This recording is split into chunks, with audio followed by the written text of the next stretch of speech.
Good morning and welcome to RC Rack Vera for qualifying day at the EFRA 2026 E-Buggy European Championships. We're going to get qualifying underway in just a moment. And we are here with our coverage sponsored by JConcepts, Team Corrali, El Saram, S-Works, Hobbywing, Hot Race Tyres, XC, ESC and X-Ray. This is group number 1 starting out their qualifying. 5-minute qualifiers here at the European Championships. Overnight we've had a little bit of track work and we've had the track re-oiled, and then this morning we've had a little bit of rain which has made things interesting. We've had an early practice. Guys just went round, everyone had 3-minute practice, and I think the verdict was it was slick. About 2.5 to 3 seconds a lap slower for the top heat. So everything we've learnt yesterday, that can go straight out the window. So on camera we have the pink number 4 car. That is Jan Disler from Switzerland, as he comes round to put lap number 1 on the board, and it is the quickest lap so far with a 45.5. Opening up for Jan. So everything I learnt yesterday on lap times is all out the window as we start with qualifying. So the schedule for today, we've got 4 rounds of qualifying, and then you want to be tuning in all day long. Qualifying is going to be fast and frantic, 2 rounds from 4 to count. And then we go into a round of last chance qualifiers for everybody. That's right, you heard it right. Every single racer has a chance to bump up into the main above based on their qualifying position. So that's going to give us some absolutely fantastic racing all day long. So be sure to join us here on RC TV Racing, where we'll be bringing you all the action live throughout the day. So on screen, you've got Jan Disler 2 laps on the board and a second lap of a 42.7. So these guys are going to be learning the track as they go. It's an hour since they hit the track for practice, and the track will have changed slightly. And as you see, going big over the triple yesterday, that was fairly easy. Today, not so easy, as Jan comes through the fast chicane, and then he's going to go 180 right over the little double jump, 180 left, and just comes down the straight to complete lap number 3.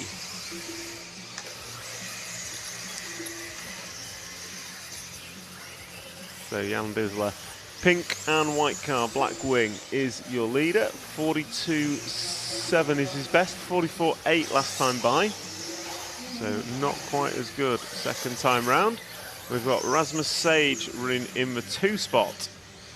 And then we've got Gary Humphreys running in the 3. So Jan Disler looking to go 7 in 5.10. And we've got Rasmus Sage looking at a 7.5.12. Gary Humphreys 7.5.19.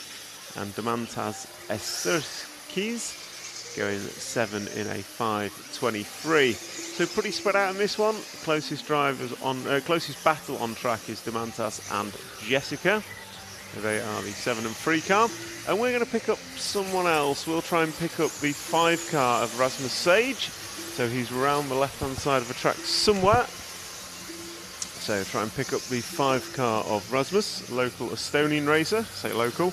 It's a big country, but he's driving under the Estonian flag.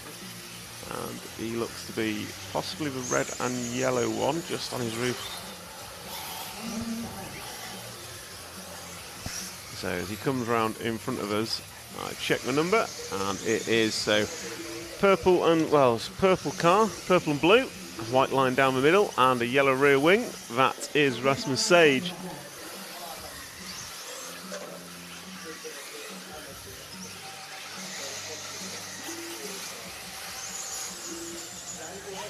So I've just had a note put in front of me from none other than the man himself, Carlos, our 8th scale chairman, EFRA chairman, electric chairman, chairman of everything. And it's not just last chance qualifier for one main, you can bump up through every main. So you can go from last qualifier to winning this meeting. Now that is going to be some fantastic racing. I am looking forward to this. So last chance qualifier for everyone, bumping all the way up from the bottom to the top. That's what we like to hear.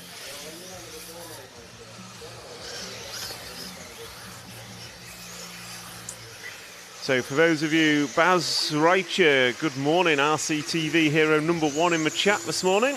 Live timing is on, live time. So I'll just drop you the link. Matt's going to pin it. It's also in the description for the YouTube stream. But yeah, results are over on Live RC. And then we've got Yang Si Wakwei, Hybran. I think that's hello in a language that I'm not aware of. So group number 1 is coming into finishing times, and as we close this one out with Rasmus Sage, he's going to come round now. I think this will be his final lap as he goes over double, round the hairpin, and then sweeps right and down the straight, crosses the line, and he finishes in a 7.521.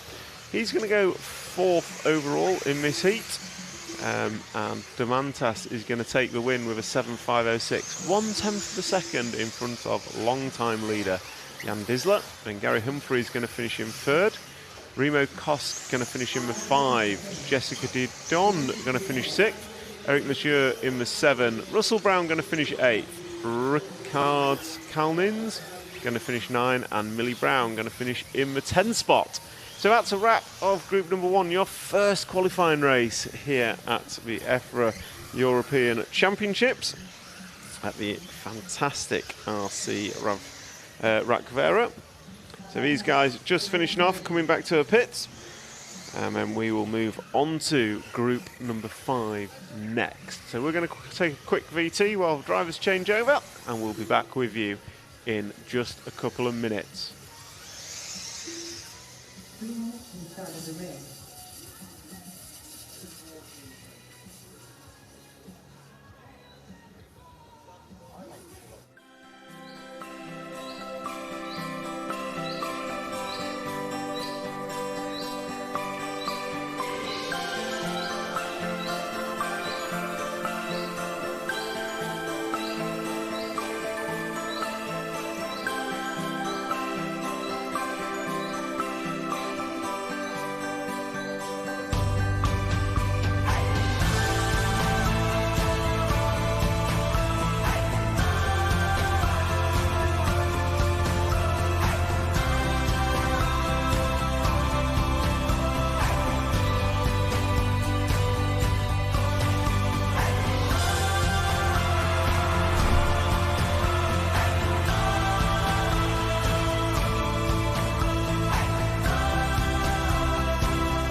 RC Racing TV is giving away a huge event prize pack to one lucky RCTV hero, absolutely stuffed with amazing prizes.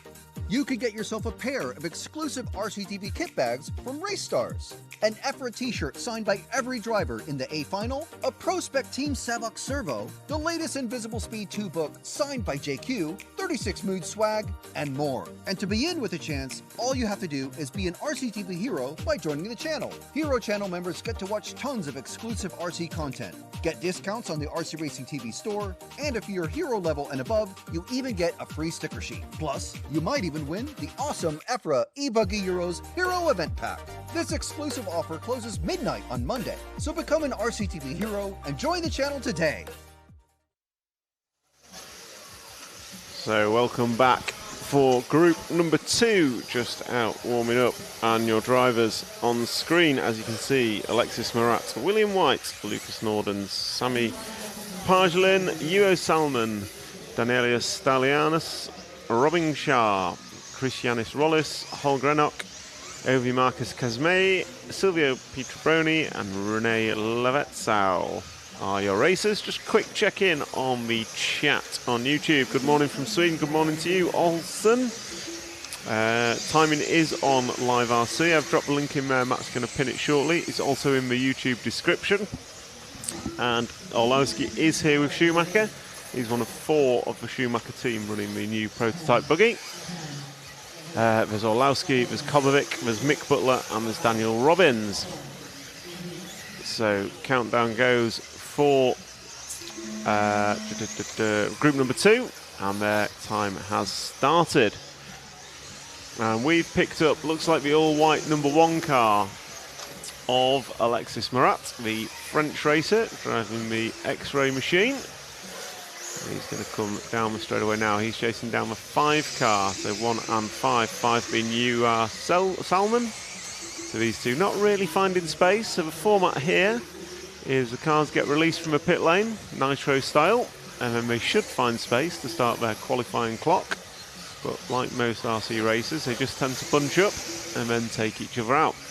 Although in this instance, Alexis has got through. That landing's getting rough. So the big double at the back of the track is starting to get a little bit rough out there. And the grip may be coming up slightly. William White opens up with a 41.6. Not quite sure what he did yesterday. Let's just have a look. So seeding round 1 was a quick one yesterday. And I'll just check some lap times to see where we are in comparison.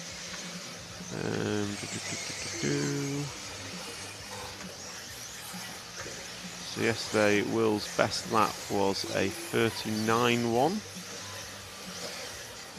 So 39.1, so he's about 2 seconds off his best lap from yesterday, which, considering the track is slicker, is probably not a bad thing. But it was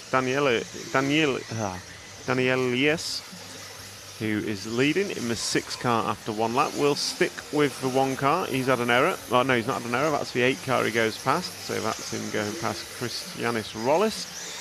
But Alexis Morat goes by to put 2 on the board, and he is 1.3 behind the leader in the 6 car. William White runs in 2nd. So 6, 1, 2 and 10 is the running order. And these guys all going quicker than those in heat number 1. So we'll try and find the 6 car on track. So looking for the 6 car. I think he's somewhere around the right hand side. And here he is. So coming onto the straightaway now, the grey, white and red car with a clear wing. There he goes down the straightaway into turn number 1, and he's taking a slightly wider line into turn 1. And they're all having to do that just to try and get the power down to clear that triple jump. So triple jump that was easy yesterday is not so easy today. And Dan Elias, I'm really struggling with his name, so I apologise. But he's locked down a 40.5 last time by and a 40.3 the lap before. So he is the quickest on track by a little bit. I'm going to say quite some way, but his quickest lap is about 8 tenths quicker than anyone else. So certainly the quickest car out there. So he is getting to grips with these tricky conditions that we have out there this morning. Hoping that those tricky conditions will get better as we go through the day, and we can return to what we had yesterday, which was some fantastic. Track was fantastic. So Lithuanian driver is Dan Elias, and he is looking to go 8 laps in a 5:24. So we've done no 5-minute runs yet. Everything yesterday was on the best 3 consecutive. So we don't really have a time for what a good 5-minute run is. But he's about to set the standard and looking to go 8:5:24. Alexis Morat is, let's see how far behind he is. He's about 2 seconds behind. And as I say that, a bad lap from Dan Elias and a good lap from Alexis, a 39.8, is going to put him 1 second in the lead. William White also looking to go 8 laps, as well as Ove Marcus. So those 4 drivers all looking for 8 lap runs. And he's over our terrible marshals there as quickly as possible. So Gary, I think, may have had a couple of beers last night, so maybe could have been quicker on his feet had he not been in the bar so late. So that's a 6 car hitting trouble, so we'll try and pick up the 2. He's rounding turn number 1, so the blue and yellow car with a black wing, left hand side of the track. We'll try and pick up the 2 car. So he's top left corner of the track. As we pan round, he'll come into view now. So there is blue and yellow car with black wing. With 30 seconds left, we'll close out this heat with William White. So it is Morat leading from Stelianas from White. So they are your 1, 2 and 3.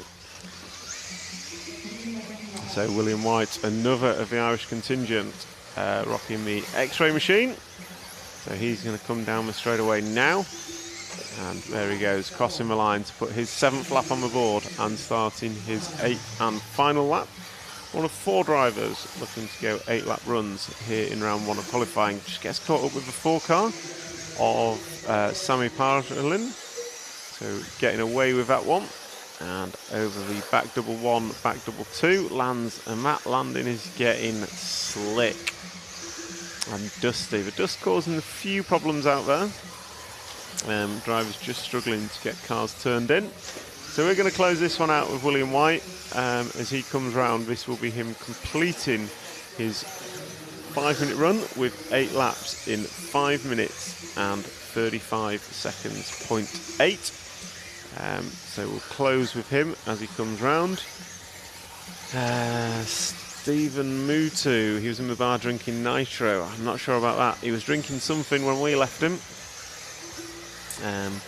So Alexis Morak going to take this one with an 8.532. So some bad laps towards the end of this one. Alexis did a 44 and Danny Elias did a 44 as well. So some bad laps at the end of this one.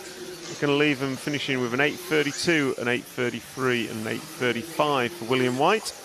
Over Marcus going to go 8.41.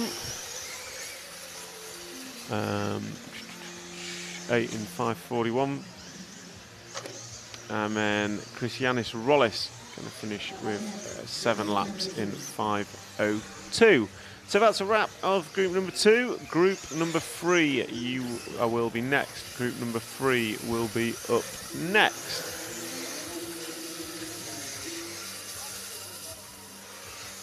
So we'll just cut to a quick VT and we'll be back with you in just a moment.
With FOC. XCESC motor combo? XCESC. XCESC.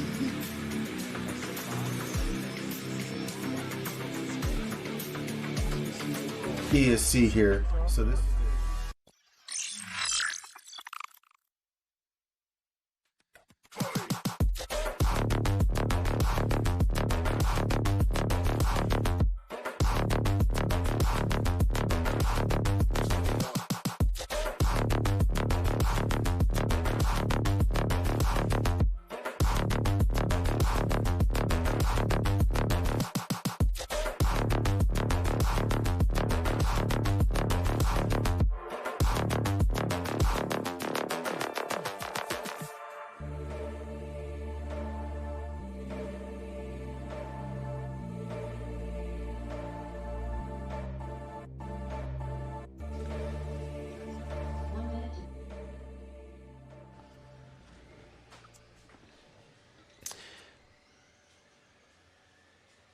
So welcome back to group number 3. So group 3 are just on the warm-up, and the drivers for group 3 are going to be Roger Manels, Jimmy Lamus, Christian Keismagi, Kai Jamser, Sebastian Schneider, Ott Niri, Lucas Bjorn Hivfeld, Stefan Valt, Sven Rudig, Kasparas Stalianis, Yeo Koskuvo and Sebastian Valt. These guys just on the warm-up. We'll be with you in just a sec.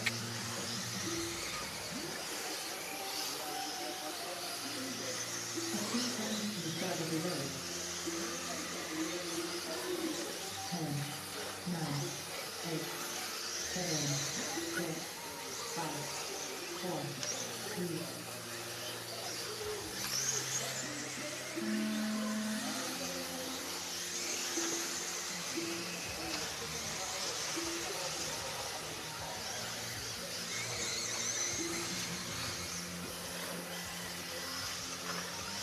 And we will just have a quick word about the Schumacher prototype buggy. So Tristram, how are you doing first of all? I'm alright, thank you. It's been... Okay, we've got a mic on him, but we can't hear him. He's unmuted, Matt. Do I need to press something? No, you're good. You're live. Am I right. good? Okay. Let's start again. Hello. Hi, Trish. How are you? Hi, you're right. Yeah, very well. It's quite cool. Actually, popped into the bus. The big blue bus. And it's pretty fancy in there, all teched out, tons of screens. I think and Matt is. We said it yesterday. You know, Make-A-Wish Foundation. Okay. This is Matt's Make-A-Wish Foundation.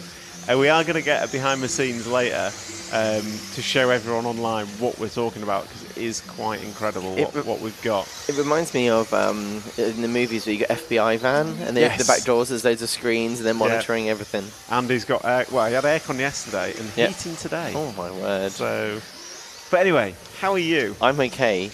It's been very busy. Not having any idea what to do with tyres and things like that, and no one seems to know what to do with tyres. So that's been these little mini moments. Oh, brilliant! We figured it out, and the next round it's not there. Other competitors that are on like the same tyre brands as our guys. So you got Daniel on JC and Michael on Horace. They're getting feedback from their fellows that they went out in the previous run. Car was good, went out again, same car, same tyres, second lap slow for lap. Yeah, it does seem, from sat up here, it seems that the track's changing a lot run to run. And then obviously, with loads of more oil overnight, then we've had a little bit of rain. I don't know if it's still raining. It stopped raining. And the track's going loamy on the right-hand section, where it was kind of 3 seconds a lap slower in practice this morning. Yeah, well, actually, no, Daniel was only about a second and a bit slower. Oh, so Daniel's improved. Yeah, his JCs are alight right now. So he's wanting rain. Yeah, and Michael's 3 seconds slower. Yeah, so I think most were 2.5, 3 seconds slower. So, and we've had a lot of questions about what car Michael's running, Daniel's running. I've told them it's a belt drive. Yeah, well, but I don't know. You tell me. That's all speculation. What can you say? Well, we're running our what we call our prototype, but more production prototype. So we've got, let's call it 98% our bits on. Okay, so it's essentially an entire Schumacher car. Yes. So we've got lots of production items in that we're running, testing, finding out if there's problems. We had all our tools a while ago, and so we've been running our own plastics and trying different plastics. And with that, just even running the tools can be an issue where you have tools not opening properly or breaking pins. Being production. Yeah, just little things like the side pod, like one of the pins decided just to bend, and it was just, unfortunately, it was a very kind of poor material choice for that pin. So, so in terms of the car, it's fair to say it's a Schumacher car. Yeah, it won't be changing from what people see in the pits. Share on it? Can we get some pictures of it? We can't get any pictures. Obviously, I'll get a shot if I do that. But it is obviously 8 scales of going to have a certain look over the years. So I don't want to spoil anything for anyone. So it is belt drive. Yes, belt drive. Now, well, I feel like I can kind of talk about it, but I can't. I feel like I should leave it a mystery. Everything's going live, so no, I can't take back what I say. The realities are is obviously we're getting round. We have a centre diff in the car. I can tell you that, and we've got some. Obviously, there's been talk about our front end and stuff like that, the different geometry that we have got going on, and they've got a very capable hub carrier kind of situation, whereas a lot of 8-scale cars are very limited to what they can do on them. Okay. So we've done a lot of work there, which has been a big benefit in places. Sometimes we end up going back to where, like, kind of the starting point is from what we tested on the old prototype cars. So yeah, it's been a bit of a journey. But the cars are working today. But obviously, I've not really told you anything yet. But yeah, so I think. Have you ever considered life in politics? Saying a lot with horrible. Saying a lot with not saying anything. Well, they're good at it though. They make it very interesting when they say it. But no, We're working We're running away. a Schumacher car. We're running a Schumacher car, and 98% there. Yeah, and yeah, it'll be available for all to see soon. Well, I can't. Oh well, to see at some point. The realities are is manufacturing. So we've got a few issues at the moment trying to get certain things done. But they're not seeing it today. They're not seeing it today. Damn it. But you can watch it closely on the track. Yes. Going around. It's been good when it's been good. At the warm-up. Michael opened up quickest, didn't he, in practice 1 yesterday? He did, yeah. I was like, oh, brilliant. And then after that, we just slowly dropped off a bit. The track's changed a lot. Yeah. I've not seen anyone consistently quit. Yeah. Yeah. People in yo-yoing around. It seems to be changing run to like heat 7 to heat 8, which is like. Because normally after runs like even intense scale will come back in, it's something about the car. Yeah. And they're not even really complaining about their brand of tyres. It's more of, I don't know which tyre to go on. Yeah, okay. And like one of the things that we went through yesterday was like cleaning the tyres off afterwards, because when you watch tyres go around, the tyres going around almost in a yellow colour. Yes, so picking up their own clay. Yeah, that's it. So the oil and the clay are bonding to the clay tyres, and so when I clean the clay tyres, they still have lots of brown on them, even though I was really scrubbing them. Whereas the non-clay compound tyres, I could actually get back to just shiny. So it's interesting. So we're wondering, when you go back out with all that oil and clay that's bonded to the car, you're driving on this new compound. So kind of cleaning them back actually just helped things a little bit. That's the thoughts. Whether or not it does pay off, I think once the track actually did, well, I don't think we're going to get there, but there was a point yesterday it felt like it was going that way, where there was just a complete bond across the surface. You'd be able to go and do a run, come back, and you'd be worrying about any of that. I think we're supposed to get quite a bit of sun this evening. Yeah, so we're going to have a fast track today then, if it goes like this. But I think we're talking like 6, 7 o'clock after we finished. Right. So it's going to be a changeable weekend. Yeah, I'm interested to see how the right-hand section of the track goes. I'm pointing this way because it's over there. Because it looks really like just marbly now. Yeah, looks like it's going to be an issue. Yeah, the cars are manky. What was your first impressions of RAC Vera and the facility? Yeah, because I'd only seen pictures. I'd only seen the view of the track, really. I hadn't seen what's behind it. Yeah. And I wish every track had that. You know, obviously I know it's not easy for everyone to have that, and this has probably happened through a lot of very kind donations from and hard work. Various people, and a lot of hard work, and it's incredible what they've got. We've got lots of places to stand, because sometimes good tracks there's no really to stand. They've given us lots of choice. We've got the food, we've got nice toilets, there's a shower unit, the pitting's great. We've got the massive screen opposite the track. I don't need to look at my phone to look at what lap time someone's done. Oh, the driver doesn't need a headset. He just looks up and... Well, Michael was saying, like, when he was down the straight, just have a quick look up. Yeah, Michael was saying when he was doing his laps, it was... because the live RC, you could hear the pings. Okay. So he knew when he was having a better run or a good lap and stuff like that. So he didn't need, because we started using the headset, so I don't think I need it, because I can hear when I'm going well. It tells him, because it's the ping or the bong. But no, I think it is great. You know, if he crashes, you can look over there. You can watch on replay. Oh God, yeah, that's it. It's it's an incredible facility. Yeah, I'd love us to have some 10-scale meetings. Yeah, we talked about it yesterday. I think that we've been circulating around certain similar tracks over the years, and we all seem to go back to certain ones. It would be wonderful to come to here for a 10-scale meeting. It would be a big track. But I think it would work. I think it would definitely work. We've like we said before, we've raced on so many 8-scale tracks over the years for 10-scale. And I'm sure because they put the work in for this, they'd adjust for 10-scale.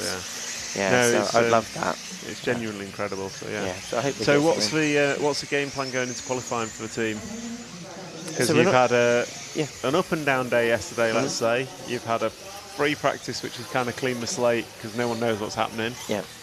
Are you going in? Do you feel like you're going in a little bit blind? I think Daniel's going in with a bit more confidence. If it stays like this, with the loamy bit on the right and everything, he'll be fine. Michael's just trying to work out what tyres he's going to do. They're not really looking so much at the car. What tyres does he work? So is he on hot race? Yeah, Michael's on hot race. So we went out on Bangkok's in the practice and didn't really dig in and get going. Whereas Daniel went out on his JConcepts. I can't remember trying to sponsor with some knobbles on. Instead of the web design, and he had crazy traction. He looked amazing going around. Yeah, but it might all just change back. The track looks like in a lot of places like it did by the end of yesterday. Yeah. So I have no idea. So yeah, I think 90% of people in the top 4 heats don't really know exactly what they should be doing with tyres. Which is great for me. Yeah. Sat up here, something's going to happen. Yeah, absolutely. Probably makes your life a little bit of a nightmare. I've got a couple of guys up there. They're both on 2 different options. One of them hopefully does well. Can't do much more than that. That's it. And then the other 2 cars that are running, so you've got Mick Butler and Dan Robbins. So obviously they're not going to be, no disrespect to them, but they're not going to be winning anything. Well, they might be winning a lower fine or something. Well, in the format, last chance qualifier, you can bump all the way up. Okay. Which is See great. how we get on. But how are they going? Yeah, how are they finding the car? A bit of background on them. So Mick works up in sales, but has been really at the forefront of supporting the 8-scale program with Dan. Dan didn't know anything about 8-scale when we started doing it. And he's like, can I do it? I was like, yeah, let's get a car built up. So Mick's actually gone to a lot of 8-scale nitro as well as e-buggy meetings with Dan. Dan did the Neo as well. Okay. And so he's one of the more junior engineers, and my view is to try and help train him up to the point that, because I can't be at everything, he'll eventually do some of that with me. But no, they've been learning a lot with it. Mick's done kind of years worth of running in about 4 or 5 months. He's been amazing with it, and we've learned a lot just from that. Small issues, put a caphead screw here, longer screw there, need a nut on that bit.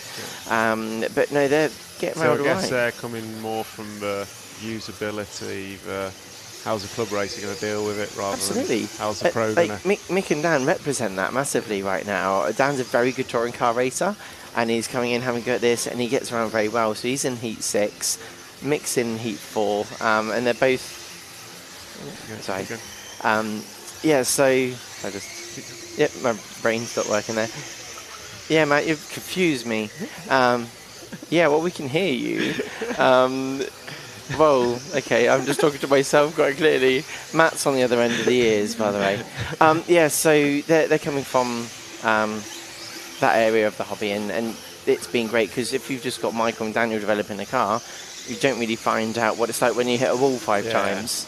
So they sometimes hit a wall. Well, they do. It's very hard when they do it.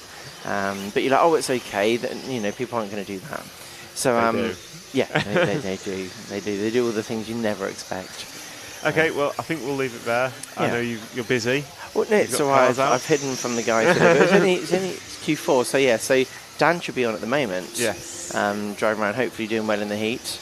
Oh no, Mick's in this one. Mick's Mick's leading the heat. Saying that, go Mick. Best lap of a 40.9. He's got his JConcepts on. He had his hot race on before that, and he wasn't really finding his way. And he's had these JConcept greens sitting there waiting for him for when it's wet and damp. So he's finally putting them on.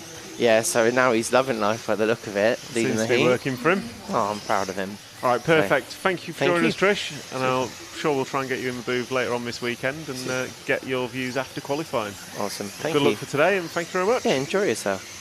Cheers. Thanks.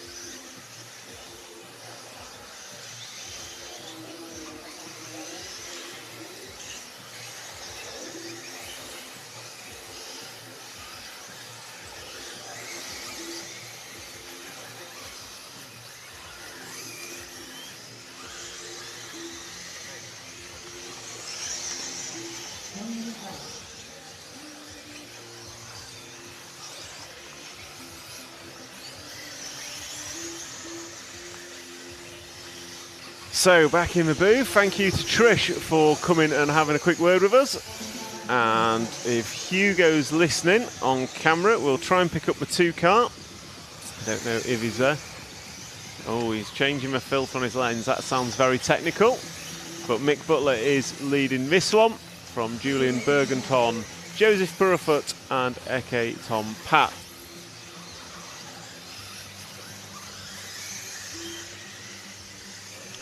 Okay, we can pick up car 2. The 2 cars probably right-hand side of a track somewhere. Don't know what colour scheme he is.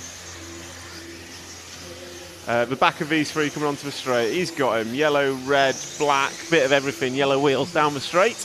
That is the Schumacher machine of Mick Butler, who was leading until I came and spoke, and now he's no longer leading. That lead goes to Julien Bergenton by 1.0 seconds. So just to pick up, sorry we missed group number 3, but Stefan Wout went top of the timesheet with a 5.16. And we follow Mick Butler in the Schumacher prototype.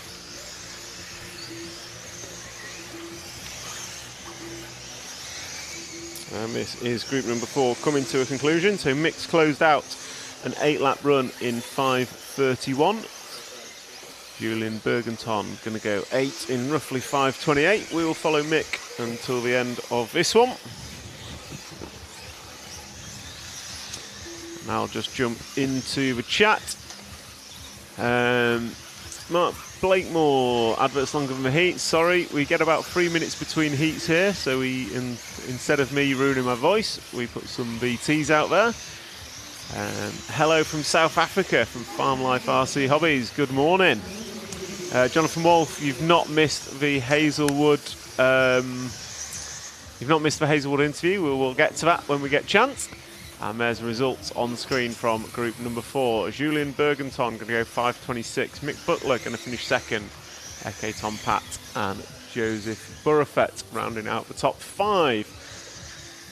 Group number 5 is going to be next. Group number 5, so halfway through round 1 of qualifying. 10 heats here this weekend. And we'll cut to a quick VT. I'm back with you in just a moment.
I do love that VT showing the delights of Rakvera. It's great, isn't it? There's no RC cars in it, though. There's no RC cars in it, but it does show the beautiful town that we're in at this beautiful facility for RC racing. What more could you want? Question in the chat from Lula. Did it rain last night? I wouldn't say rain. The slickness is oil that was put on the track last night. So what you see is kind of oil. And then we did have rain this morning, which has kind of given it a beautiful shine. So, but that rain stopped probably right at the end of free practice. So these guys, the track is evolving, and I think will continue to evolve all day. So yeah, we've got, what, 50 seconds before group number 5 starts. So these guys on track are just warming up. Then the clock starts, and their personal clock will start as they cross the line. I'd like to give a thanks to our sponsors for allowing us to bring this live stream. So our headline sponsor for the weekend is JConcepts, and our sporting sponsors Team Corrali, El Saram, S-Works, Hobby Wing, Hot Race Tyres, XC, ESC and X-Ray. And a shout out to all our RC TV heroes in the chat. Thank you for joining us. If you want to become an RCTV hero, hit that join button and sign up, and you will be in the prize draw for the Euros eBuggy prize package, including a Savox servo and a EFRA t-shirt signed by all the A-main drivers, along with exclusive access to RCTV content. But back to the track action, and Matteo Marie in the free car is on screen. I believe he is, I don't know what car he drives. I was going to say it was on screen, but it's not. But the blue and orange car, I'm going to go Mugen, judging by sticker shape, with yellow wheels. Down the straight he goes, and he starts his 5-minute clock as he crosses a line. So watch the opening laps with him. The target time for this heat is Stefan Valk, so the local Estonian, nailing these conditions with a brilliant 8-lap run in 5 minutes and 16 seconds. His leading round is 8 seconds over Alts Christian Keismagi. And as lap 1 starts to come on the board, Oiver Metzola goes through with a 39.2. Sergi Moreno going to go 38.4. And Eunice Kekkonen going to go 39.6. However, Matteo Marie 37.2. Our cameraman is superb at picking fast cars. Everyone he's picked has opened quickest. If that's not some sort of skill, I don't know what is. So Matteo Marie is our leader after 1, and he opens up 1.3 quicker than Sergi Moreno. And he is on for a 9-lap run. So 9-lap run estimated for Matteo Marie. So we'll watch him for 1 more after this. So there he goes, lap 2 going on the board, and that was a 37.3. So fast and consistent from Matteo, the French driver, I think running Mugen. He's just going to bounce off the pipe, gets away with it, thankfully. And then in the chat, Brian Carroll wants to follow Colin Whelan. So we will transition to Colin after this lap completes. Colin Whelan is in the 11 car. But, oh no, disaster for our leader. He's on his roof. Marshall's there. And he just got caught up in traffic there. That is unfortunate for Matteo. So he's going to come round and complete this lap. And then we're going to try and jump to the 11 car, which is the pink and blue on the right-hand side of the track. He's coming down into the hairpin now. Going to go right, then left. And then the camera will pan around and pick him up as he comes down the straightaway. Great work, Hugo, on the camera. And we are now following Colin Whelan in the 11 for RCTV hero Brian Carroll in the chat. And that's another advantage of being an RCTV hero. Your requests, follow requests, are prioritised. You get to pick who we watch. So with 2:50 down and 2:10 to go, Matteo Marie is your leader, a 40.7 last time by. He's going to drop him off a 9-lap run, unfortunately. And he's got 0.8 of a second over Nathan Dalby. And we've got Sergi Moreno, Oscar Lucas Ausing, Jürgen Trieb, Oiver Metzola, Holger Leik, Eunice Kekkonen, Carl Bachmann, Timothy Viola, Colin Whelan and Nicholas Lelou are your racers. We are following Colin Whelan in the 11. That's an X-ray machine, another one of the Irish contingent. He clearly didn't have too much to drink last night as he comes round the left-hand side of the track, and then you can just see left of your screen that fast chicane into the double-double. Fast section of track, and the landing after that second double is getting choppy. You just see Colin Whelan there leaving some tyre tracks as he gets on the power.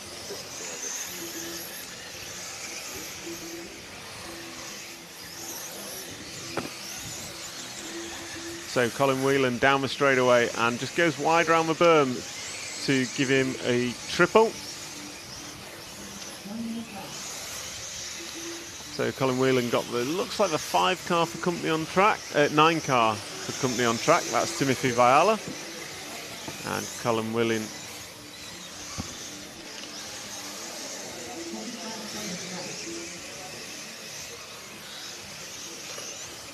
So Colin Whelan is on camera, just being passed by the 9 car of Timmy Viola, and then comes through the 2. We'll keep with the 2 car, so red and yellow. We'll stick with the 2 car, please, Hugo, at the end of the straight. So the red and yellow one coming over the triple. and that is Nathan Dowby, and he is just 1/10 of a second off the lead, but he's just had a bit of a ding-dong with the 9 car, going to cost him maybe a second or two. So with, well, 10 seconds to go on the master clock, Nathan Dowby will be starting. He's on his last lap, as is Matteo Marie. So they will come round and complete. So we'll watch Nathan Dowby close this one out.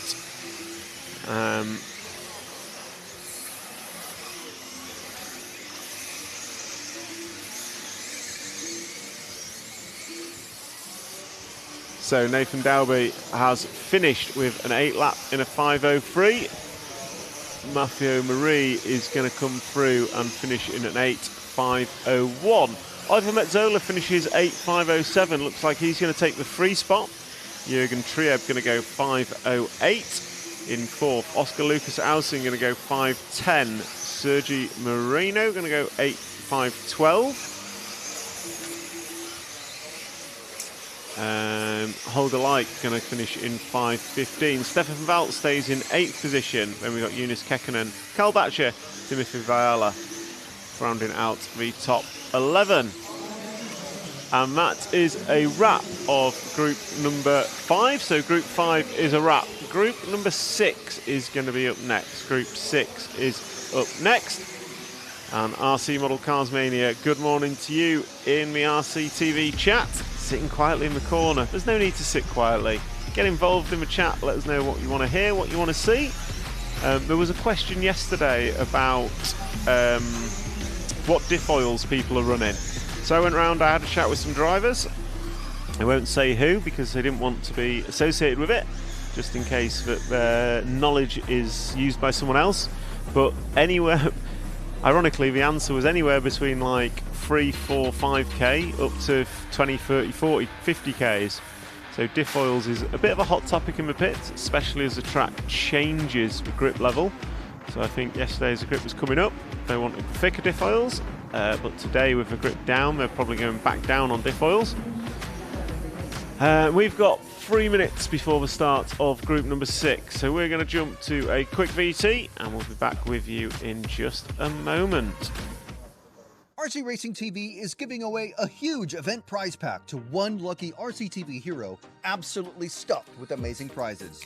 You could get yourself a pair of exclusive RCTV kit bags from Race Stars, an EFRA t-shirt signed by every driver in the A Final, a Pro Spec Team Savox Servo, the latest Invisible Speed 2 book signed by JQ, 36 Mood swag, and more. And to be in with a chance, all you have to do is be an RCTV hero by joining the channel. Hero channel members get to watch tons of exclusive RC content, get discounts on the RC Racing TV store, and if you're hero level and above, you even get a free sticker sheet. Plus, you might even win the awesome EFRA eBuggy Euros Hero Event Pack. This exclusive offer closes midnight on Monday, so become an RCTV hero and join the channel today.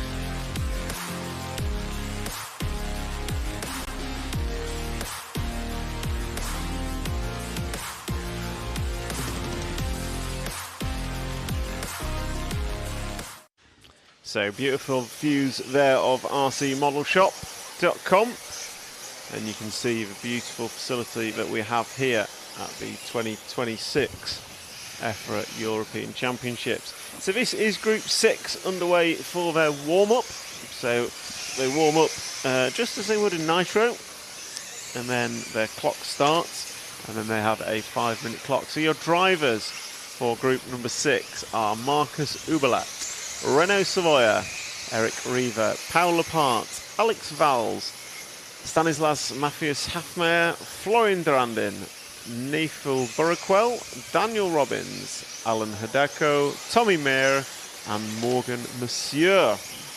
Those are your drivers, and we are following the one car of Marcus.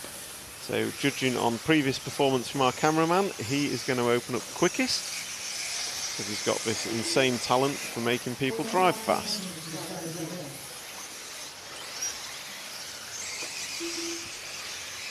So what, 30 seconds for these guys until the race clock goes live.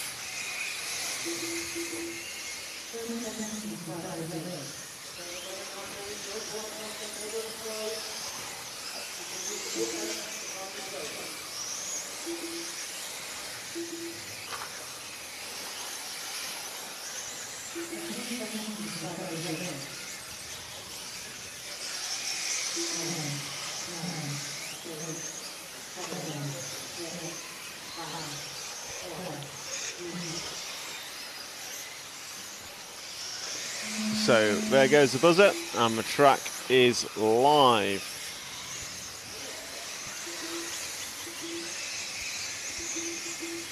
And we are following the one car of Marcus. And he is coming around the right-hand side of the track. He's got 2 hairpins to go. He will sweep onto the straight, and that will be the start of his 5-minute clock.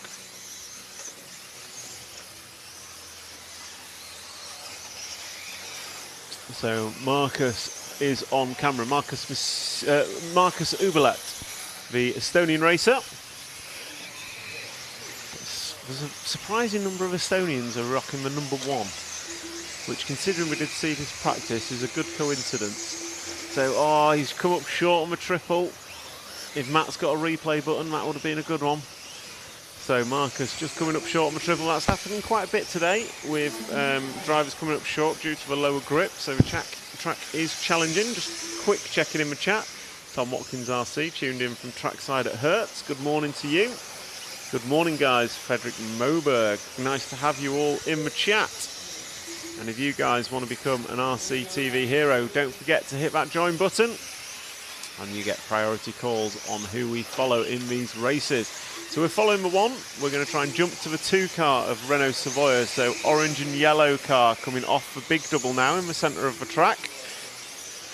Number 2 with white wheels. Cameraman's picked him up. So Renault Savoia is leading this one, and he is on for a 9-lap run. Dare I say, experience is going to rise to the top here. I'm sure Renault's driven on a few different track conditions over his time. And in this one, he is laying it down. 36.9, 37.4, 37.1 are his lap times. And he's got a 1.3 second lead over French compatriot Stanislas Matthias Hafmeyer. So Renault leads 1.9, the only one on for a 9-lap run as it stands. And Stanislas has a bad lap that time by. I say bad, it's a 38.3. which is going to drop him down a couple of places. Matthew Marie went through in 5.01. Nathan Dalby did a 5.03. So some good times on the board for those guys. But Renault Savoia half race distance, and he is 9/10 of a second inside. 1.8 seconds inside 9-lap pace. So if he can keep this up, it was a 37.5 last time by. So incredibly consistent from Renault as he comes over a jump just a bit sideways, but going to get away with it. Renault driving the Kyosho car, and he's just going nice and easy, double around the right hand side of the track. That's where Trish was mentioning it was getting quite loamy, and you can see as these guys hitting the power, they're just leaving tyre marks on the oiled surface.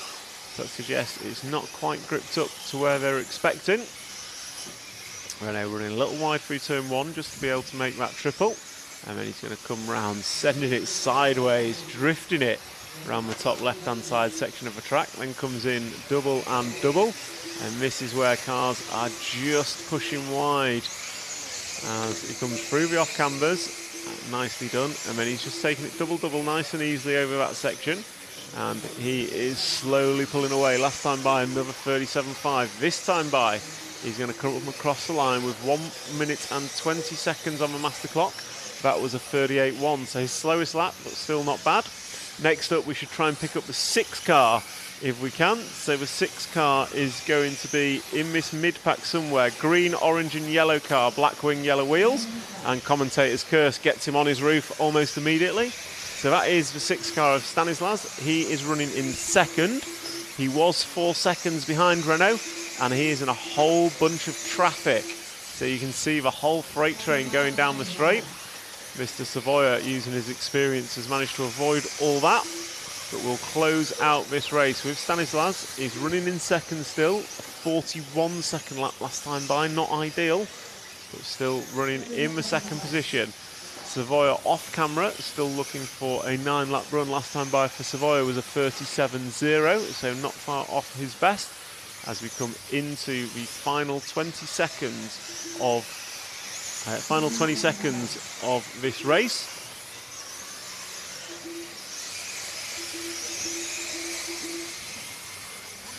Oh, disaster for our second place man as he gets it all sorts of wrong on the straight.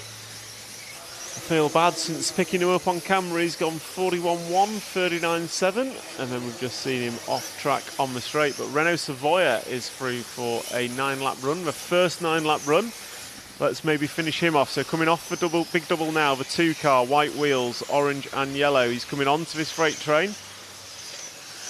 Although stick with, so try and pick up Renault if we can as he comes through the last set of corners now. 2 car right hand side. So white wheels coming onto the straightaway now. There is Renault Savoia as he crosses the line and completes the first 9-lap run of qualifying we've seen here in Estonia at the eBuggy Euros European Championship. So Renault Savoia average lap was going to be, well, let's see if I can pick his average lap out. Can't see it on my screen, but absolutely stellar run from Renault, and he's going to go through with a 9-lap run in 5.36. Marcus Ublek going to finish in second with a 5.09. Alex Valls going to finish in third with a 5.11. Paula Park going to go 8 in 5.12. Stanislas going to close out with a 40. He's dropped way down the order, finishing in 6th place. And we had Dan Robbins with the Schumacher car. Eric Reaver going to finish in 7. Alan Hodeko going to finish in 8. Florian Durandin going to finish 9. Tommy Muir 10. Nathaniel Buraquel and Morgan Mazier rounding out the top 12. So that's a wrap of group number 6. Group 7 going to be up next, chasing down Renault Savoia's 9-lap run in 5 minutes and 36 seconds.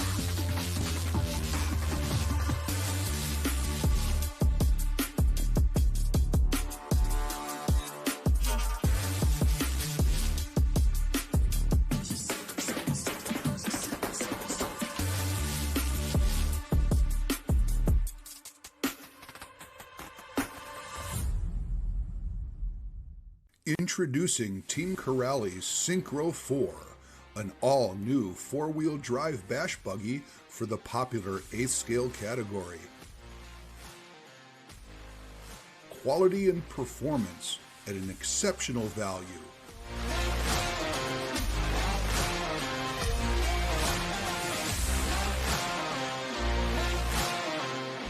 Synchro 4, your ultimate off-road companion.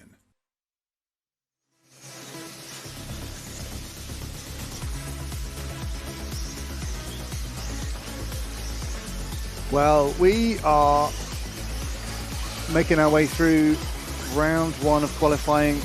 It's a slightly damper day today than it was yesterday. The blistering sunshine for the last 2 days that we've been here, but it's a bit colder and more overcast. And yeah, we did have a few sprinkles of rain. On your screen now are the runners and riders for Heat 7 of 10. So the next 3 groups, 8, 9 and 10, contain your top drivers, your highest seeded drivers, and we'll be keeping a close eye on them and hopefully hearing from each of them, or at least the fastest ones of them, after each heat as we go along. So some interviews coming your way as well. Don't go anywhere. Thank you to JConcepts for being the title sponsor of this live stream. Team Corrali, Elsaram, S-Works, Hobbywing, Hot Race Tyres, XC, and X-Ray. Of course, this is your EFRA 1/8 eBuggy European Championships 2026 coming to you from Rakvere.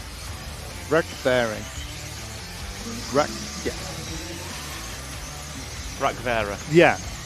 The Estonian sat near me just shrugs and says, that's the best you're going to be able to do. So you may as well just leave it at that. There we go. Did my best. Hi, Tom.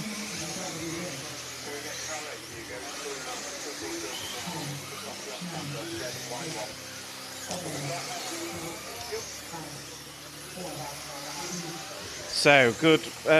Welcome back. Sorry, Matt. Good for you. So, Jonathan Wolf in the chat, can we follow Henry Tompkinson? Yes, we can, because you are an RCTV hero and you get priority call. However, we cannot be held responsible for the commentator's curse that you are putting on him. That is entirely on you, my friend. Enjoy. So, this is Henry opening up group number 7. So, group 7, this is your, well, D seed and downwards. So after this, we'll have the top 3 heats, 8, 9 and 10. And we've got Henry's mother in the chat, so good morning to you. Hope you're enjoying watching from wherever you are. So Henry Tompkinson, yeah, he's going to come round and put lap 1 on the board, and it's a 39.7 from Henry. Not a bad opening lap. And we'll see how this race unfolds as he looks to be coming up on the 6 car. So we're looking for a way past. Daniel Bubell's not started his clock yet. Oh no, disaster. Daniel went wide to give him the inside. Henry went over. Marshall took a moment and he's just coming behind the 3 car of Randolph Alt. So we will stick with the 8 car just for a little bit longer. His sticker on the front windshield coming up, so that's not ideal. Clearly not stuck that on very well. So Henry Tompkinson goes fast, and Jonathan Wolf from the chat, Henry's fast and learning quick, and you certainly learn quickly at a Euros. One of the best ways to increase experience and talent is to get to this sort of event and put yourself in the lion's den, so to speak. So Carl-Eric Walter going to lead after 2. He is on for an 8.504 pace, so Renault Savoy's time looking safe for now.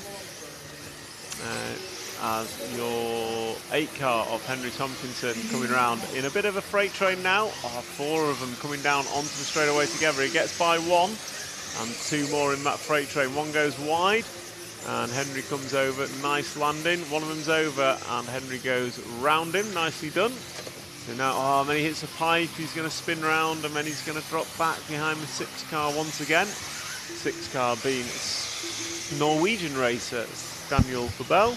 But Carl-Eric Walter, after 3 laps, is your leader. 38.2, 38.3, 37.9 are his 3 laps. Sorry, that's Rainer Resser, who's now to the lead. Carl-Eric Walter is a 38.2, 37.8 and a 38.5.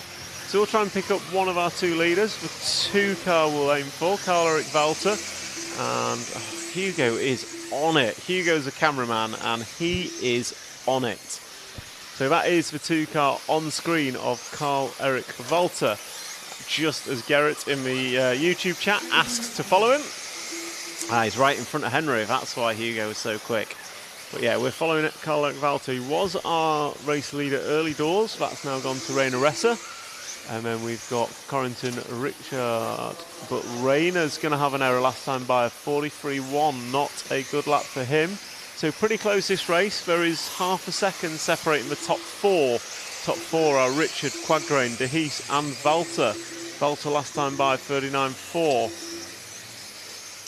Wait for Quagrain to come through. So waiting for Corrington and JQ to put their 5th lap on the board. There goes Corrington with a 37.6, his best lap, and JQ a 38.1. So gap extends 2 seconds now separating the top 4. We're watching the 4th place of those, which is Carl-Eric Walter, as we come into the final minute.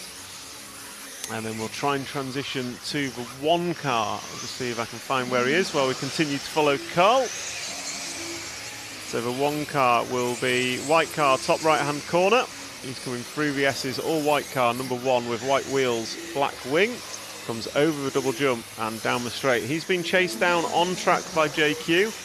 As they cross the line this time, JQ, wow, they split by 0.01 as they start their 7th lap of a predicted 8.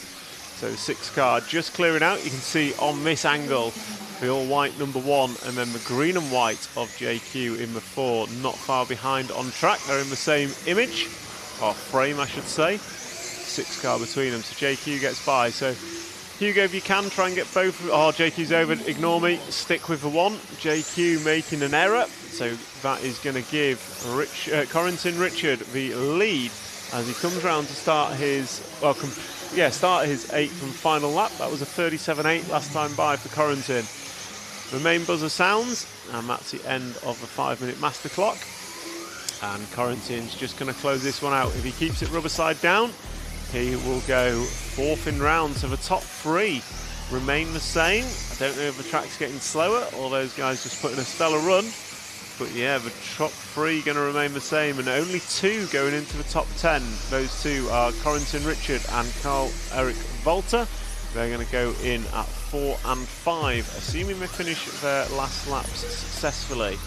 There goes Richard Corrington across the line. He closes out with a 38.2 and finishes with an 8-lap run in 5:05.4. Carl-Eric Volter recovers just less than a 1/10 of a second off the lead to go 5th overall. Then Rainer Resser is going to finish 9th in round with a 5:09. There's nothing more satisfying for Corrington than crashing after he's completed his 5-minute run. So Richard Corrington is the winner of that one. Carl-Eric Volter is going to finish in 2nd, Rainer Resser 3rd, JQ4. Elliot De Hees going to finish 5 to go 12th overall. So look at this fantastic track that we have here at RC Rakvere. And next up is going to be the first of our top 3 seeded heat. So 3rd seed, David Ronnefolk, will lead off. Bartek Zaluski, David Todd, Robert Bataille, Birkin Kilic, Marcel Trieb, Eric Like, Remy Bermudez, Clement Boda, Julius Ciclodi, Christian Yulako, and Jerome Sartel. Those are your drivers. And this one is going to be fast and it's going to be frantic. Even Carlos is getting up to watch. Carlos is going to get an overview, make sure everything's done in a fair and equitable manner as the drivers from Heat 7 come out to Marshall. And we've got about 2.5 minutes, Matt, if you want to cut to a VT.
So this is group number 7 warming up, and as Watkins Agama requests and Jonathan Wolf, here is Eric Like in the 7 car, blue and yellow. He is warming up, so we'll follow him for his warm-up lap, see how he's settling in, and he cases a triple, unfortunately. Not that it matters, we've not started racing yet. So Eric Like is on camera. David Ronnefolk, Bartek Zalewski, David Todd, Robert Bataille, Birkin Kilic, Marcel Trieb, Eric Like, Remy Bermudez, Clement Boda, Ulysse Ciclodi, Christian Yulako and Jerome Sartell are your drivers.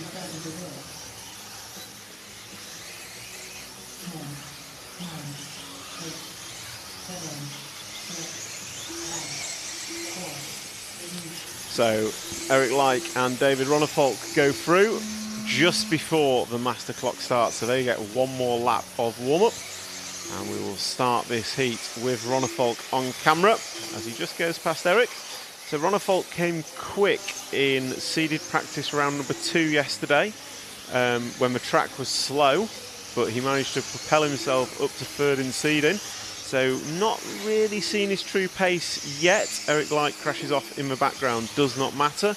Master clock has not started. Ronnefolk goes through and starts his clock now, followed by Bataille, Bermudez, Ciclodi and Eric Like. So everyone is on the clock.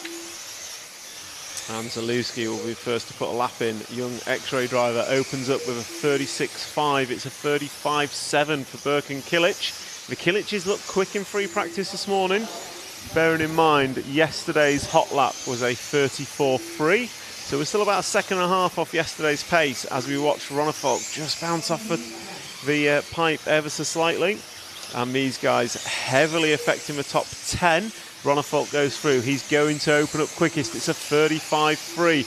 Robert Bataille rolling back the ears, 35.5. So 1, 4 and 5. Ronnefolk, Bataille and Kilic all estimated to go 9-lap runs. In fact, the whole field, bar Christian Yulako, are looking at 9-lap runs. Yulako going to go 8.5.01. Question in the chat from Krista. Looks like less grip. Yes, it was. It's oiled overnight and then it's rained this morning, so the track is slick. It's changed everything around for these top drivers. They're unsure what tyres to go on. No, Jonathan Wolf, it was his last Nitro Euros, but Bataille is finishing off the year and he will be at the Nitro Worlds in America as well.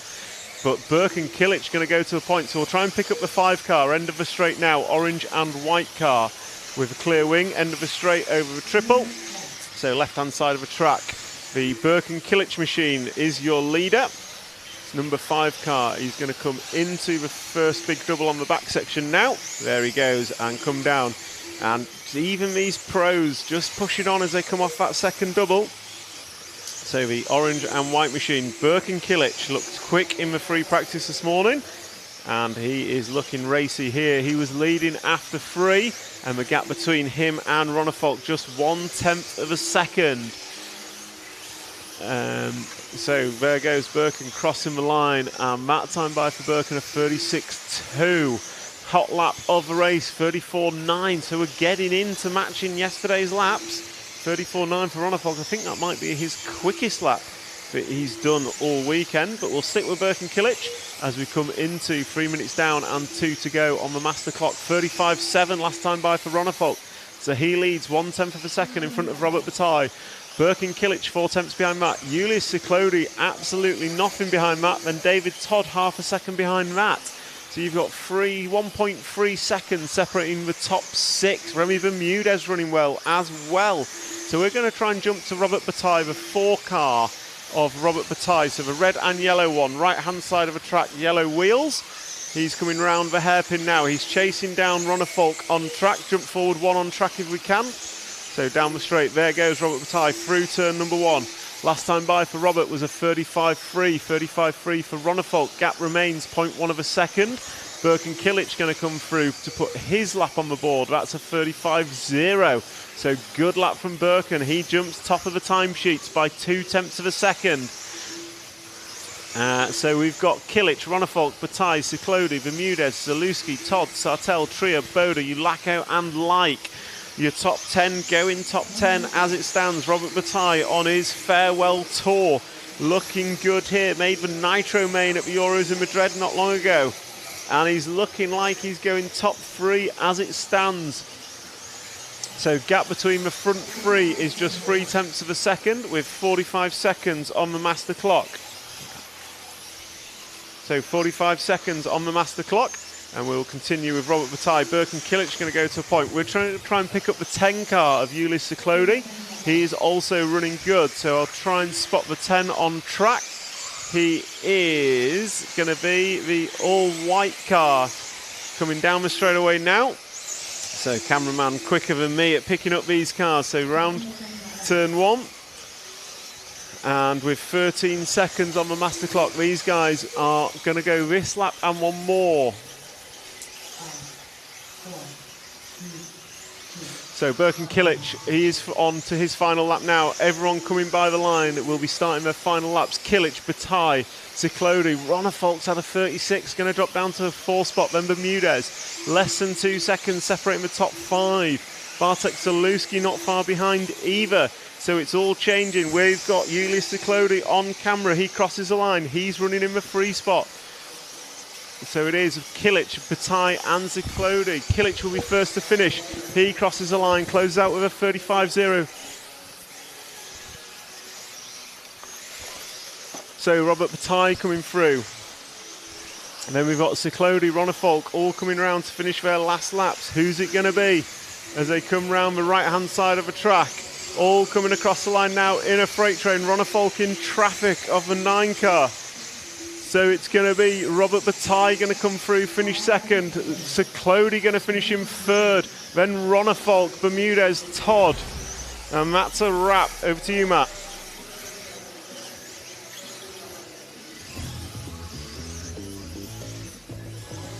So there you have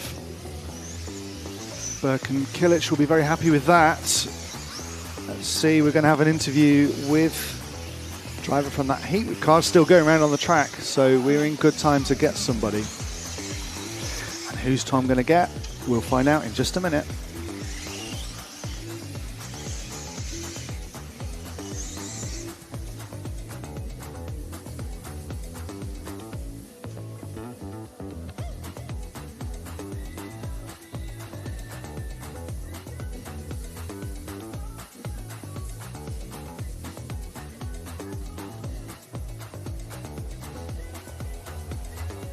Quick word with Birkin. First in that heat, how was it out there? Was good. How are you finding the track conditions? Was different now, more grip than seating. Practice today. Yeah, we see how the track evolves now. Do you think many changes going into round number 2? What? Will you make any changes going into round number 2? Well, we need to see how the track evolves. Okay, well, good luck and well done for that one. Quick with David. David, how was that one for you? It was okay. I kept it on the wheels. Had a couple of small little taps there on the pipe, but all in all, it was a decent run, I would say. Probably cost me a couple of spots touching those pipes, but that's how it goes. You need to stay out of those, and just need to find a bit more steering for the next one, and it should be okay. Seems like yesterday was difficult for you today. Do you feel more confident with the car now? I had one run yesterday, which was kind of difficult, but all in all, yesterday I felt pretty good. Now it's a different track again, but it's the same for everyone. So just need to figure out the tire choice and the setup changes we want to make for the next one, and then go from there. Perfect. Thank you very much. Right, back to the commentary booth.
Okay, that's a wrap of group number 8. Group 9 up next. Group 9 up next. And looks like we've got the free car on camera of Noah Ben Mohammed. So Sparko driver, I believe. Carlos just get up here giving me a bit of a Spanish lesson in how to say Battier. Robert Battier. You got to do it with the accent apparently. So Robert Battier having a great run. Sounds good. Didn't manage to catch him. So we'll catch some drivers at the end of the top heats, just get their feeling. I think Burkham was very close. Didn't want to give much away to his competitors who are on track now. So Group 9, your drivers are, the track is live. Your drivers, Daniel Hoffman, Ricardo Masaagia, Ricardo Burton, Marcus Kerup, Noah Ben Mohammed, Una Hattinen, Marco Bruffalo, Davide Ongaro, Jorn Neumann, Daniel Perienti, Daniel Kobovic and Max Goetzel are your drivers. Quick check in the chat. Can we follow Daniel Hoffman? We'll try and get to him. Jonathan Wolf, Shane Battier's retiring. Yeah, I agree, but I also understand it after chatting with him. So we are following Noah Ben Mohammed, young French racer driving the Sparko machine. One of my hot tips, one of many hot tips I had yesterday, but I actually think he will do well. And he's opened up with a 34.8, which puts him on TQ pace. Granted, not everyone's been through yet. Ongaro opens up 35.6, Neumann 36.5, Kerup 35.1, Baruffalo 34.9. We had a good catch up with Baruffalo before the start of the meeting. He was saying anything better than his C final from last year is a good result. So he'll be happy opening up with the second quickest lap in this heat. But yes, Noah Ben Mohammed, lap 1, quick one. Cameraman's, I can't call it a curse. This cameraman, he picks up a car and they are fast. Noah Ben Mohammed, 35.0, second time round. So he pulls out a 0.2 of a second lead over Marco Bruffalo. Then Marcus Kerup runs in third, Ongaro in fourth, Una Hattinen in 5. So we'll stick with Noah for one more lap. We'll see out lap number 3, see what he can do. And then we'll pick up possibly Marco Bruffalo in the 5 car after that. So Noah Ben Mohammed coming around the right-hand side of the track now. And he's going to come down the straightaway. And then we'll try and pick up the 5 car of Baruffalo. He's a pink car coming down the straightaway now. So there is Marco in the 5. He is Kyosho Racer. So Renault Savoia, also Kyosho Racer, going well earlier in the round. But it's Noah Ben Mohammed that leads, and his lead is 0.7 in front of Marcus Kerup last time by. 34.8 for Mohammed and a 34.9 for Kerup. Ongaro runs third. Baruffalo having a slight error, 36.9 last time by, so he's going to fall down to a 4 spot. And you've got Periente, you've got Hartonen, Goetzel, Neumann, Kobovic, Masaagia, Hoffman and Baton. Can you follow Marco and Ricardo, please, Frank Carroll in the chat? I think we've got Marco Bruffalo on camera now as he comes round the end of the straight. That time by for Marco was a 35.7 going in the right direction. Marcus Kerup 38.3, disaster for Marcus.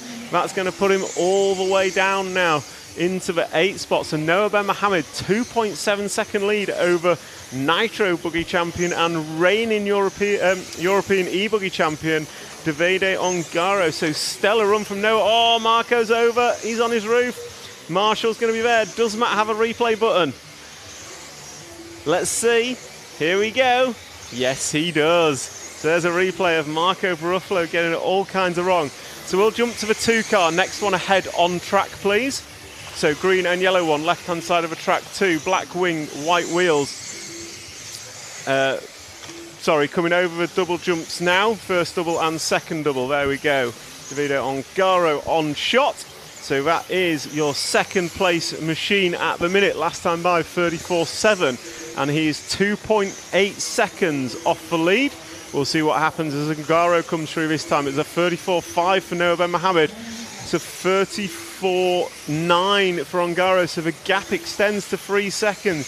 Noah Ben Mohammed laying it down, but it's Davide Ongaro on camera driving the associated machine. And he's going to come down now into the double jump. Goes double 1, nice and easy. Double 2, does his car push wide? Yes, it does, like everyone's. And just gets given the corner. Go on, Matt.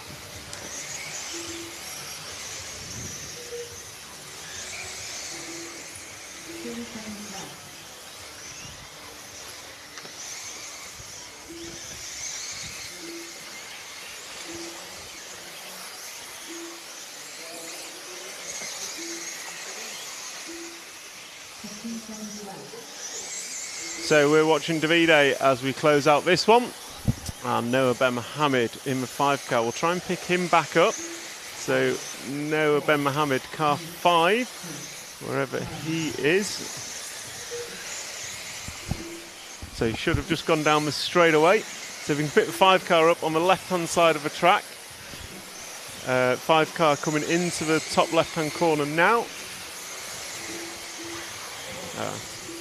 Sorry, I said 5, I meant 3. So can we pick the 3 car up? He's just coming into the triple now. That is Noah Ben Mohammed, yellow and blue one. And he is Noah Ben Mohammed, and he is on to top the timesheets going to the final heat here at round 1 of qualifying at the eBuggy Euros. Noah Ben Mohammed going to cross the line and going to take the win in this heat.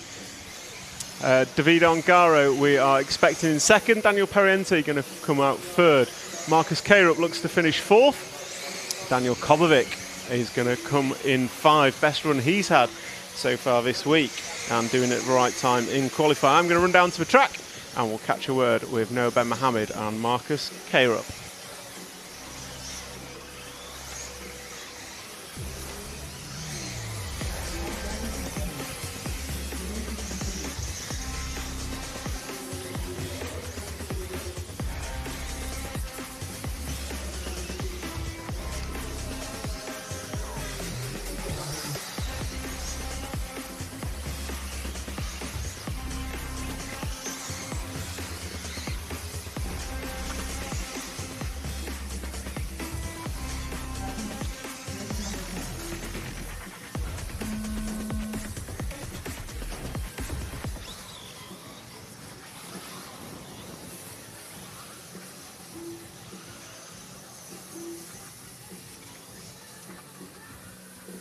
With Robert, after your run, how was that one? Not really bad, to be honest. It seems so. I think it's P4, right now. So, yeah, better than expected. How did you find the track? Slippery. Quite more slippery than yesterday. A bit better than the first one, but yeah, difficult. He did super good. Excellent. We're just going to catch a quick word with Noah. So, Noah, how was that one out there for you? Yeah, the one was very good, 0 mistake. And yeah, it's not finished. It's the first qualification, and I will see. Top of the timesheets at the minute by a couple of seconds. How does that feel going into the last heat? Yeah, I'm super happy, and it's not finished. Perfect. Thank you very much. Grab a quick word with Marcus. Not so good for you that time. What went wrong? Probably some driver mistakes and wrong gamble on the tires, but we come back stronger, I think. How are you finding the track out there? It's pretty difficult. I mean, the conditions are changing all the time, and people are doing all sorts of shit, so but we'll come back stronger for sure. Perfect, thank you very much. Cheers, buddy. Okay, we'll get back up to commentary booth for final heat of qualifying round number 1.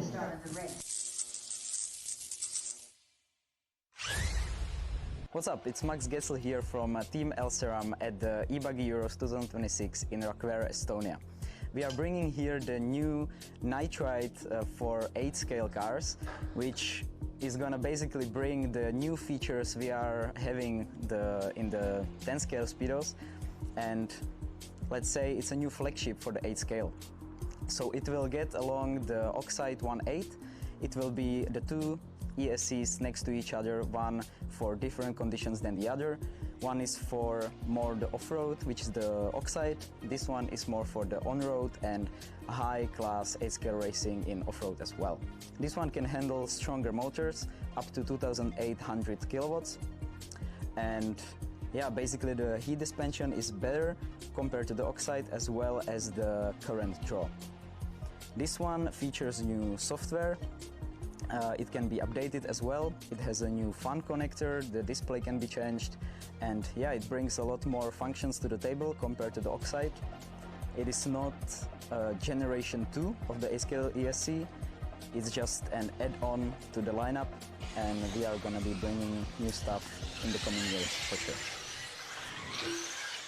So here we are for group number 10, closing out round 1 of qualifying. These guys, 30 seconds until the master clock starts, and we're going to open. We'll open with Pecco, our top seed from yesterday. So Pecco was very comfortable yesterday. and although the track seems to have changed a lot, lap times are coming down. So we've seen a handful of 34s in group number 9. And the time they're chasing is Noben Mohamed's 9 laps in 5:12. Your drivers will be Pecco Ivanen, Joao Figueiredo, Adrian Periente, Mikael Orlowski, Burak Kilic, Juan Carlos Canas, Hendrik Lemaine, Hugo Tavernon, Matteo Polito, Andrea Tevison, Theo Lemaire, Jessica Paulson. I think I caught them all as they move around. The track is live. The drivers are starting their personal 5-minute clock as they come round and cross the start-finish line now. So here goes Pecco Ivanen. He starts and we'll watch him for the first 2, and then we'll jump around and get some more action shots of as many cars as we can. Oh, Pecco, disaster. That's not how you want to start after top seed. So Pecco coming over a double jump. And car looks good around there, but he's already thrown this lap. But head down and go again. Anything can happen in 5 minutes. So far, Joao Figueiredo, good showing yesterday. He opens up quickest after 1 so far. So across the line, they're all through for 1, and it is Figueiredo, Tavernon, Kilic, Polito, Canas. Canas not having a good day yesterday, a great day yesterday. Hoping for a change of fortune today. Theo Lemaire 6th, Adrian Periente 7th, LeMay 8, Trevison 9, Paulson 10, Ivanen opened up with a 39.4, Orlowski a 39.6. So 2 potential winners there. Ivanen and Orlowski both having a bad first lap, and Pecco taking another tumble. So we'll try and pick up the 2 car of Joao Figueiredo. So that's the Techno Machine, somewhere on the left-hand side of the track. So we're looking for the 2 car.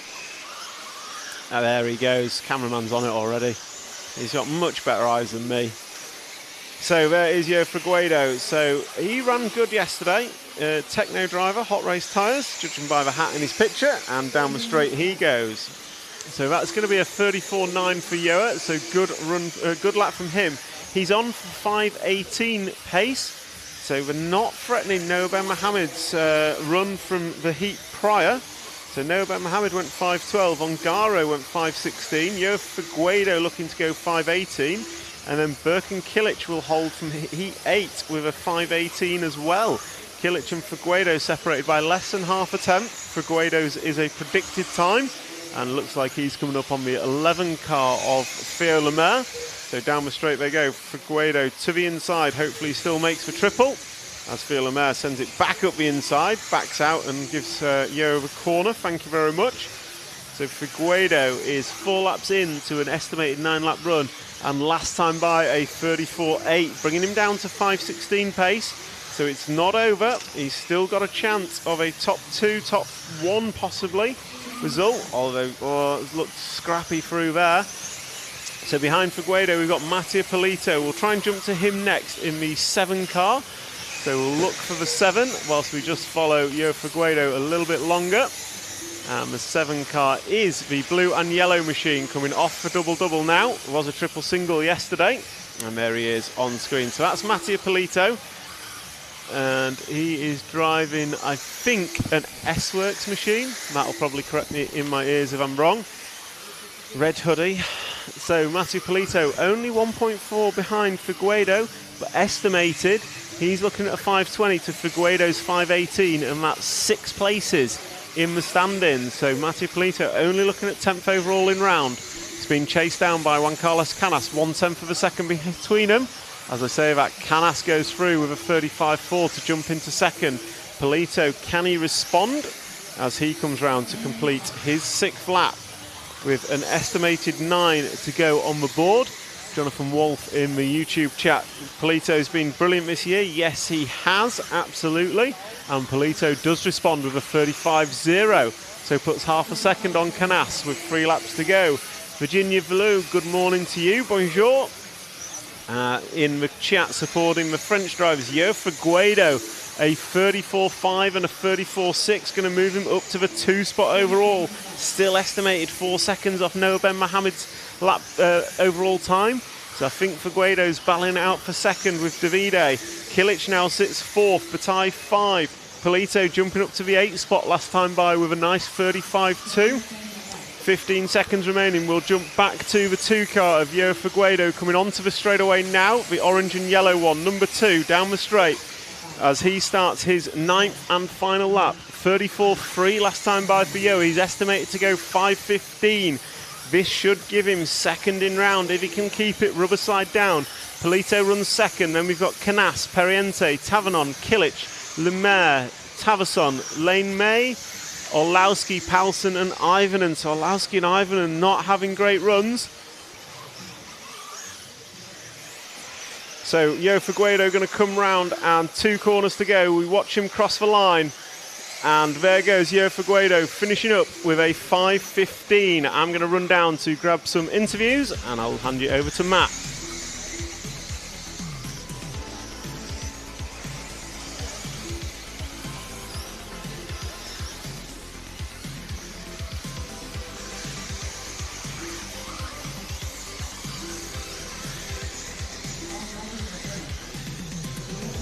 And there you have your results on the screen. João Figueiredo will be very happy with that. Polito pulled it out in the end, and we're just waiting for Tom to grab an interview. A couple of the drivers from that heat.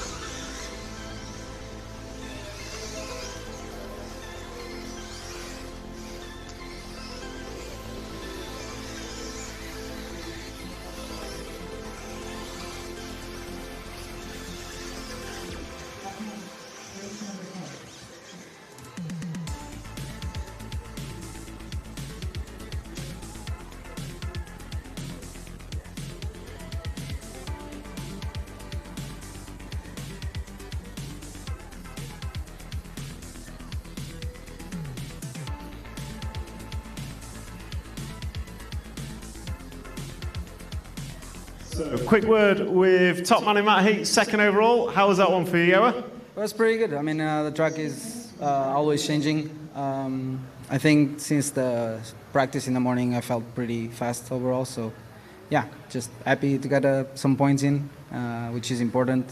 So, yeah. Do you think you'll do any changes for round 2 or just see how the track develops? I think maybe only tires, just try different things maybe. I don't know. We'll just check up with everyone in the team and we'll work together good like we are doing right now. So, yeah. Perfect. Thank you very much. Quick word with Pecco. TQ and seeding was not the way to start qualifying. What went wrong? I mean, I changed the tires and, yeah, wasn't that good the start, and then made a mistake and then changed to another set, and I think that was slightly better, but we'll see for the next run. The lap times are back to where we were in seeding practice yesterday. Does the track feel similar or does it feel totally different? For me, it felt totally different, so we'll see. Okay, well, good luck for the rest of the day. Thank you, Pecco. So that's a wrap of our top qualifying round, and it was Nobet Mohammed taking the TQ in round number 1, and we'll now jump to qualifying round number 2.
RC Racing TV is giving away a huge event prize pack to one lucky RC TV hero, absolutely stuffed with amazing prizes.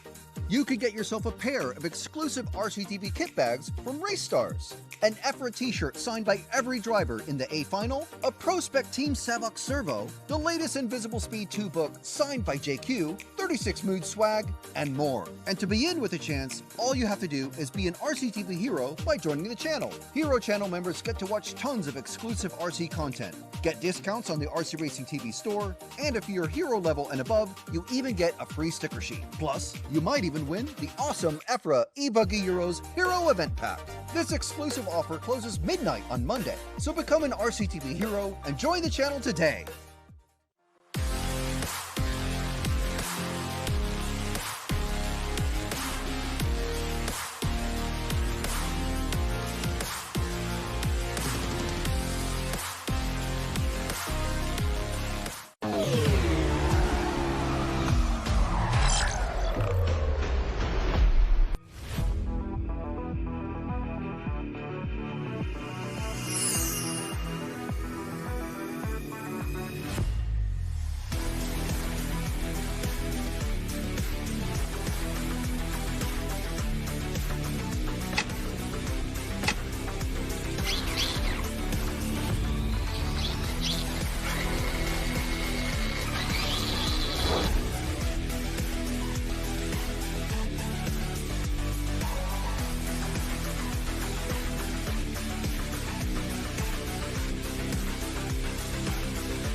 ESC with FOC. XC ESC motor combo? XC ESC.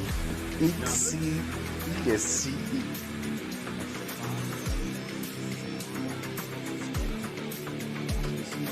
ESC here. So this.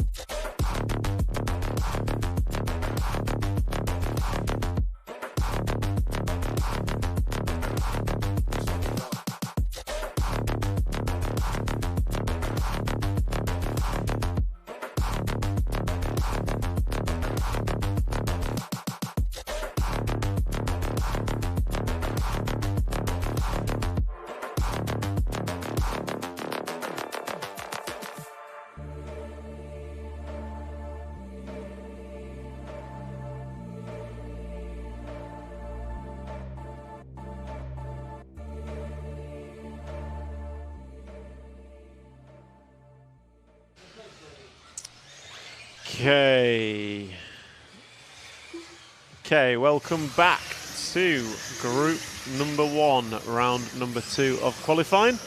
But Carlos Gomez stood next to me about to say something. What do you want to say, Carlos? World champ only 14. The world champ was only 14th. He was. Noah Ben Mohammed. I'm going to say, yesterday I called him for a podium. Amongst my many predictions. It has been a sparkling result. Sparkling for the Sparko. But Very technological on the second position. Yep. And David De Onga was third. Birken, good run. That's way better than his brother. Robert Batch, yeah. Bringing the old guys, bringing it in for the old guys. Then Daniel Pariente, and then the surprise is Julius Piccolo, Yeah. the young Austrian. And Canada for Nitro Hero Champ, 8. Yeah. And Ronnet also 9. Good front. Yeah, the French doing well. So we are on group number 1. Their qualifying time has just started, and your drivers: Gary Humphreys, Demantas Eserskis, Jan Disler, Rasmus Sage, Eric Majeur, Jessica Didon, Russell Brown, Remio Kosk, Ricard Kalnins, and Millie Brown. So I'm just going to check on the chat. Sorry, I've missed. It was exciting 3 heats at the end of that round. So let's just have a quick chat. Robert Battier retired. He's retiring this year. He's doing his last hurrah. So he's doing the eBuggy Euros, and he'll also be at the Nitro Worlds. But he'll still be around, so no stress there. Virginia Blue, bonjour, salut le français. Le français doing very well with Noah Ben Mohammed going TQ in round number 1 with the Sparko car. Très bien, or très bon. Yo. Sorry, that's Matt talking to me in my ear. Jonathan Wolf caught a quick glimpse of what looked like Will borrowing a hoodie. No, he's not got a hoodie on. He's got some wafter jacket as well. And then we've got Marco, too sensitive to conditions. I think a lot of it is just people testing different tyres, not knowing what tyres to run. So, yeah, it's quite interesting. A lot of the top drivers unsure on the tyres, unsure what they need to be doing, but they'll find out. So, yeah. And...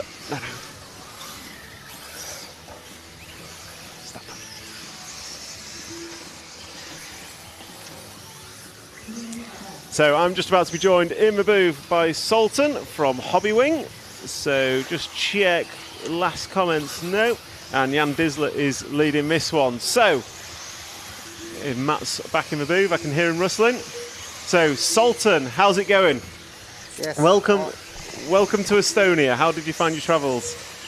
All fine. This is my second stop in the summer trip and 3 behind. How long are you here for? In total in more Europe? than 1 month. 1 month, so Yes. a long trip. Yes, this time. How do you prepare for all the events? Because I assume you have 8 scale, you've got touring car, you've got 10th electric. Actually, 3 categories. Sorry, we're not in, there we go. So yeah, how do you prepare for all the different events? Yes, before the race, we need to communicate with all our team drivers, and from the warm-up they have some information, so we prepare everything before the race. So I need to bring a lot of stuff here, and even send some boxes before my trip here. Yes. And arriving here at the Rakvera track, what were your first impressions of the facility? Yeah, super nice. Yeah, but a small pity is before the race, we got the information is super high traction and super high speed. So we prepare in that direction, but seems after the resurface a bit different. I think it's thrown everyone off a little bit.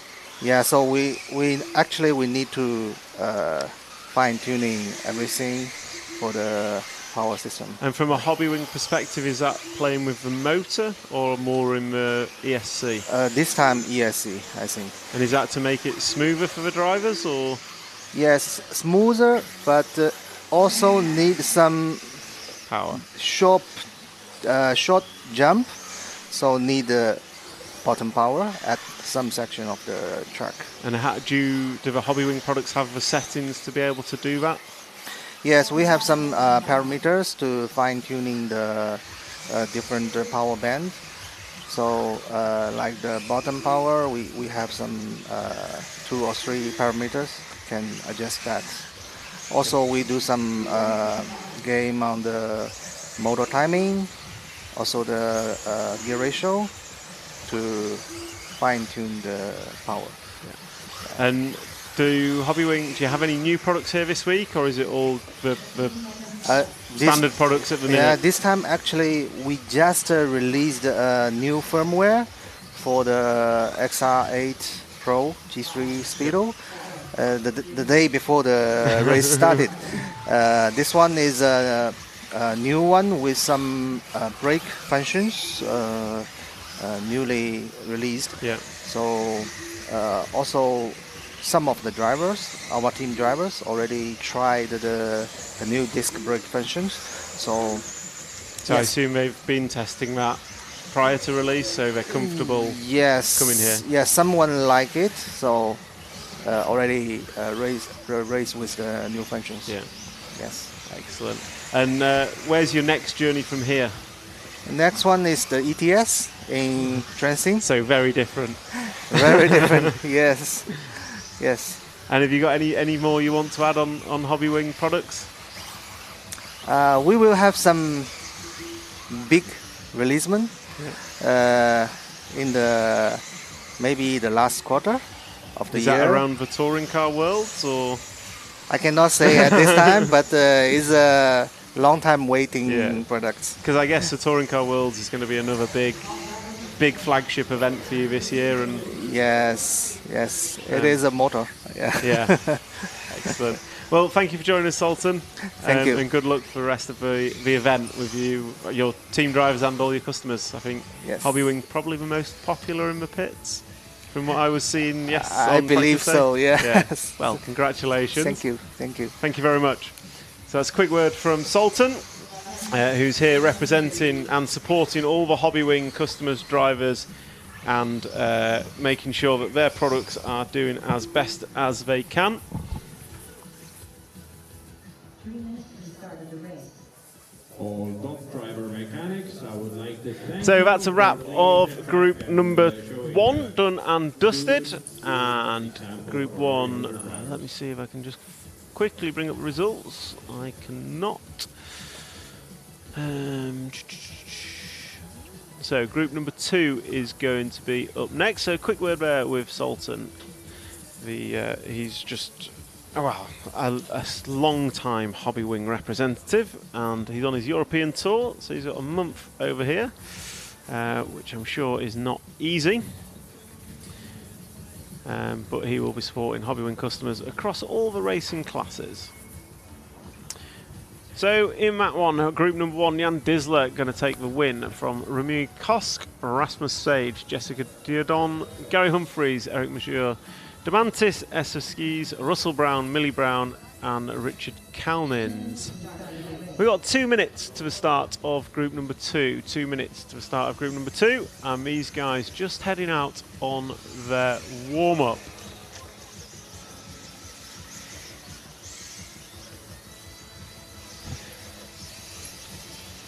So your drivers for group number 2 are going to be Alexis Morat, William White, Lucas Norden, Sami Pargelin, Juha Salmon, Danielis Stalinas, Robin Shah, Christianis Rollis, Holger Enoch, Ovi Marcus Kesmeg, Silvio Pietraboni, and Rene Levetzo.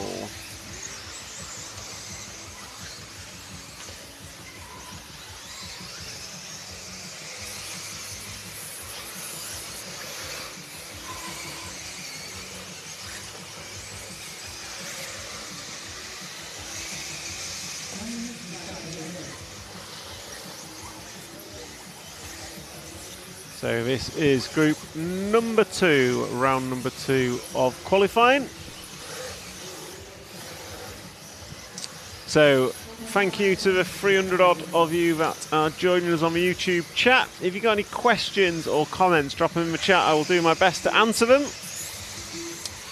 And if you've got any requests to follow cars, let me know. And again, we will do our best to answer them. We've got 30 seconds before the master clock starts in this one. I'm just going to take a quick drink and we'll be back with you in a second.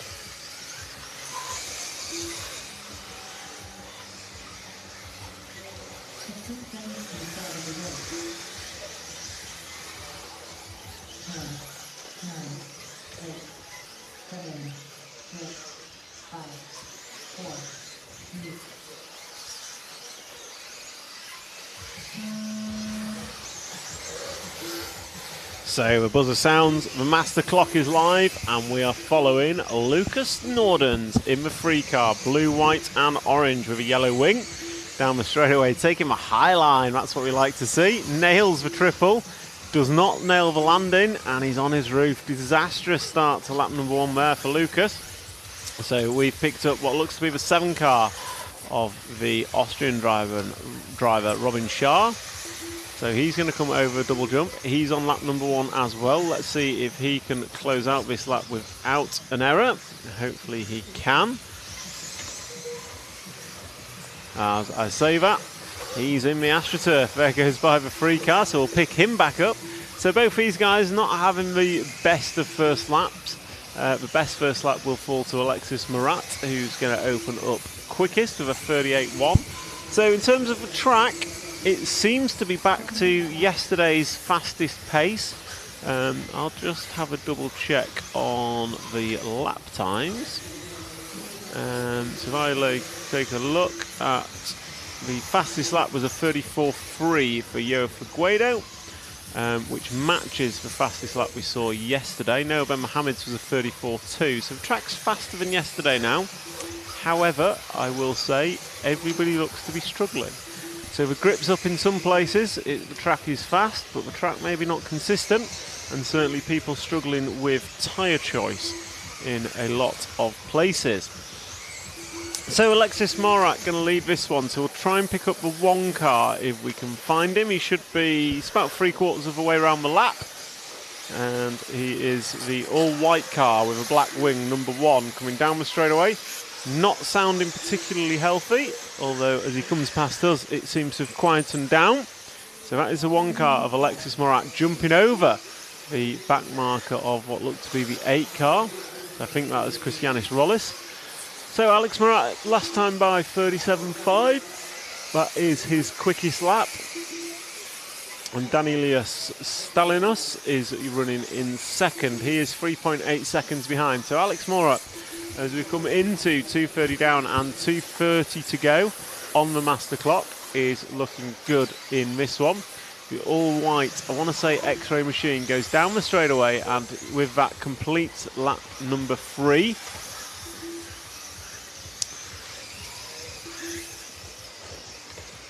So Alexis Morat coming round the top left corner, and he's chasing down the red and white car. So we'll stick with our leader.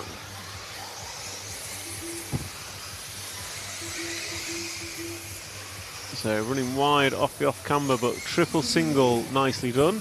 Noba Mohammed, one of the few drivers nailing that triple single pretty much every lap. So one of the areas he seemed to be making time up on everyone else. And we've got a request from an RC TV hero. Please can we follow the 2 car?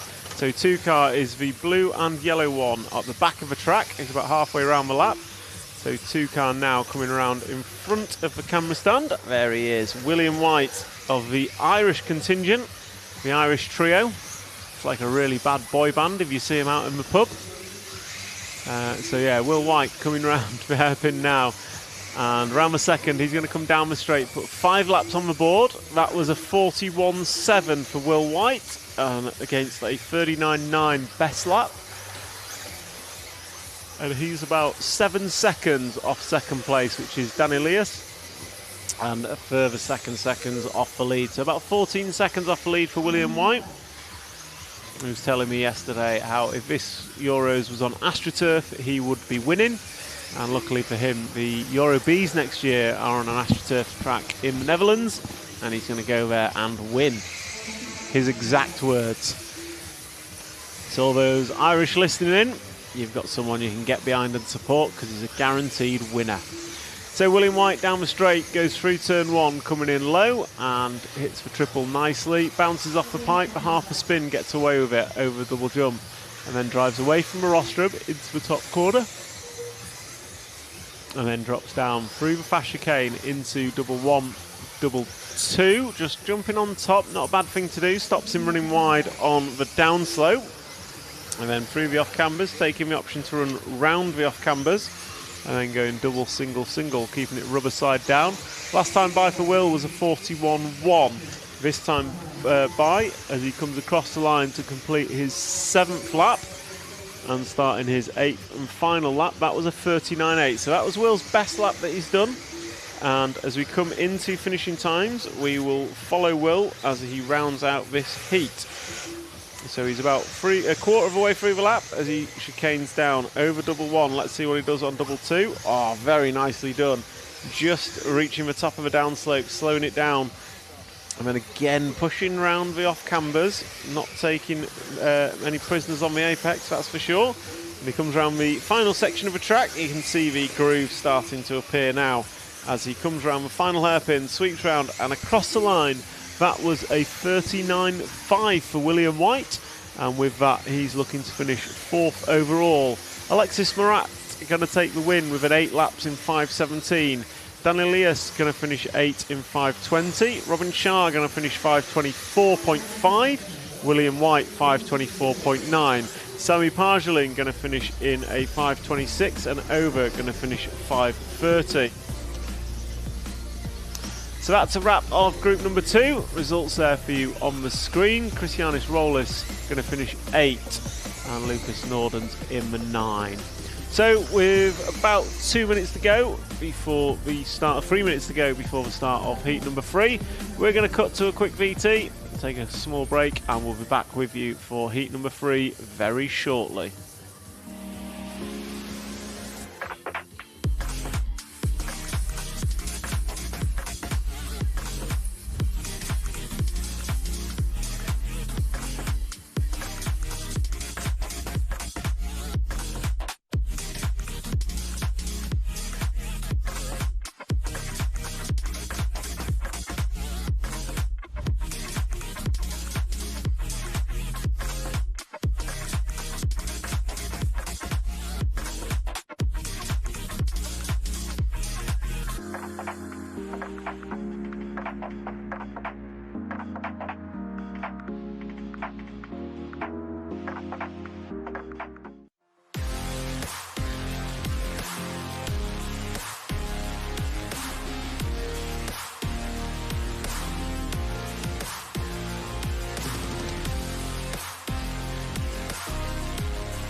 ESC with FOC. XC-ESC motor combo? XC-ESC. XC-ESC?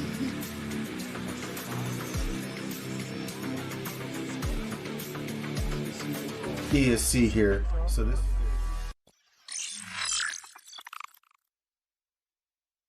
Meet the Spark, the ultimate A-scale bashing buggy from Team Corrali. From skate park ramps to dirt track doubles, conquering every challenge in between. Experience unstoppable performance and durability with Spark. Wherever you go, whatever you face, the answer is Spark, a bashing revolution. Team Corrali, engineered to be the fastest. So welcome back to group number 3. Mauricio EPM in the YouTube chat, how to know the race starting time. We don't have a schedule, unfortunately, but I can maybe tell you, I don't know, what am I going to tell you? I'm going to open a schedule and I'll tell you some times. I think, Matt, did you send us a schedule? Yeah, you did. So, just for those listening online, we're in qualifying round number 2. Top heats will be on at about 11:50, so about 50 minutes for top heats.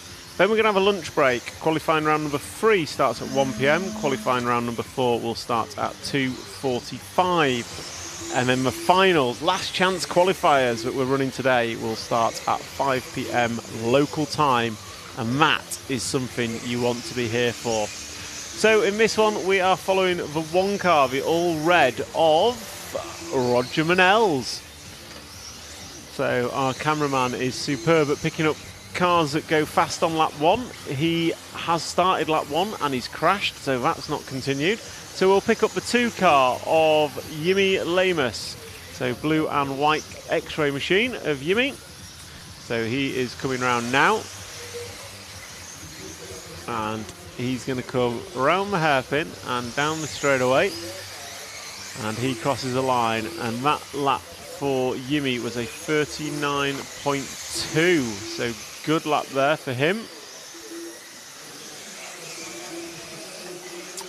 Your drivers for this one, Stefan Valt, Ott Nergi, Kais Jamser, Sebastian Valt, Jimmy Lamus, Sebastian Schneider, At Christian Keismagi, Lucas Bjorn Hidvelt, Roger Manels, Sven Rudig, Juho Koskivu and Kasparas Staliunas. Those are your drivers, and we are at 1:30 down and 3:30 to go. We've got the 2 car of Yumi Lamus on camera. He's going to cross the line. That was not a good lap for him. Well, it wasn't a bad lap, 39.5 compared to 39.2 opening lap. We've got 1 car in here which I'm going to say was drastically underseeded. So the 8 car we're going to try and pick up. I think that's him on his roof, right-hand side of the track. So the green number 8 car was doing superb. That is Stefan Valt. So he had a superb round number 1, and he's started well in round number 2 with a pair of 36s. And then as I get him on camera, recovering from a crash, that's a 42.0 for Stefan. He still leads, so his pace is good in this heat, so we'll follow him round as he goes double and double. Sweebrick on the chat, RC Wave from Sweden, have fun, drive hard. Thank you very much. These guys are driving hard and having fun at this fantastic RC Rakvera facility here in Estonia, host of the 2026 e-Buggy European Championships. And a big thank you to our sponsors, JConcepts, Team Corrali, Elsaram, S-Works, Hobbywing, Hot Race Tyres, XC, ESC and X-Ray. Oh, race leader's over. Just hits a pipe, goes over. Will White's there as quickly as an old Irishman can do. So you just see him just hits the pipe, shock tower digs into the clay and over he goes. It's going to cost him dearly. So Stefan Valt still the leader, and last time by was a 35.5, so he's absolutely got the pace with 1 minute and 52 seconds to go. And he's going to come across the line. This time by for the 8 car is, we know it's got an error, and it's a 42.4.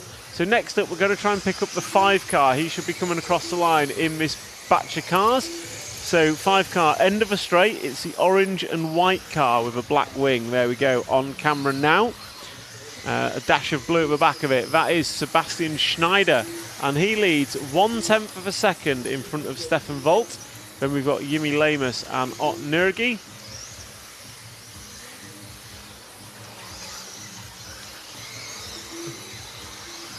So we have Sebastian Schneider, Stefan Valt. Stefan Valt, Sebastian Schneider, last time separated by 1/10 of a second.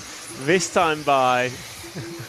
the gap is going to be bigger because Schneider goes through with a 40.7. So 4.2 is the gap. We'll stick on Sebastian, the German driver, with 44 seconds on the master clock. 44 on the master clock. He comes round the top corner, and then he's going to come into the double-double. There's 1, there's 2. Nicely done, very nicely done there from Sebastian. And this is looking like a good lap. This should be lap number 7 for Sebastian of an estimated 8. Stefan Valt just missing the 9-lap run. Question in the chat, car number 7. Could we try and follow the 7 car of Lucas Bjorn Heidfeld? I think he might be off track actually, so we'll stick with the one we're on. Oh no, we're on the 7 car, he's found him. This cameraman's good. Can we bring him back to England, Matt? He's fantastic. Yeah. So this is the 7 car of Lucas Bjorn Heidfeld, Norwegian racer, as requested in the RC chat. So coming around the off-cambers, staying high on the first and the second, comes in double, single, single, nicely done. Just going to tag his wheel on the pipe, gets away with it, as he's going to come round, and this should complete his 8th and final lap. Oh, he just gets tagged. Oh, disaster. Absolute disaster at the end for these 3. Going to cost them all a little bit of time. That was a 41.8 from Lucas. Stefan Valt has closed out 8.501. Stefan Valt going to finish with 8.501. Sebastian Schneider going to go 8.508. Ott Nigri going to go 5.14. Yumi Lamus going to go 5.19 in 4th place. Lucas Bjorn Heidfeld going to finish in 5th with a 5.23. Then at Christian Kazmagi, Roger Manels, Kasper Stelionas, Sven Rudig, Euro Koskivo going to be rounding out the 10. We've got Kai Jamsa and Sebastian Valt completing the results for this one. So that's a wrap of group number 3. Group 4 will be next. Group number 4 will be next. we've got a couple of minutes, so we'll just cut to a quick VT. RC Racing TV is giving away a huge event prize pack to one lucky RCTV hero, absolutely stuffed with amazing prizes. You could get yourself a pair of exclusive RCTV kit bags from Race Stars, an EFRA t-shirt signed by every driver in the A Final, a Pro Spec Team Savox Servo, the latest Invisible Speed 2 book signed by JQ, 36 Mood swag, and more. And to be in with a chance, all you have to do is be an RCTV hero by joining the channel. Hero channel members get to watch tons of exclusive RC content, get discounts on the RC Racing TV store, and if you're hero level and above, you even get a free sticker sheet. Plus, you might even win the awesome EFRA eBuggy Euros Hero Event Pack. This exclusive offer closes midnight on Monday, so become an RCTV hero and join the channel today.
So we are back with group number 4. These guys, about 1 minute and 30 seconds of warm-up remaining.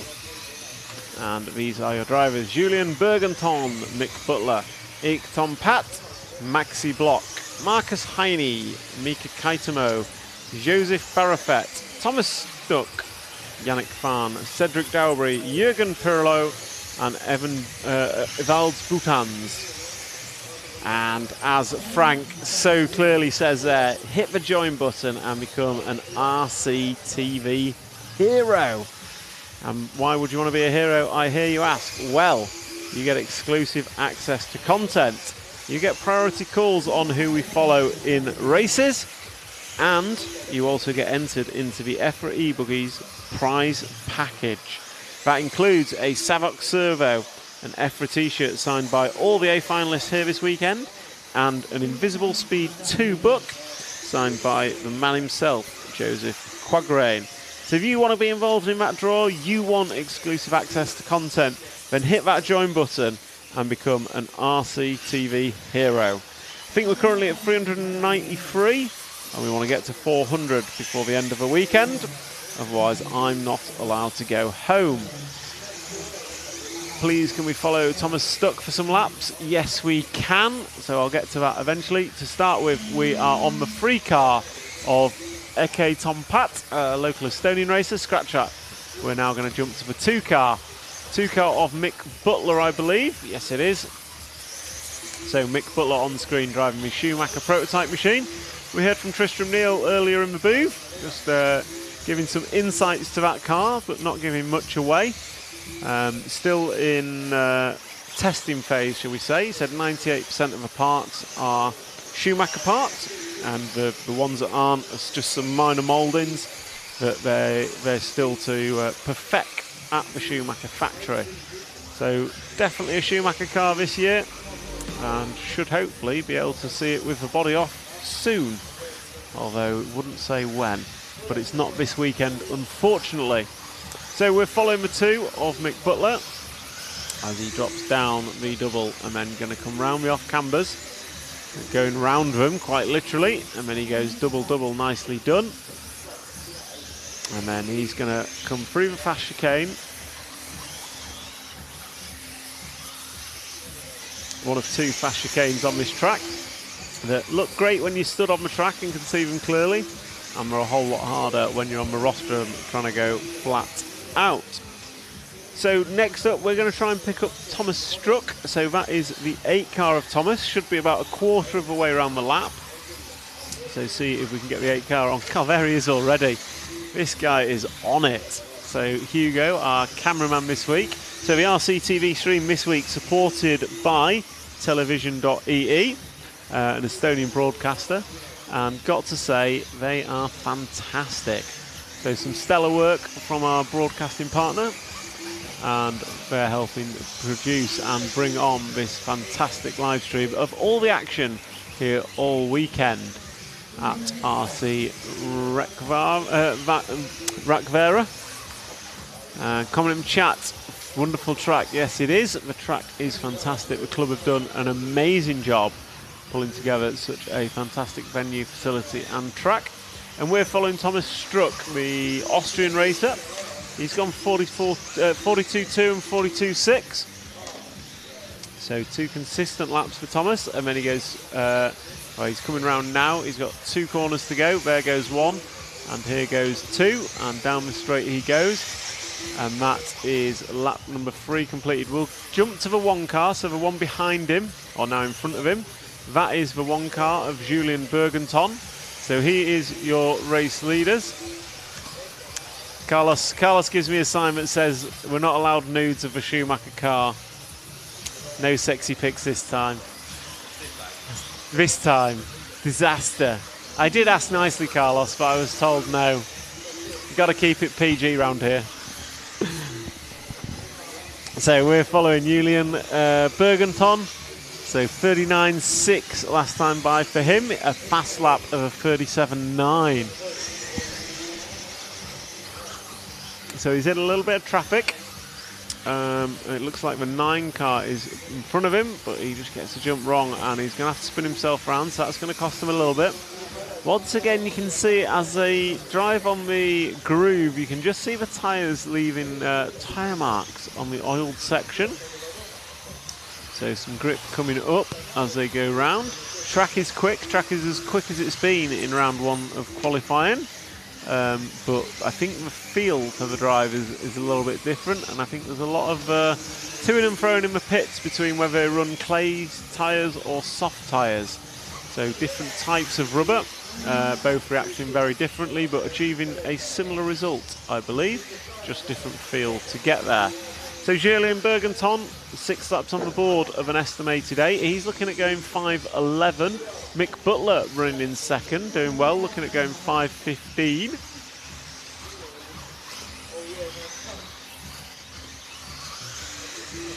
And then Ike Tom Pat runs third. Marcus Heine in 4. Joseph Barrafoot in 5. And there goes Julien past the 9 car of Yannick Fan.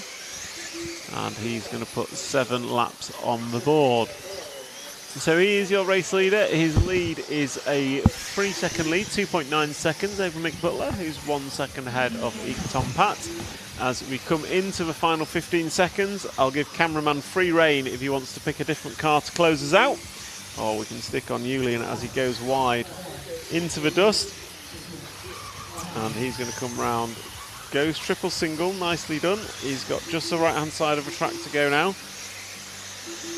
So comes round, hairpin 1, hairpin 2.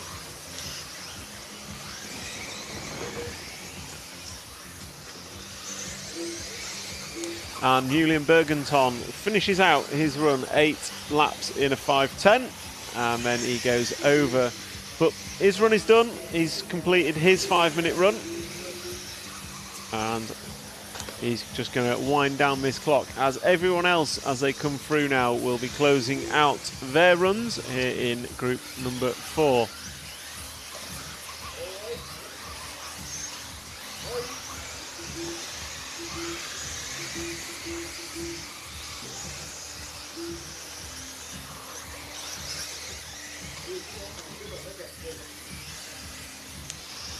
Okay, so as Group 4 comes into conclusion, it is going to be Bergenton, Butler and Tom Pat, your 1, 2 and 3. Bergenton setting the round time of an 8.5.10.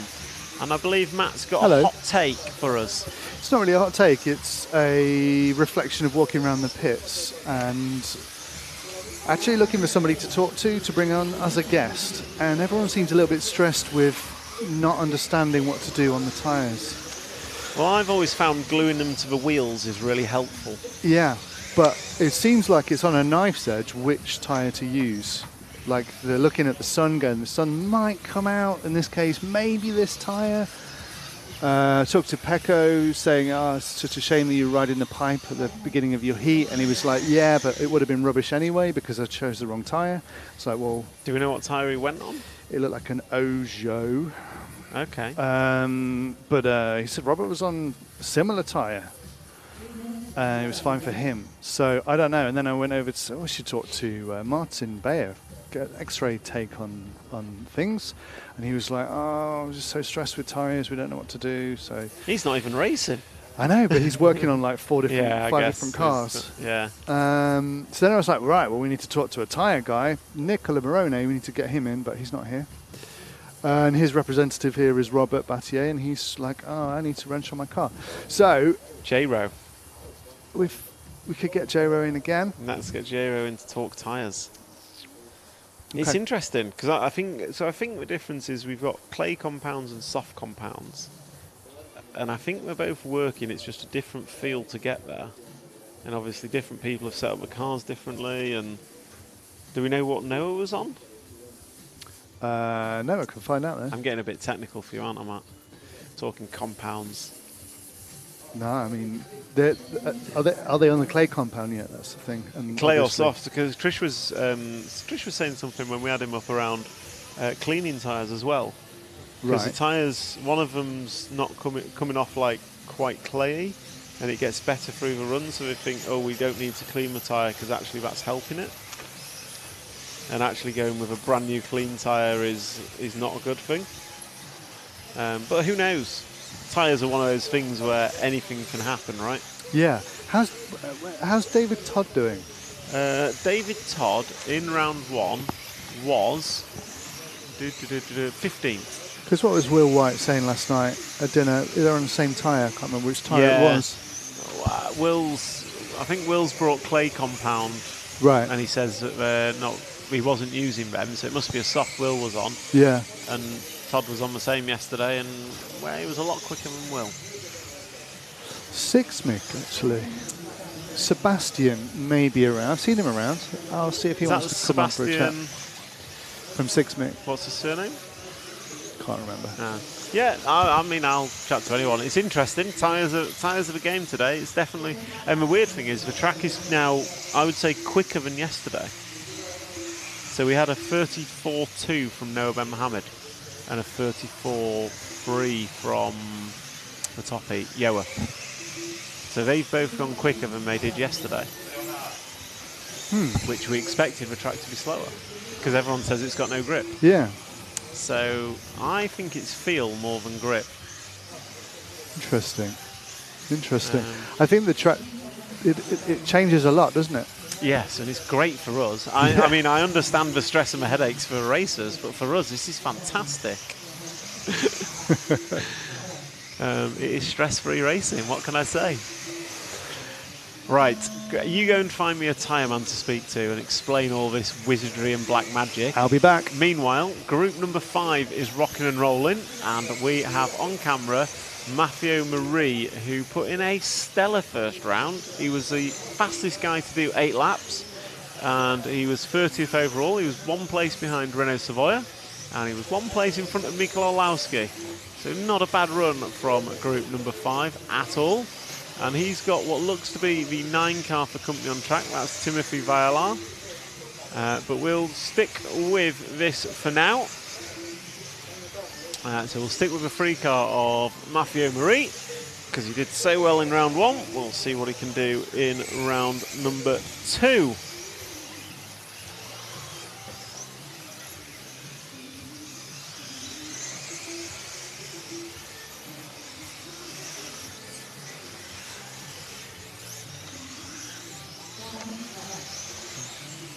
So as I come round to put 1 lap on the board, Maffeo going to cross the line, and he goes by with a 36.8 for Maffeo. Ivan Metzola going to go through a 36.2, as does Nathan Dalby.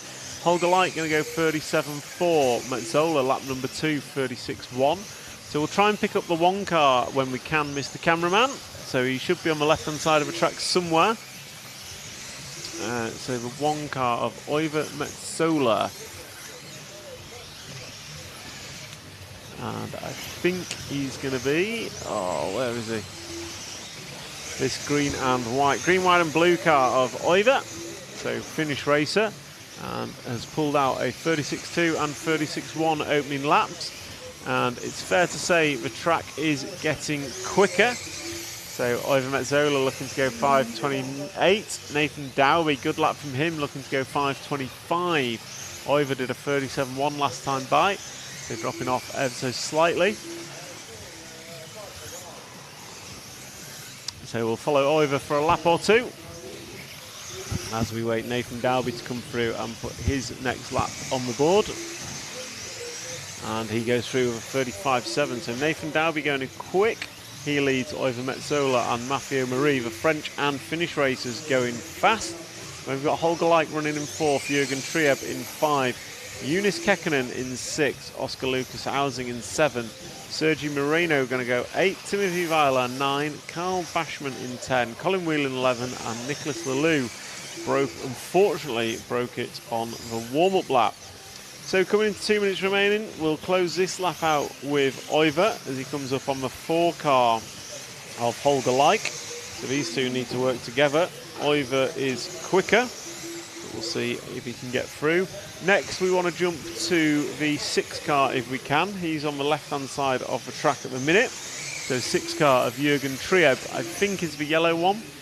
Yellow and blue. The cameraman will pick him up, I'm sure. So we're looking for the 6 as they come off the double jump. And then come round. So there is a 6 for yellow and blue. On camera now goes triple single. That is a 6 of Jürgen Trieb at the request of Jörg Tratter on the YouTube chat. So Jürgen Trieb now running in the 4 spot.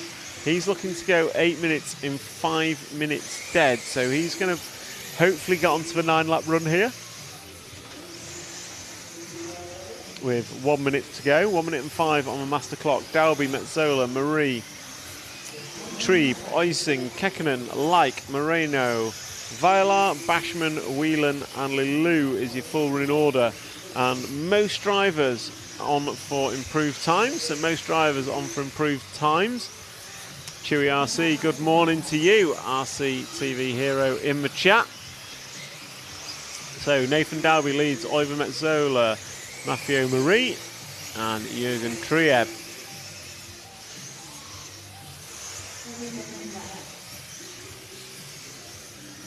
So with 30 seconds left, we will try and jump to the 2 car and close this one out with Nathan Dalby. He's got this lap and 1 more to go. So the 2 car should be somewhere near the start of the straight now.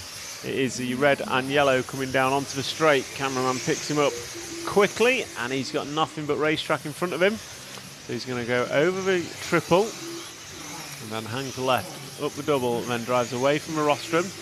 This is your race leader, Nathan Dalby, last time by 36.5. He's estimated to go 9 in a 5.26. He's got this lap and 1 more to complete. So this and 1 more for Nathan Dalby to complete. And he's hoping to keep it rubber side down as he comes round. He's got 2 hairpins to go and then he'll sweep. Oh, superhero for Chewy RC. That's better than an RC hero, that's superhero. Should really be Super RC Hero, but I'm not in charge of branding and marketing for all the right reasons. So Nathan Dalby coming round. He is on his 9th and final lap. Ivan Metzola has finished with a 9.528. Nathan Dalby looking to go 5.26. We'll see what he gets as he comes over the triple single. Nicely done. And then it's going to be fast chicane. 2 hairpins to close out round number 2 of qualifying for him. and for heat number 5. So there goes Nathan. He closes in a 5:26. Zola did a 5:28. Maffio does a 5:33. Jürgen Trier called at the line, 8 laps 5:00. As is Oscar Lucas Ausing. Moreno going to go 03. Violar going to go 03. Holger Light going to go 8:5:04. Kekkonen going to go 5:04. Then we had Bachmann and Colin Whelan. That's a wrap of group number 5. Group number 6 will be coming up next. Go on. And we will move over to a VT with a couple of minutes before the start of group number 6. RC Racing TV is giving away a huge event prize pack to one lucky RCTV hero, absolutely stuffed with amazing prizes. You could get yourself a pair of exclusive RCTV kit bags from Race Stars, an EFRA t-shirt signed by every driver in the A Final, a Prospect Team Savox Servo, the latest Invisible Speed 2 book signed by JQ, 36 Mood swag, and more. And to be in with a chance, all you have to do is be an RCTV hero by joining the channel. Hero channel members get to watch tons of exclusive RC content, get discounts on the RC Racing TV store, and if you're hero level and above, you even get a free sticker sheet. Plus, you might even win the awesome EFRA eBuggy Euros Hero Event Pack. This exclusive offer closes midnight on Monday, so become an RCTV hero and join the channel today.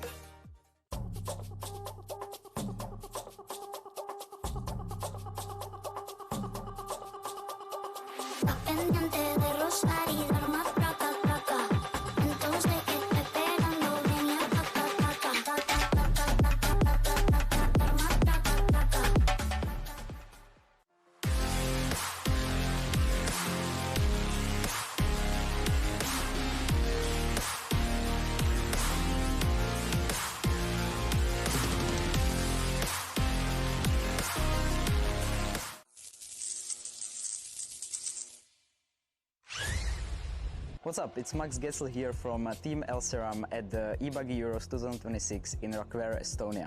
We are bringing here the new Nitride for 8-scale cars, which is gonna basically bring the new features we are having in the 10-scale speedos, and let's say it's a new flagship for the 8-scale. So it will get along the Oxide 1.8. It will be the two ESCs next to each other, one for different conditions than the other. One is for more the off-road, which is the Oxide. This one is more for the on-road and high-class 8-scale racing in off-road as well. This one can handle stronger motors, up to 2,800 kilowatts. And yeah, basically the heat dispension is better compared to the Oxide as well as the current draw. This one features new software. It can be updated as well. It has a new fan connector, the display can be changed, and yeah, it brings a lot more functions to the table compared to the Oxide. It is not generation 2 of the 8-scale ESC, it's just an add-on to the lineup, and we are gonna be bringing new stuff in the coming years for sure. So, welcome back. We've got Jason Rona with us here in the booth.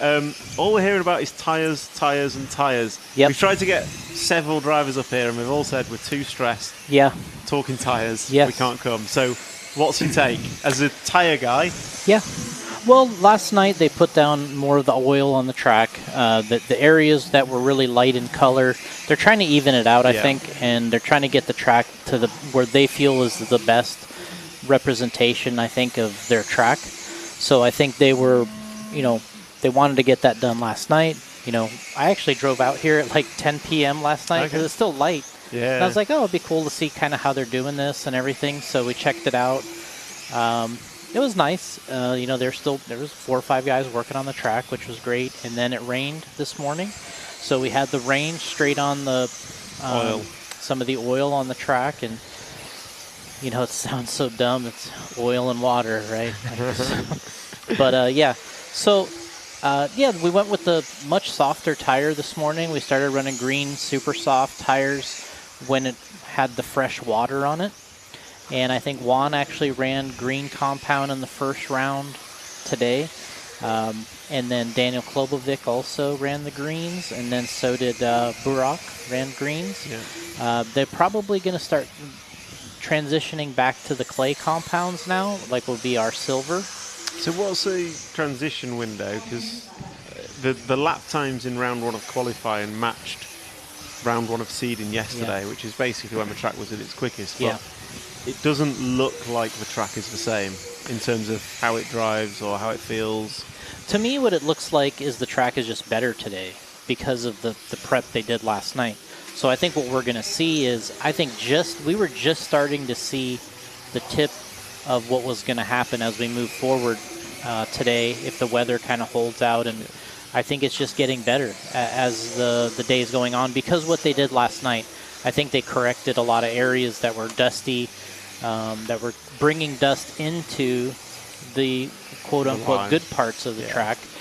So they're minimizing a lot of that with equalizing all the sections. So I think what happened is we started off the day super loose because of the rain, because you got the water around the oil, and it was super loose.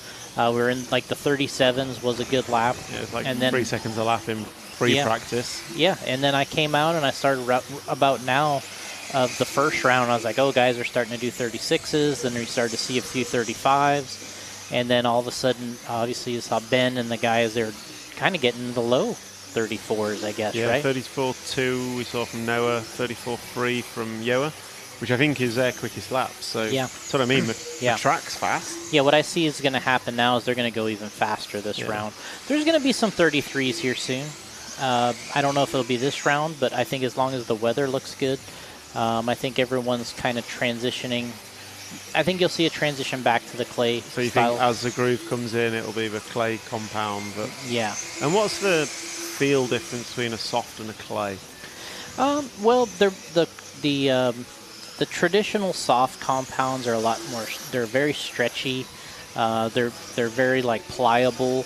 There's a lot with the clay stuff. There's a lot more like you feel them and they're like snappy feeling. They're kind of rigid, a little snappier feeling. The tires when you hold them, they're like a lot poppier. So what does that translate to driver feel? I guess is it? Yeah, I think what happens is as the tires wear, it's important to have wear on them. The unfortunate part here is we got guys starting qualifiers with new tires when you don't really want that, because you really want a little bit of an angle on the tread, and I think that's part of running the clay compound is once you start having that compound that's a little more responsive, it frees the car up. They look a little lighter on the track with the clay compound. They're not like look like they're sitting in mud. Yeah. They're a little lighter, they're a little freer, and you can see that in the switchback sections. So that's kind of a characteristic, I think, of that kind of style compound. And then when they wear, you get with any tires, they start to have a wedge on them. They have more of a wedge to the pins, and then you get a longer contact patch, which I think is just better. Yeah. So ultimately, what you really want to be on, I would think, is some worn tires that, maybe in this round the clay compound will come back to being the faster item. So we'll see. We see some guys kind of walking around with the Ziploc bags. So that usually means one thing. So we'll see how that affects things. But, that's probably the next step. Right, okay. Well, thank you for your insight, Jason. Yep. You're the only tyre guy that we've managed to grab who's not super stressed. So clearly you've got something that's working for you, which is always good. Well, yeah, I mean, we got to get a couple better runs this round. Juan drove amazing. That was his best driving run, but needs to be a little quicker. So hopefully the tire game will kind of come to us a little bit more. Burak had a stellar opening race. Yeah, and they're running well, but we'll see. We got to get a little bit better. Yeah. Well, thank you very much, and we'll jump back into Booth and give you a closeout of group number 6.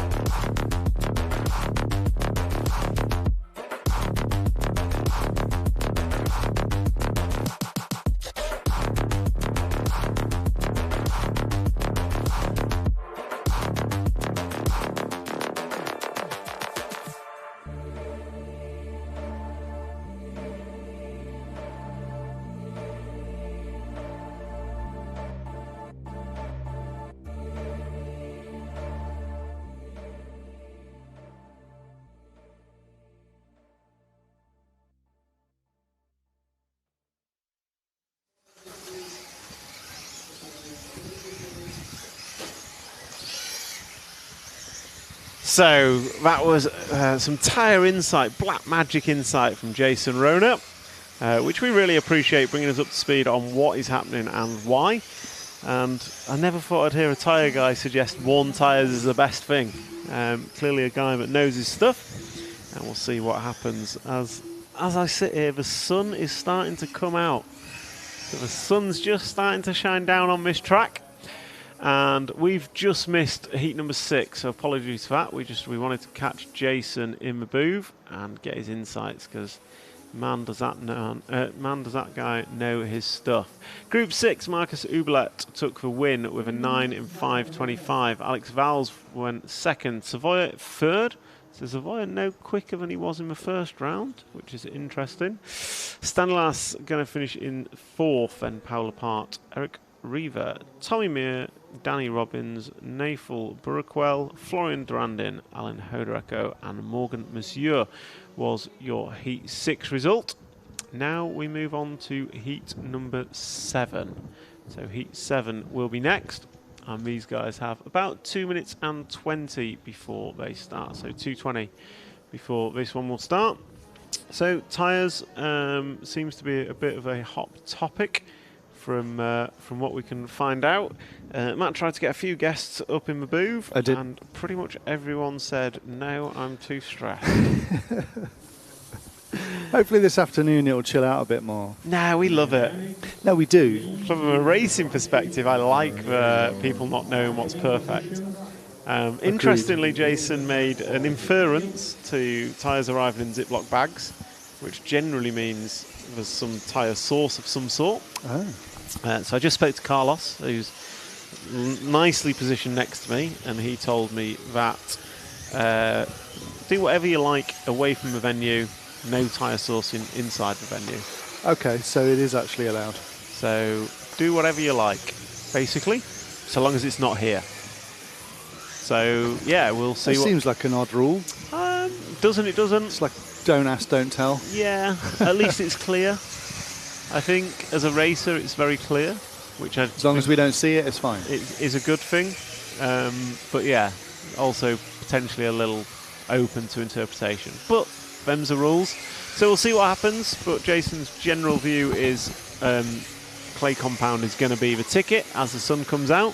And the sun is out, which is lovely to see. So yeah, we'll see. And the other bit of information I got from my friend Carlos, LCQ final tonight from around 5 p.m. 1 bump up. So the winner of each LCQ final today bumps up to the next final for the three-legged mains tomorrow. And that, my friend, is going to be some fantastic racing. It's going to be exciting. It's going to be very exciting. I might not have a voice left for tomorrow, but it'll be worth it. So with 30 seconds before this one starts, I'm just going to jump to the chat, see what we've got. Chewy RC pointing out he is a superhero. That's what we like. Who knew you could be a superhero for just $7.99 a month? $9.99 a month to become a superhero in life. A fully fledged, legitimate, certified superhero. Put that on your dating profile. You say for life, I mean, for as long as you keep paying. Yeah, $9.99. But keep paying for life. I mean, Will contributing. Will would love that on his dating profile. Certified superhero. Yeah. We'll just let you decide what kind of superhero it is. Who else have we got? We got Erwin Richter, Go Austrians Go. We've got Aidan Burke of sunny Southport fame. Let's go. Lasso Kid is in the chat. Another RC TV hero. And greetings to Renee and Sven, who I think were in the previous heat. So Group 7, yes, Group 7's on track. They've all started their clocks and their first lap will be complete as they come round now. We are following what looks to be the all-white number 1 car of Corentin Richard, and he was, I believe, top of the tree in this one last time by. So he had a good result last time. And now he is not leading this. We're waiting for him to come past the line, sorry. So waiting for him to come by. There he goes. So it's a 36.4 opening lap for Corentin. So he opens up quickest, and Karl-Erik Volter, who finished second in the last one, opens up second. Heine in the chat, great bit of camera work, by the way. I agree. So Hugo is our cameraman at the minute, and he's doing a sterling job. I'm not sure if he's filmed RC before, Matt might know, but he's certainly doing a brilliant job deciphering my ramblings of where we're trying to look. So he's doing a fantastic job of that. And he's also doing a fantastic job of picking cars that go quick, whereas when I pick them, they crash. So I think racers all around the world would much prefer Hugo than me. But anyway, we've got Corentin Richard on camera, and he's run a 36.4 and a 36.6, but it's Karl-Erik Volter that leads by 0.2 of a second. We've got a few superheroes in the chat here, and we've got a request for Henry Tompkinson from Bryn Hall, who is an RC TV hero. So we're going to try and pick up the 8 car of Henry Tompkinson, and I think that's a red and white one. He should be somewhere near the end of the lap now, coming down the straightaway. And there he goes. Hugo's got him on camera. So Henry Tompkinson, oh man, as soon as I mention him, a 40.6, opened up with a 36.5 and a 36.7, and backed it up with a 40.6, and he's on his roof again. Disaster. Savoy of a Shark is there. So Henry coming over the back double, nicely landed on that. The track is looking quicker, I think. So I think the track's getting quicker. I think the guys are getting used to it. I've got all my questions lined up for when we go and do some interviews all around tyres, because that's all anyone seems to be talking about at the minute.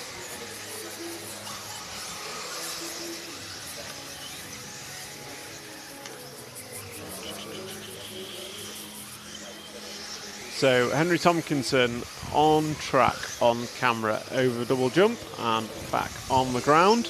He is running in the 10 spot in this one. We've got Tunks Tune, another RCTV hero. He calls me a superhero. I'm not sure about that. Matt Tunks, esteemed vintage car builder, I must say. So yeah, thanks for joining us, Matt. So Henry Tompkinson down the straight with 1 minute and 10 to go. He is running in the 10 spot. We're going to try and jump to Joseph Quagrain in the Myarko. So that's the 4 car. Should be on the right-hand side of the track somewhere, usually green and white. So we're looking for the 4 car. And I think he's coming onto the straightaway now.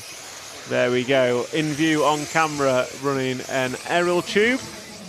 Must be back on 27 meg. So JQ with that lap going to jump up to the 2 spot. He's estimated to go 9.529. So good run so far for JQ. Karl-Erik Volter is 1.5 seconds in front of that.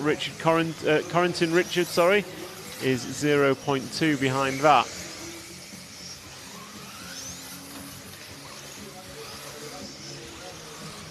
So Karl-Erik Volter, Joseph Quagrain and Corentin Richard is your 1, 2, 3. And these guys are coming around to put 7 laps on the board of a predicted 9. So JQ is running in second. 1.7 is the gap now. So JQ on the screen coming down the double and comes round then through the off cambers.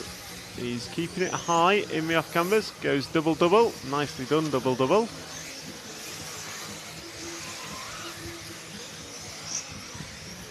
And then coming down the straight, JQ going to put 8 laps on the board, starting his 9th and final lap now, and he's dropped behind Richard. So Richard now 2.8 off the lead, with JQ half a second behind that. Rainer Resser, you run in 3rd. Elliot De Hees runs in 5th.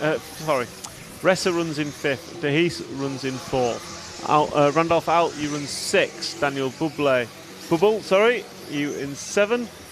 Peter Perrault runs 8th. Henry Tompkinson worked his way back up to the 9th spot. Then Levi Martikainen. Hugo Brisset running in the 11, and Matthias Yasmin in the 12. So Karl-Erik Volter going to take that one with a 9 in 5.25. Richard and Quagrain split by 0.4 of a second.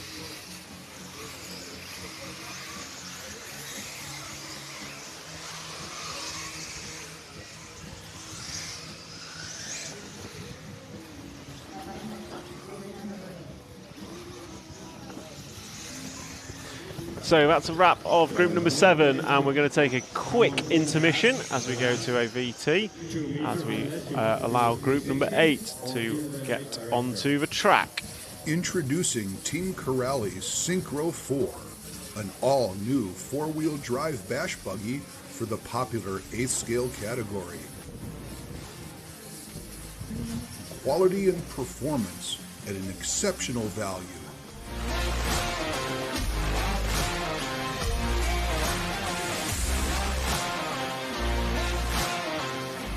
Synchro 4, your ultimate off-road companion.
with FOC.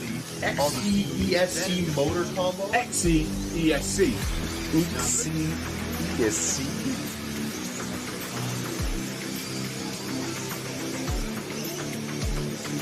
ESC here. So this.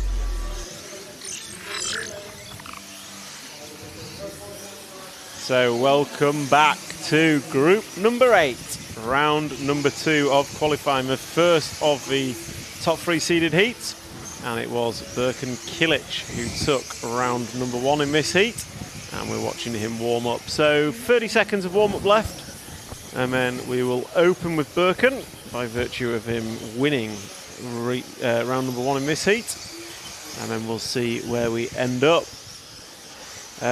Good morning to all those on the YouTube stream. We've got 450 watching qualifying here from RC Rakvera.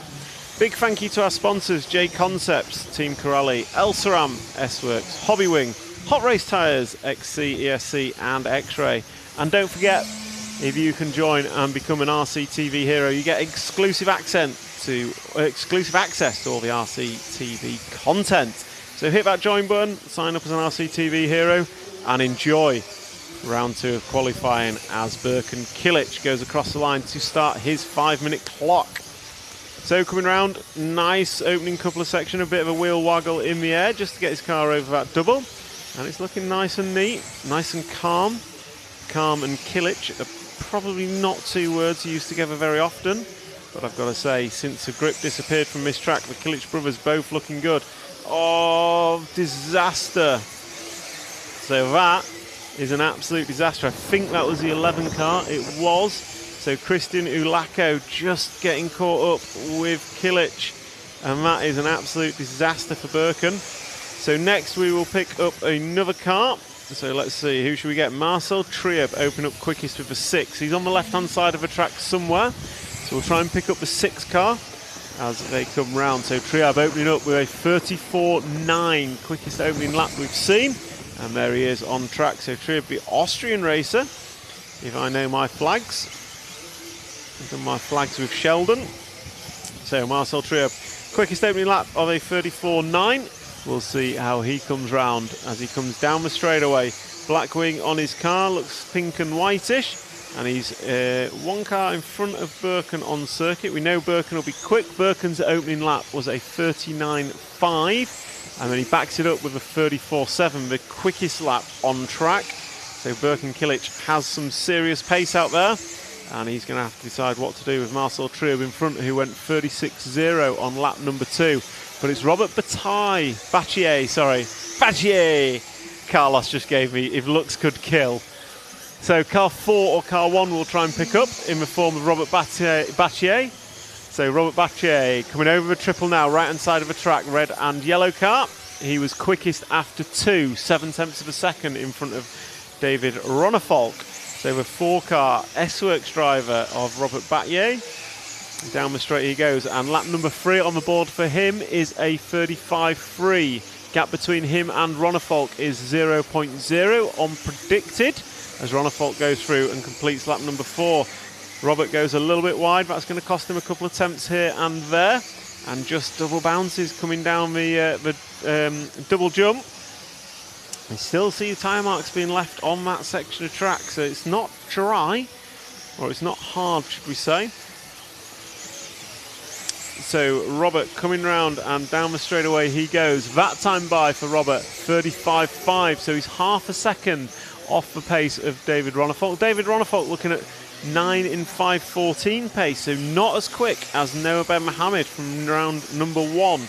And with 1 minute and 50 to go, your running order is Ronnefolk, Battier, Trieb, Kilic, Bermudez, Ciclodi, Zalewski, Boda, Sartell, Todd, Like and Ulako.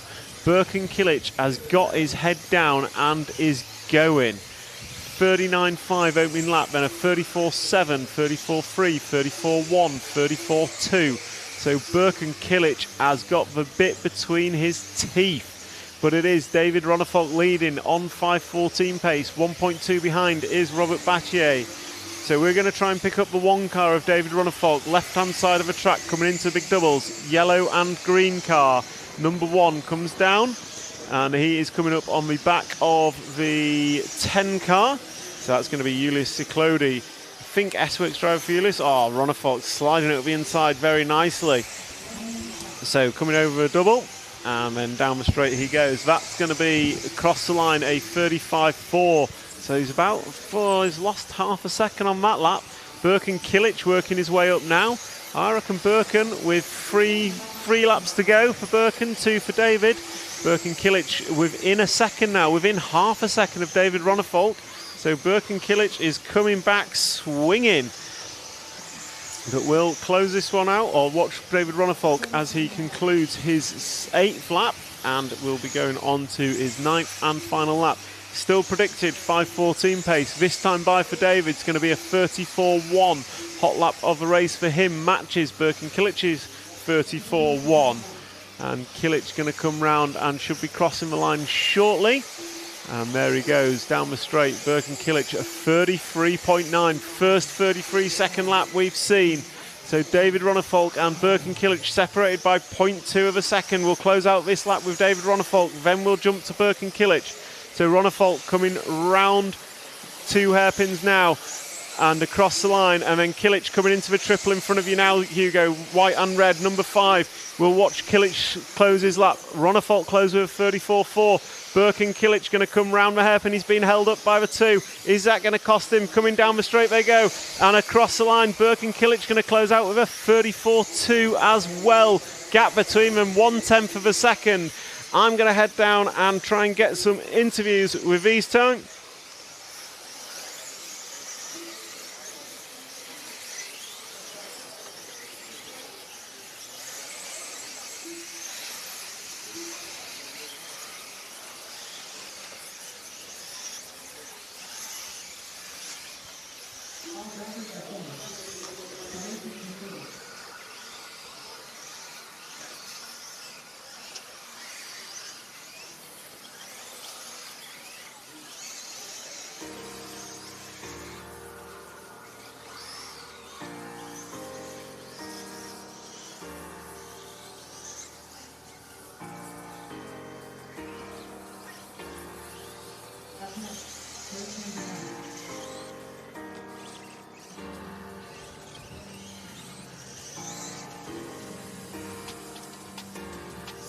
Wrap of hit 8, round number 2 of qualifying, and I've got David Ronnefold quickest in that heat. How was it out there?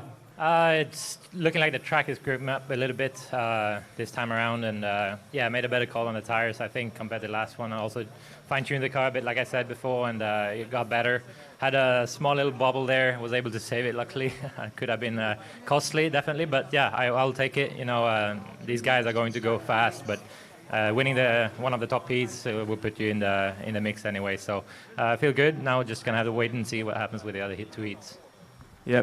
Can I ask, clay or soft tires? I'm using the ultra soft clay in that one. So. Perfect. Thank you very much, David. Good luck for the next round. Try and grab Birkin. Birkin. Quick word, Birkin. Yes. Started terrible, super strong all through the race. How are you feeling? I mean, I was a bit unlucky at the start, but absolutely, it was not his fault. He tried to save his car, and I drove into it.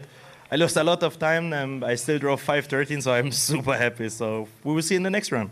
Okay, can I ask, soft or clay tires? I don't want to tell. They're still dry. He doesn't know. Thank you, Birkin. So that's a wrap of group number 8, and group 9 will be on track shortly. We're just going to grab a very quick word with Carl. So, Carl, I believe you're local to the track. How are you finding it out there? I mean, it's my home track. I think I'm going to do good. I hope so. How are you finding, is it like the track normally is, kind of when you're here regularly, or do you feel it's kind of changed a lot considering it's a big event and there's a lot more cars going around? I mean, the track had much more grip when we changed it, so I think it's a lot different. So do you think your local knowledge is helping, or do you still feel like you're having to learn every time you go out? I mean, yeah, kinda. And where are you hoping to end up at come the end of qualifying? In the top 25 will be pretty good for me. Excellent. Well, good luck for the rest of the day, and we'll catch up with you later. Thank you. So group number 9 is out on track, and we will run back up to the booth.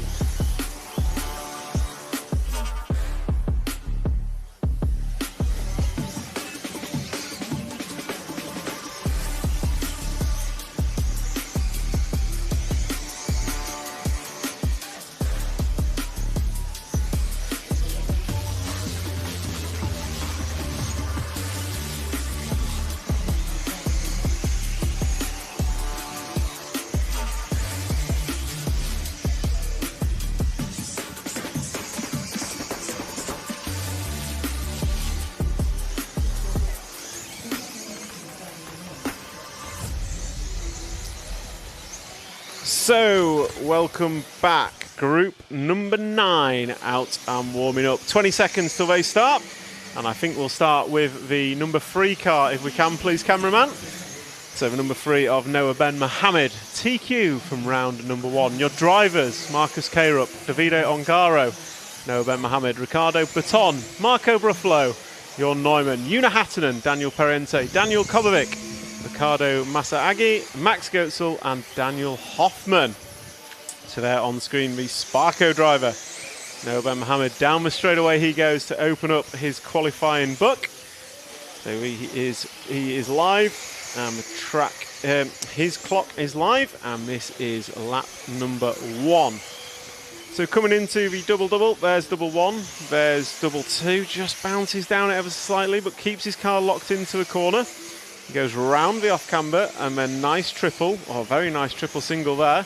Car looking smooth and fast. We've just seen the first 33-second lap around this circuit this weekend, and it came from Birkin Kilic. Noah Ben Mohammed going up with a 34.8, Hoffman 37.4, Baton 38.0, Kobovic 38.2, Jon Neumann 34.7, bringing the heat with the WRC, Bruffalo 34.8, Hatanen 35.2, Daniel Perriente 34.3. Still a few more big names to come. Karup 34.8, Masa Agi 35.1, Goetzel 35.8, and Davide Ongaro is a 35.0. So no one, well, I say no one, Daniel Perriente opening up on 08 pace.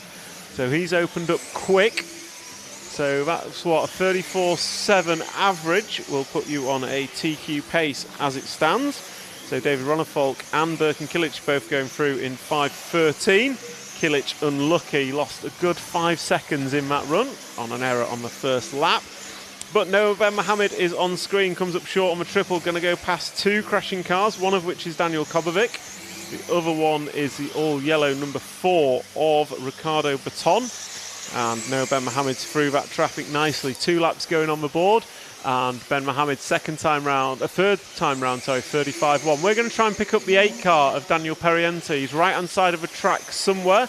The green and red one coming round now and down the straight. So Daniel Periente opened up quickest and he's maintained it, a 34.3, 34.7, 34.5. He's looking to go 5:10 pace, and that would be a new fastest time overall. Davide Ongaro backing up his 35.0 with a 34.4. He's looking at going 5:13 pace. Baruffalo looking at 5:12. So Marcus Kayrup, he wasn't great in round number 1, and he's not looking great in round number 2. So Marcus Kayrup going to need 2 from 2 as it stands. But we are following Daniel Periente, young Spanish racer, down the straight. 4 laps on the board. That was a 34.3. He is looking fast and racy. Slowest lap out there is a 34.7. So he's looking at going 9 in 5:10 pace. Baruffalo 5:12. Ongaro with a 34.2 going 5:11 pace. So neither of these can quite match Birkin Kilic's 33.9. But it was towards the end of the run. And we heard what Jason Rona was saying. Used tyres are probably better. So maybe as the tyres wear in, these guys get quicker with 1 minute and 45 on the clock. Daniel Periente coming down the straight, that time by 34.8, his slowest lap. So we're going to try and pick up Jorn Neumann in the 6 car. So we'll try and pick up Jorn Neumann in the 6. I think it might be the all-orange one with yellow wheels. Coming round the off-cambers now into the triple. So Jorn, Coyote driver, running the WRC car. He's running quick in this, looking at a 5:14 pace. As I look back at the timing screen, Periente and Ongaro now split by 1/10 of a second. Jorn Neumann goes through with a 35.1. We'll give Jorn a lap or 2, and then we'll jump to whomever the leader is out of Periente and Ongaro as we come to close this. That time round, Periente goes 34.4, 5:10 pace. So no one can quite match the pace of Birkin Kilic if he hadn't had a crash, but that's a big if. And Noah Ben Mohammed not going as well as he did in round number 1, but he has just dropped hot lap of the day, 33.7. Now looking at going 5:11 pace, so 6/10 separates the front 3 cars. Ongaro, Periente and Ben Mohammed now the running order. 34.2 from Ongaro, 34.5 from Periente, gap between them, half a second. 30 seconds to go. These guys have this lap and one more. We'll try and pick up at Davide Ongaro. He's coming onto the straightaway now. So 2 car, blue and yellow. Sorry, I've missed. Where is Ongaro? We'll try and pick up Ongaro in the 2. So he should be on the left-hand side of the track. So coming off the second double now. Round the off-cambers, that is Ongaro. He currently leads by 1/10 of a second over Periente. Periente starts his last lap now. Ongaro's got this and one more. 1 second separating Ongaro, Periente and Mohammed. Ben Mohammed, 33.7 is the quickest lap we've seen. To 34.4 from Ongaro. So Ongaro, Periente and Ben Mohammed all going at it. 1 second separates them. Ben Mohammed having an error on his last lap. It's not going to be him. Daniel Periente will be next across the line. We'll stick with Ongaro as he comes round. He's our leader at the minute by 1/10 of a second. Periente going to come across the line now. And that's going to be a 5:11.3 for Periente. Closed out with a 35.0. Davide Ongaro going to come round. If he keeps it rubber side down, it's going to be a new hot lap. A new fastest time of the day, and it is a 5:10.7, closes with a 34.6. So I'm going to run down and try and catch some interviews. Back with you in just a moment.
So, quick word with Daniel after that one. Second, not far behind Davide at the front. How did you find it out there? Super good. We are trying some things on the car and tires, and we are making improvements, so I'm happy. Can I ask you on soft tyres or clay tyres? I'm with Magma Green. It's clay. Perfect. And how are you finding the track out there? Is it getting more consistent for you? For me, yes. It's better than yesterday because I feel same grip in all the tracks, so it's fine. Perfect. Thank you very much. Good luck for the remainder of the qualifying. We'll catch a quick word with Davide. Qualifying comes and your name appears at the top. How was that one? I mean, we were working so hard on the car, on the tires. Track is not easy, especially the surface. So yeah, maybe now it was good. So let's see the next one. And we on clay or soft tyres? Medium. Medium. How are you finding the track? Is it getting consistent for you, or are you still finding it changing quite a bit? Some parts are strange, still a bit of oil on it, but some parts from yesterday are better. So I mean, it's getting better every run, and a bit dry. Perfect. Well, good luck for the remainder of qualifying. Thank you. So that's a wrap of Heat 9 and Heat 10 going out for their warm-up lap. So we'll jump back up to booth and bring you the final heat of qualifying in round number 2.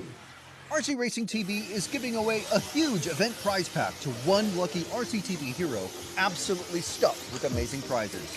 You could get yourself a pair of exclusive RC TV kit bags from Race Stars, an EFRA t-shirt signed by every driver in the A Final, a Pro Spec Team Savok Servo, the latest Invisible Speed 2 book signed by JQ, 36 Mood swag, and more. And to be in with a chance, all you have to do is be an RCTV hero by joining the channel. Hero channel members get to watch tons of exclusive RC content, get discounts on the RC Racing TV store, and if you're hero level and above, you even get a free sticker sheet. Plus, you might even win the awesome EFRA eBuggy Euros Hero Event Pack.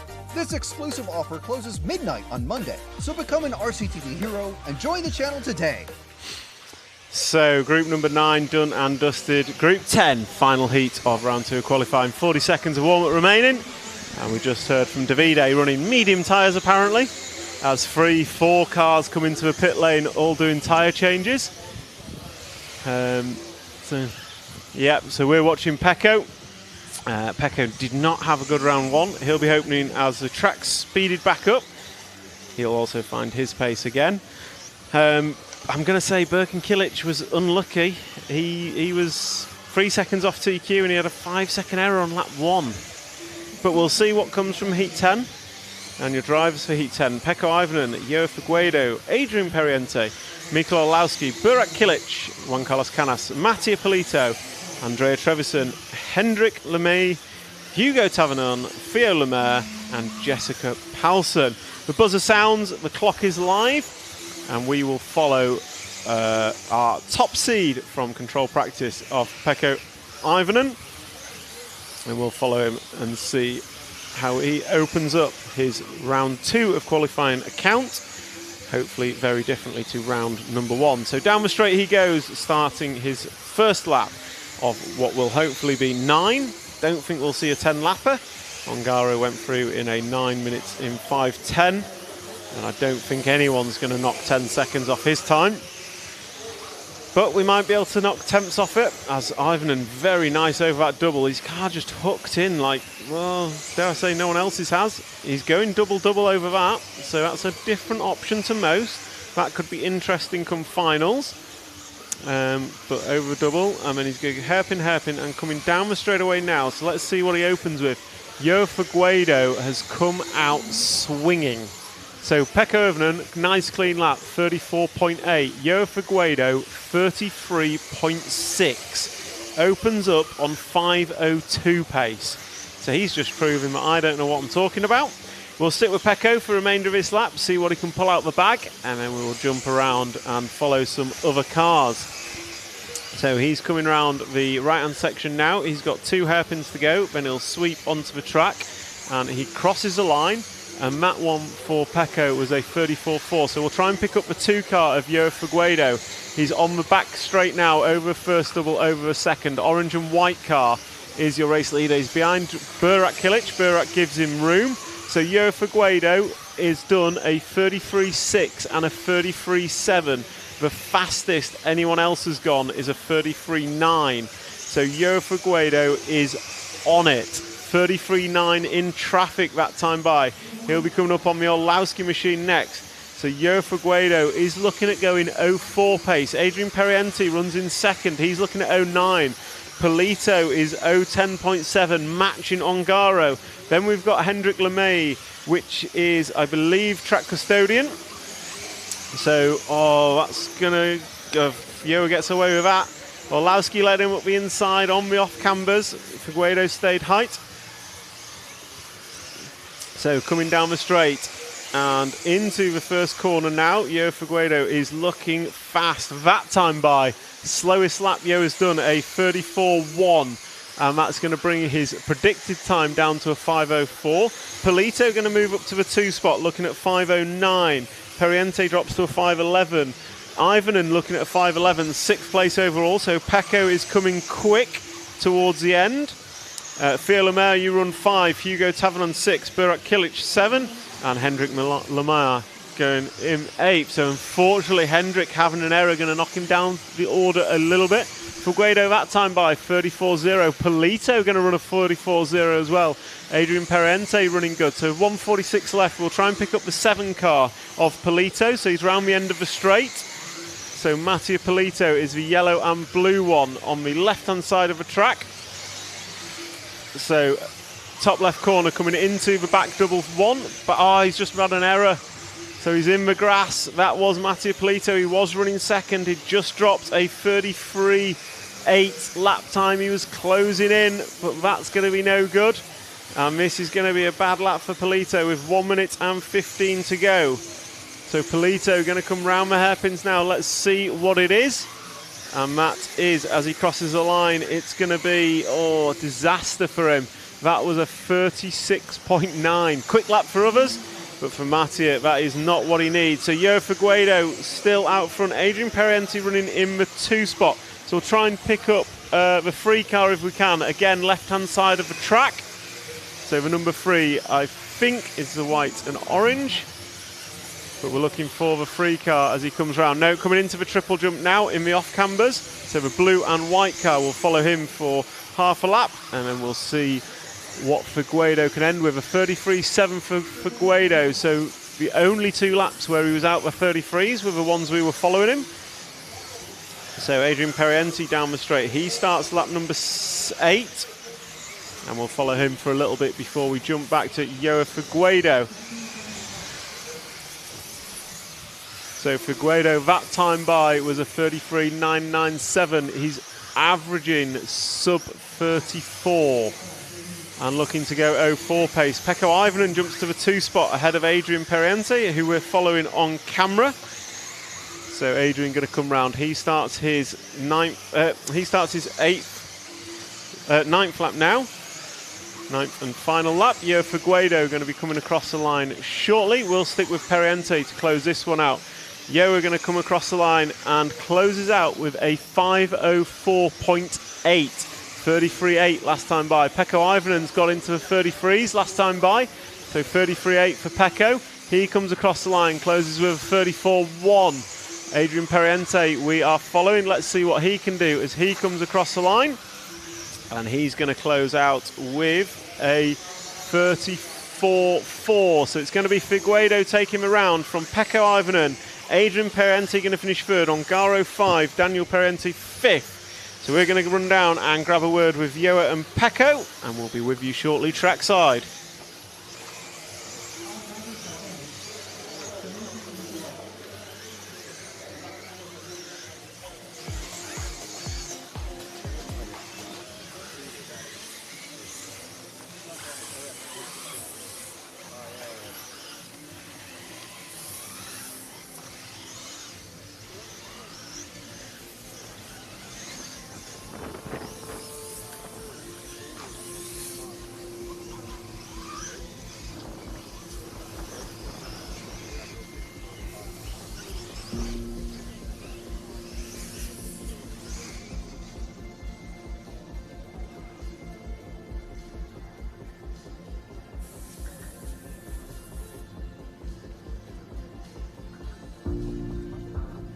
So, conclusion of round number 2 of qualifying. Pecco, a better run that time? Yeah, I mean, changed the tires. We were gambling a lot, and JQ said that we need to go with this tire, and I was arguing with him a bit. And then I said, if you fuck me up, then I will punch you. But now I don't have to punch him, so it will be fine. So you're telling me JQ was right and you were wrong? Exactly. And how was the driver in this one? Car was really working really good, and the traction from the tires was really, really good, and yeah, it was perfect run. So what's the view going into the next one? Any changes, or is it just see how the track develops?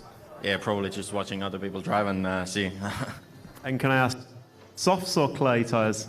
Actually, I have no idea. JQ got those tires from somewhere. I have no idea.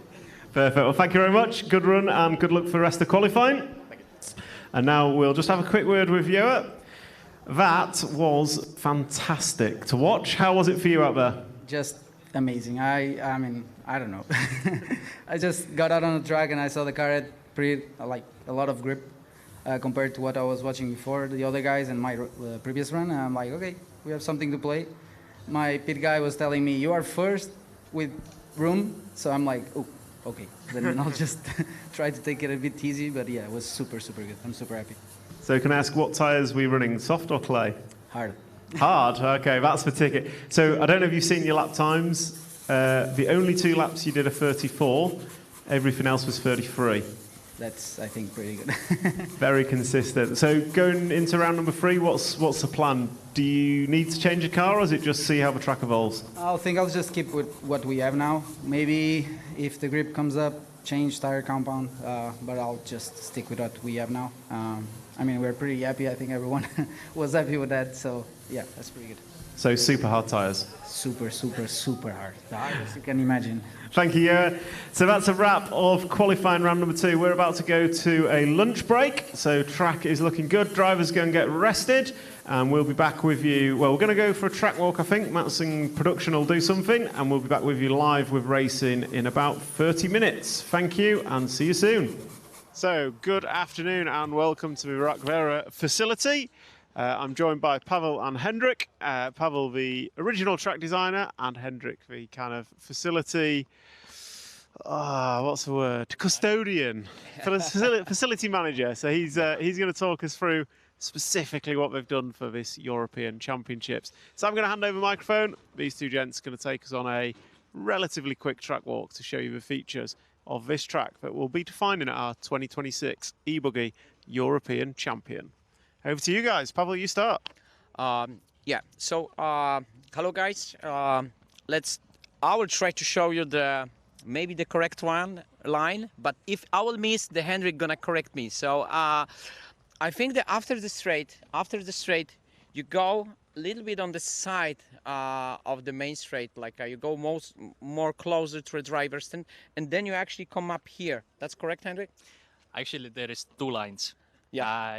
You can take the path Pavel is taking, but you can be like Michael Orlovsky and go from inside.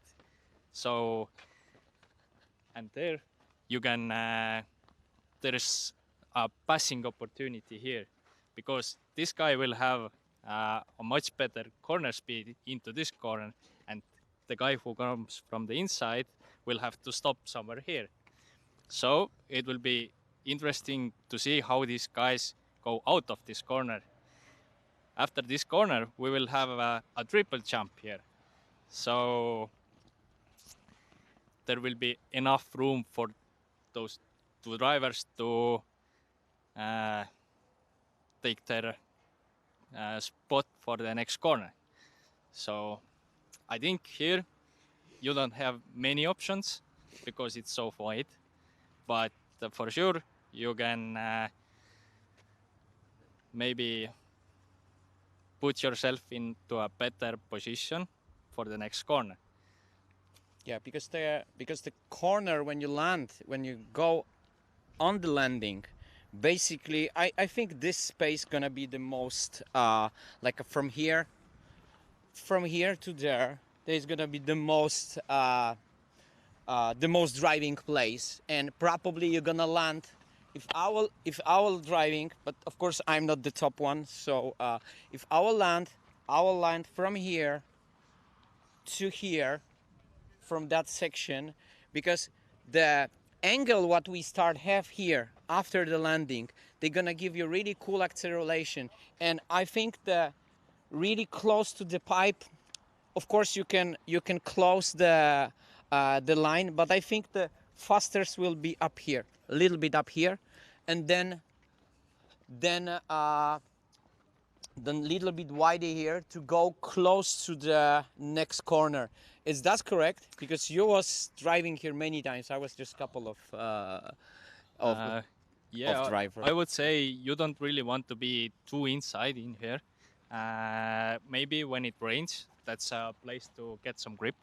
But after this jump, I guess you would like to have or go wide a bit from there and try to straighten up yourself into this corner and maybe be very close in this spot, because then you can jump from this side to there to outside and have this a nice like on-road line to carry the speed into the next corner. So basically you land here. Somewhere, I would say right here. Between this one. Yeah, and then you can. Oh yeah, that's correct. Yeah. Then you straighten up yourself to here and go straight to this chicane.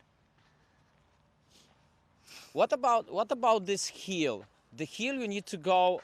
Actually, the race line was more next to this pipe instead of here. Yeah. So you go wide here, and then you tighten up in the top of this corner. So like it's a one here and tight here again, or you go more wider here to get the sharper chicane. Yeah, and yeah, for sure. And here it's also different surface. You can maybe go wide. We don't know what it makes. Maybe there will be some holes inside here. Yeah. So it will change the line change as well.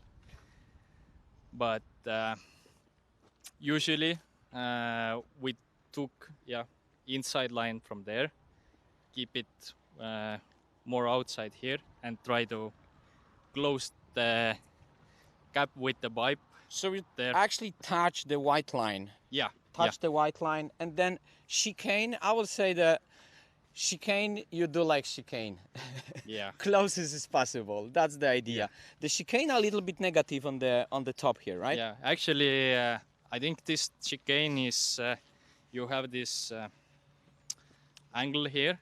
You can be very close to the pipe without rolling the car. You can maybe even touch it. So you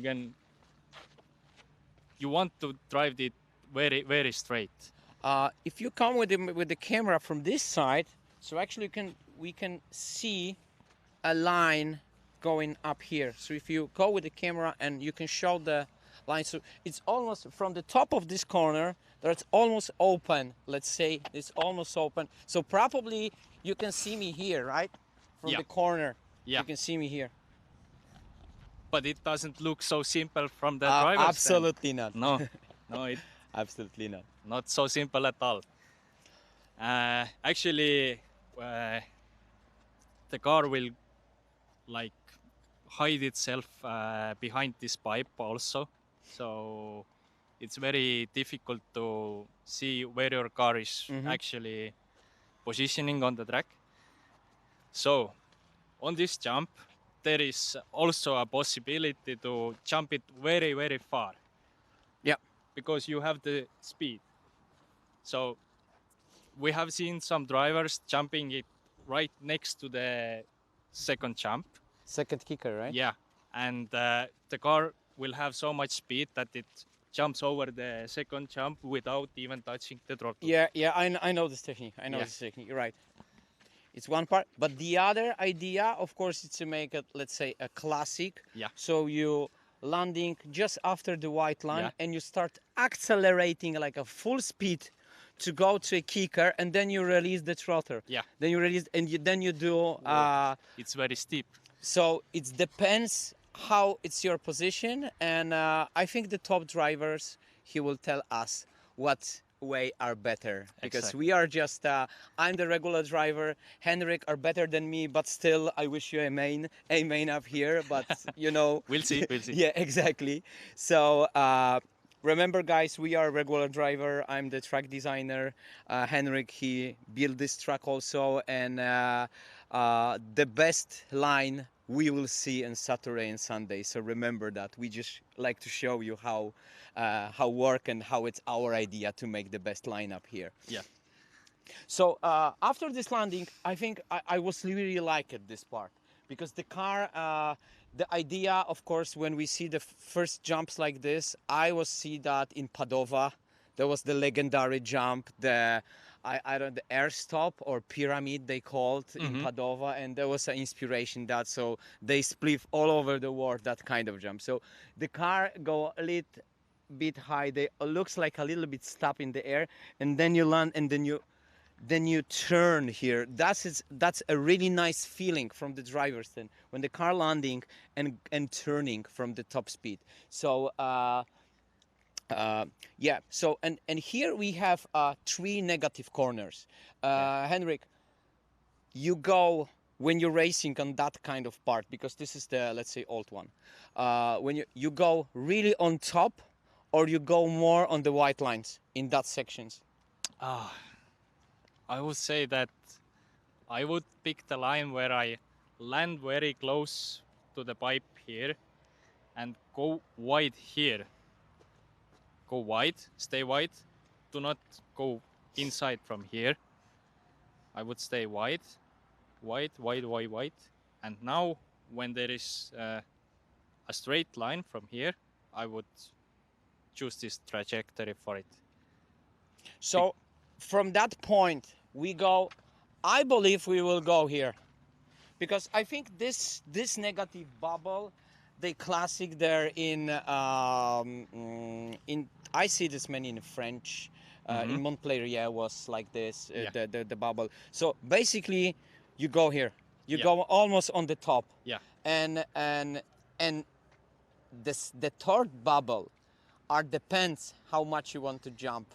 The triple, the tricky one part. But it depends, or I would say that this one is even simpler than this one, because you will not see the car behind the bike. Oh yeah, right. Here you have the greatest visibility, because it's right in front of you. Nobody or nothing is stopping you to see anything.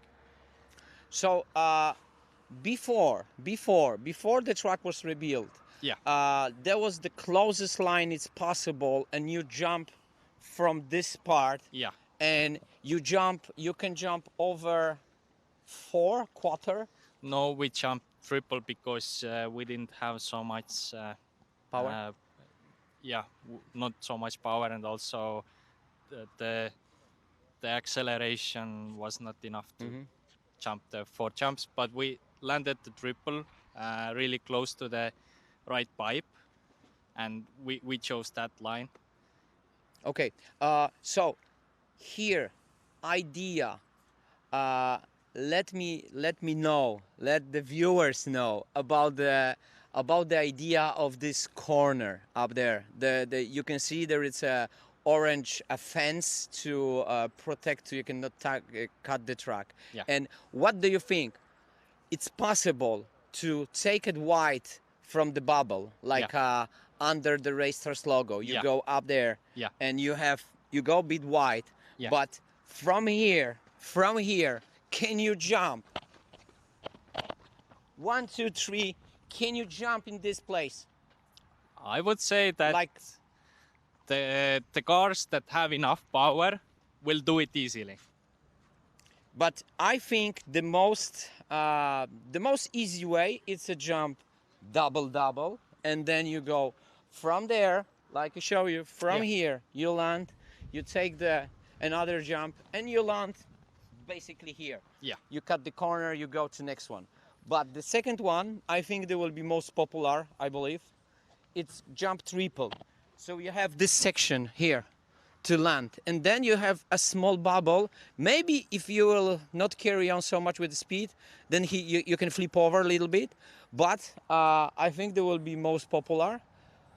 But if you will jump a full ascent, maybe the top drivers can do, so probably you can gain 1 or 0.2 seconds per lap if you do the really consistency.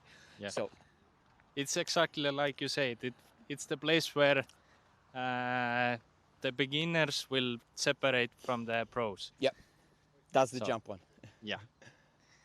And here I think, here we have absolutely classic part of the track, and there it's a really cool hill, really smoothly hill, and there it's a really open chicane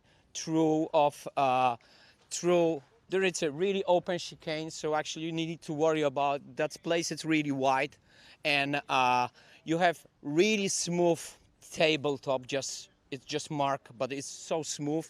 Then you have a classic jump, and then you go on the out of the straight. Hopefully guys, that was enough for you to get some small view from the track, from my point of view, from Hendrik point of view, and yeah, hopefully you enjoyed the video. That was our first time what we do the track walk and that long conversation, especially mine in English. So hopefully you forgive me, and wish you the best. Stay with Racing TV up here all the weekend, and yeah, we wish you the best for everybody up here. Yeah.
RC Racing TV is giving away a huge event prize pack to one lucky RCTV hero, absolutely stuffed with amazing prizes.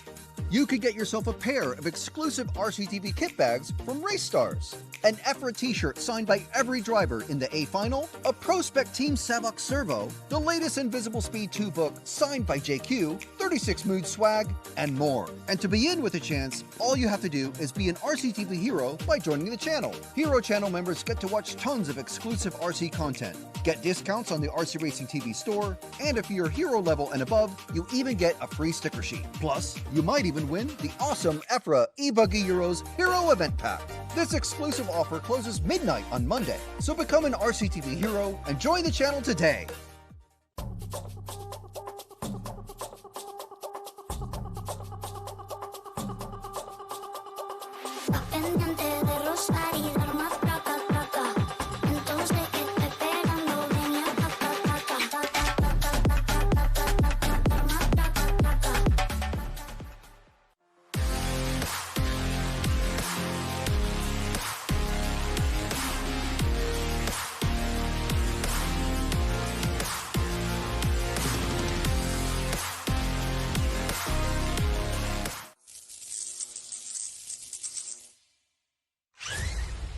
What's up? It's Max Gessel here from Estonia. We are bringing here the new nitride for 8-scale cars, which is gonna basically bring the new features we are having in the 10 scale speedos, and let's say it's a new flagship for the 8 scale. So it will get along the Oxide 1.8. It will be the two ESCs next to each other, one for different conditions than the other. One is for more the off-road, which is the Oxide. This one is more for the on-road and high-class 8-scale racing in off-road as well. This one can handle stronger motors, up to 2,800 kilowatts. And yeah, basically the heat dispension is better compared to the Oxide as well as the current draw. This one features new software. It can be updated as well. It has a new fan connector, the display can be changed, and yeah, it brings a lot more functions to the table compared to the Oxide. It is not generation 2 of the 8-scale ESC, it's just an add-on to the lineup, and we are gonna be bringing new stuff in the coming years for sure.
Introducing Team Corrali's Synchro 4, an all-new four-wheel drive bash buggy for the popular 8th scale category. Quality and performance at an exceptional value.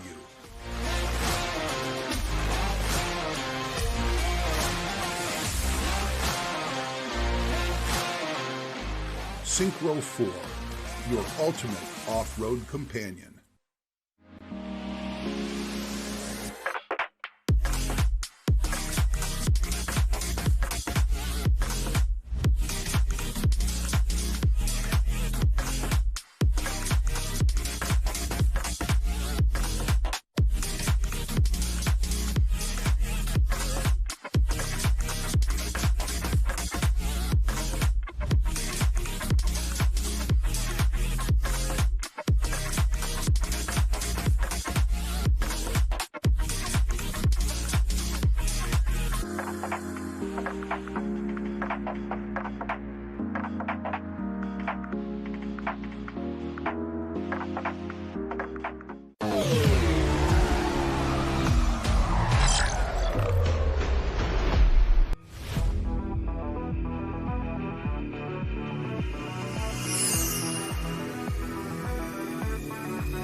with FOC. XC-ESC motor combo? XC-ESC. XC-ESC.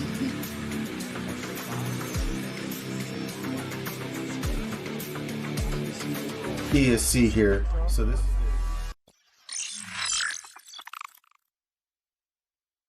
Meet the Spark, the ultimate A-scale bashing buggy from Team Corrali. From skate park ramps to dirt track doubles, conquering every challenge in between. Experience unstoppable performance and durability with Spark. Wherever you go, whatever you face, the answer is Spark, a bashing revolution. Team Corrali, engineered to be the fastest.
RC Racing TV is giving away a huge event prize pack to one lucky RCTV hero, absolutely stuffed with amazing prizes. You could get yourself a pair of exclusive RCTV kit bags from Race Stars, an EFRA t-shirt signed by every driver in the A Final, a Prospect Team Savok Servo, the latest Invisible Speed 2 book signed by JQ, 36 Mood swag, and more. And to be in with a chance, all you have to do is be an RCTV hero by joining the channel. Hero channel members get to watch tons of exclusive RC content, get discounts on the RC Racing TV store, and if you're hero level and above, you even get a free sticker sheet. Plus, you might even win the awesome EFRA eBuggy Euros Hero Event Pack. This exclusive offer closes midnight on Monday, so become an RCTV hero and join the channel today.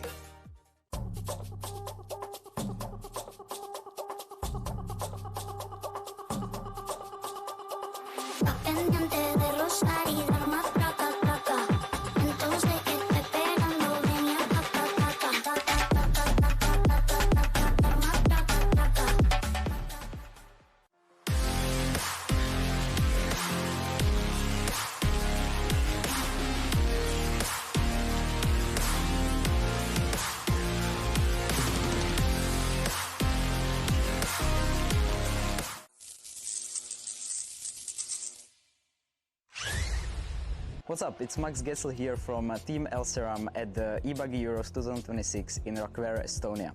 We are bringing here the new nitride for 8-scale cars, which is gonna basically bring the new features we are having in the 10-scale speedos, and let's say it's a new flagship for the 8-scale. So it will get along the Oxide 1.8. It will be the two ESCs next to each other, one for different conditions than the other. One is for more the off-road, which is the Oxide. This one is more for the on-road and high-class 8-scale racing in off-road as well. This one can handle stronger motors, up to 2,800 kilowatts.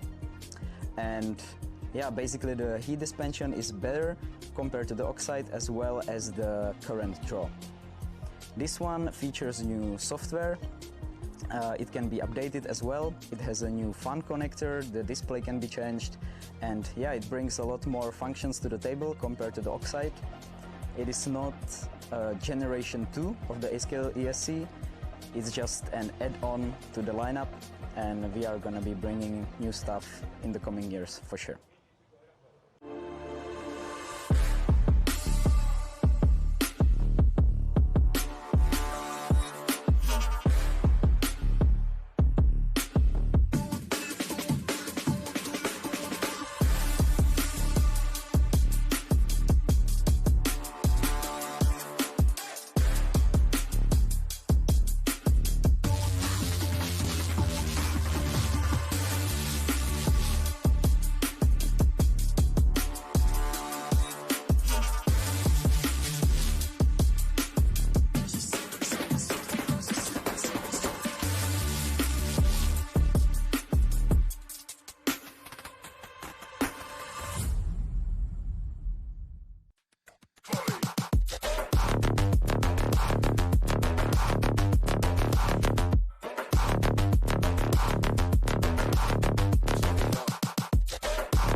Introducing Team Corrali's Synchro 4, an all-new four-wheel drive bash buggy for the popular 8th scale category. Quality and performance at an exceptional value.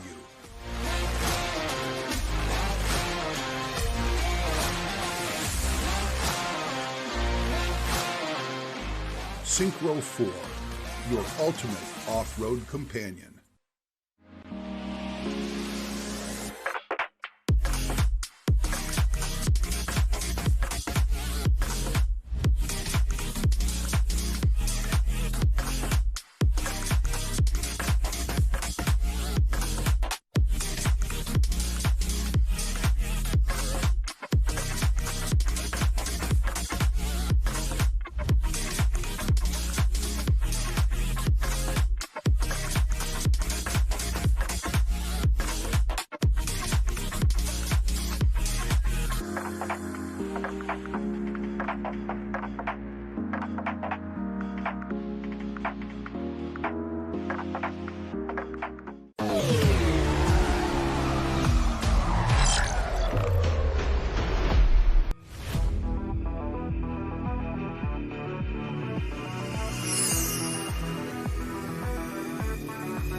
ESC with FOC. XC-ESC motor combo? XC-ESC. XC-ESC.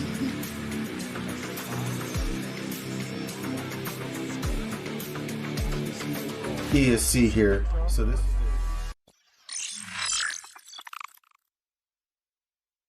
Meet the Spark, the ultimate 8-scale bashing buggy from Team Corrali. From skate park ramps to dirt track doubles, conquering every challenge in between. Experience unstoppable performance and durability with Spark. Wherever you go, whatever you face, the answer is Spark, a bashing revolution. Team Corrali, engineered to be the fastest.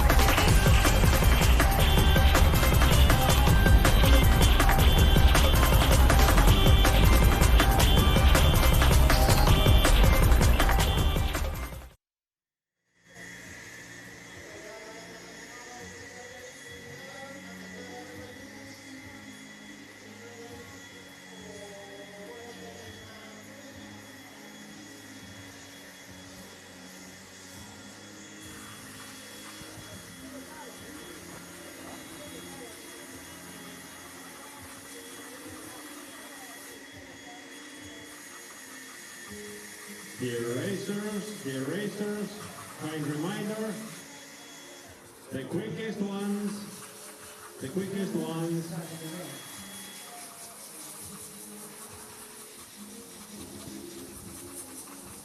last of the fastest. You should be mechanics. Thank you. Pardon, marshals.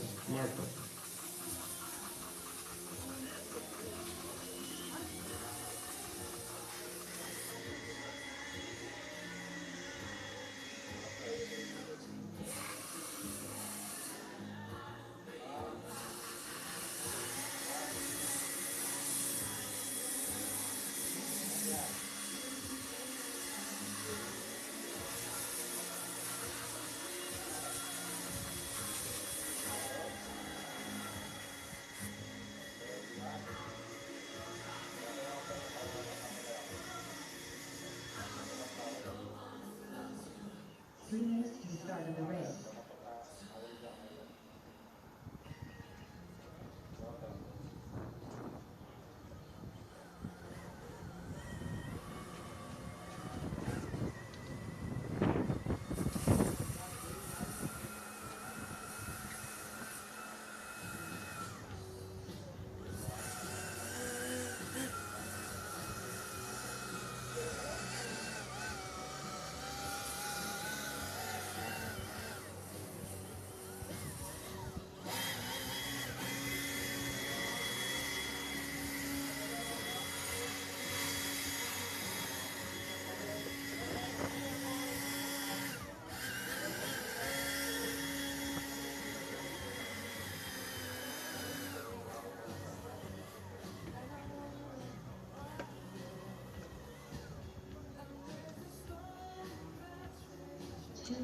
Start of the race. Racers. Hello. Where are you? Racers.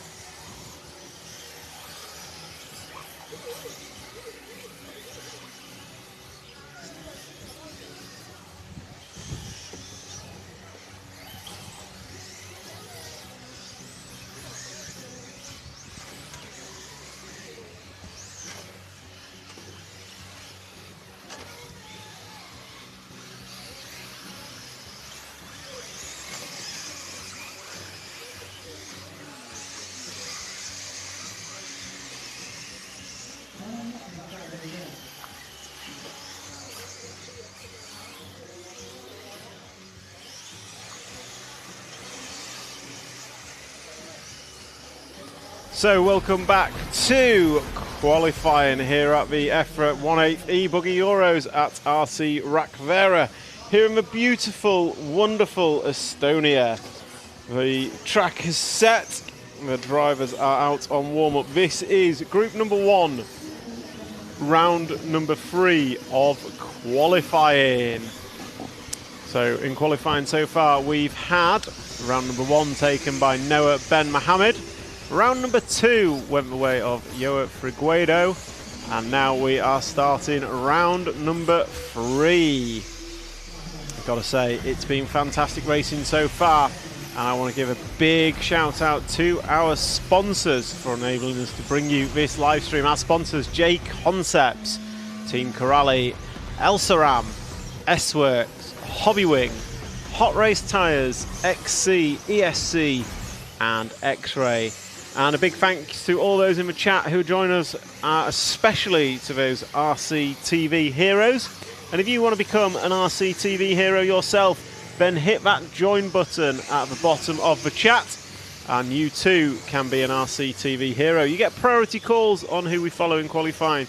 You get exclusive and early access to RC TV content, and you get entered into the EFRA eBuggy Euros prize package draw free of charge. So if that sounds great to you, then please do sign up as an RC TV hero and help us bring you the greatest and best live coverage of RC events from around the world. So into qualifying round number 3, group 1 of 10. We are following on camera, looks to be the 5 car of Rasmus Sage, so one of the local Estonian racers.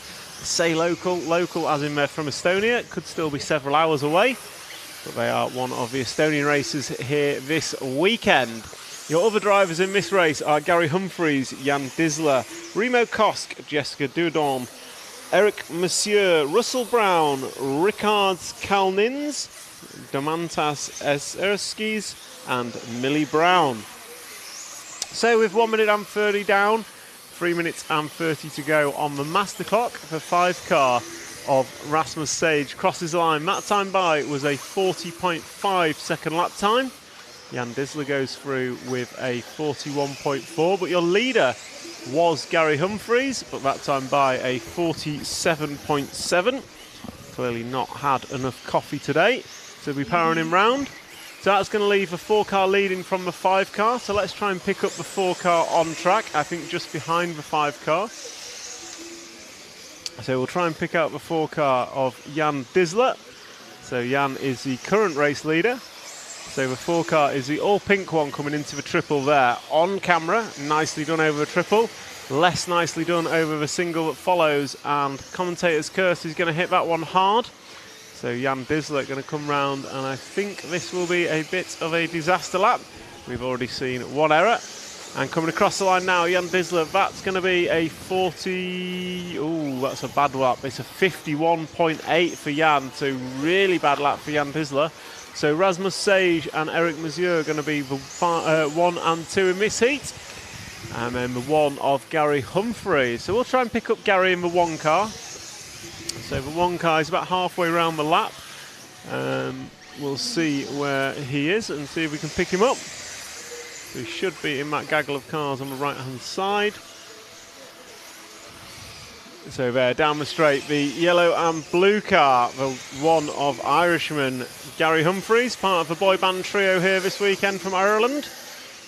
They were out doing some serious Irish dancing last night by all accounts. So that is Gary Humphries coming up onto the 2 car, so he's chasing down Eric Monsieur on track. He's running in second, 4.1 seconds off the lead. So not far off the lead. That lead belongs to Rasmus Sage with a 41.6 last time by for Rasmus and a 40.1 for Gary. So Gary is closing in, he's cleared the traffic, and now he will set his sight on the clear racetrack in front of him and see what lap times he can put in the remaining 1 minute and 5 seconds. That's 5 laps on the board for him, and the lead reduces to 3.5 seconds. So despite Gary having a bit of an error, 43.8 that time by, it was a 44.3 for Rasmus. So Gary's still stuck, or not stuck, still behind traffic on track. That traffic crashes out the way. Gary Humphries goes through.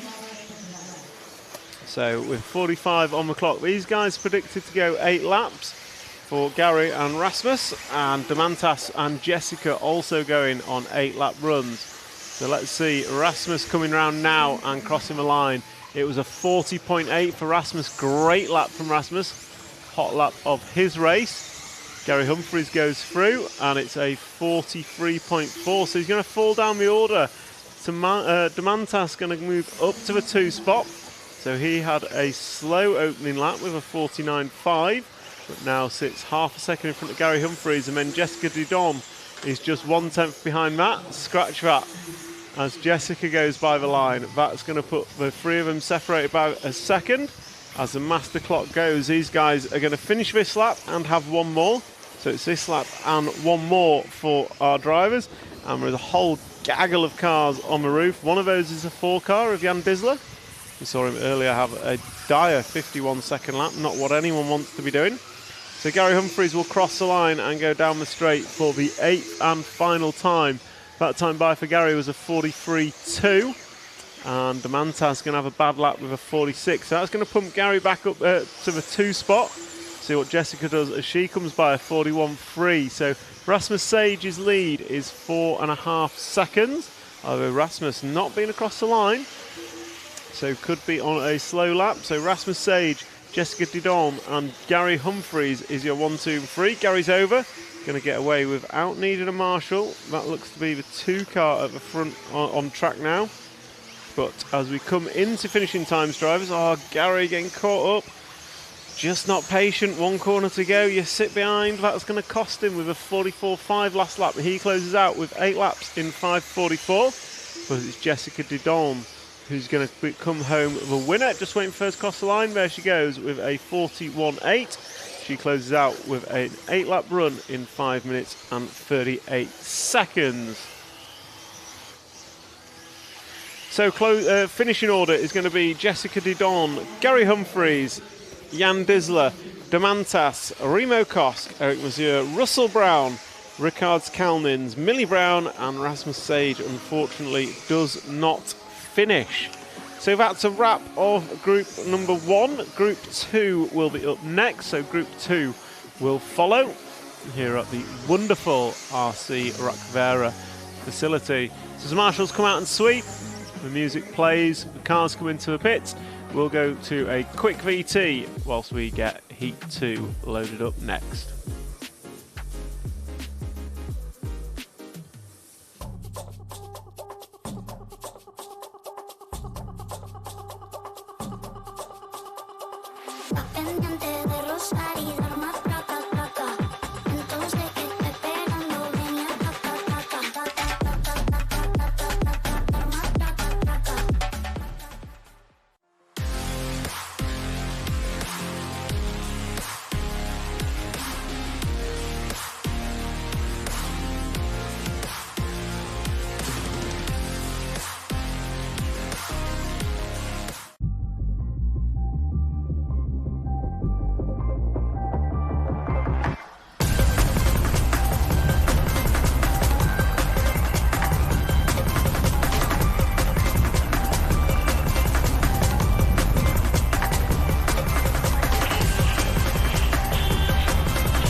So we are back with heat number 2.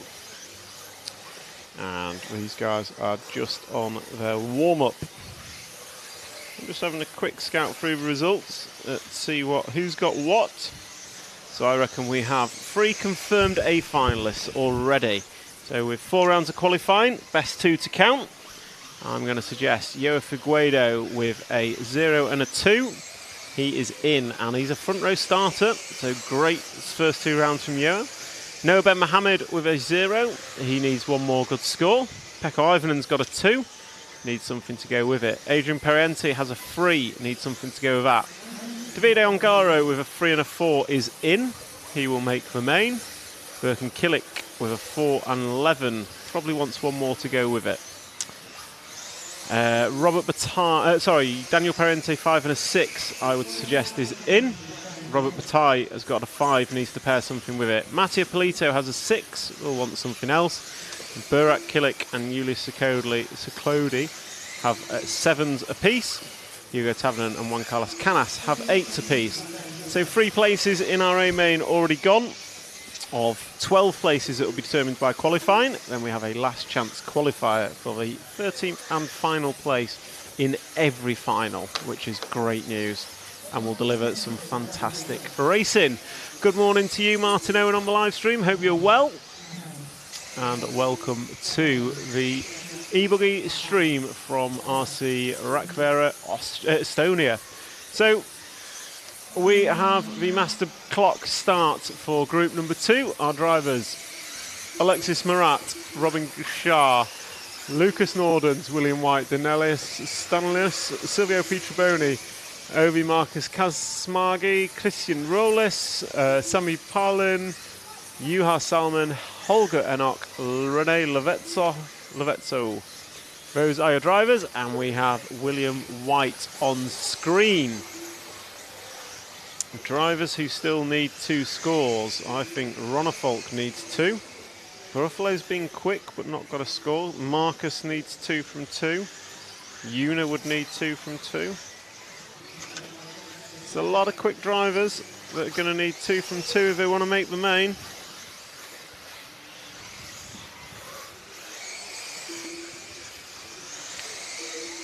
So all to play for here in round 3 of qualifying. I think we've got 4 drivers I'd consider A-main drivers that need 2 scores. So Alexis Morat opens up quick, but we are following the 6 car of Danielis Stalionas. So the Lithuanian racer. On the right-hand side of the track, we can see that black line is just getting darker and darker with each and every run that we do on this track today. The track evolving, I don't know, the track's evolving for sure. EFRA Guido laying down a 7 out of 9 laps with sub 34 seconds, so incredible run from Joa, showing that the track is hot, and a lot of chatter in the pits around tyres. So I went and had a quick walk round at lunchtime, just getting the lowdown on tyres. I'm obviously asking drivers as they come off the rostrum and getting, let's call it, lies from them. On what tyres are doing. Understandably, they don't want to tell everyone, but going around and having a little word with people. Saw the X-Ray team frantically cleaning tyres in the tyre washing station. So they were obviously trying to get theirs sparkling clean, whereas Trish was telling us earlier the Schumacher team were preferring to leave their tyres dirty because they feel that helps grip up. So quite a lot of tyre magic going on, or not magic in some places, but the one guy that seems to have his head round it is EFRA Guido, with 2 great results in the first 2 rounds. Davide Ongare, 3 and a 4, is doing all right. So yeah, all to play for. Billy BFTA, I wonder how many people still run TLR. Well, through the magic of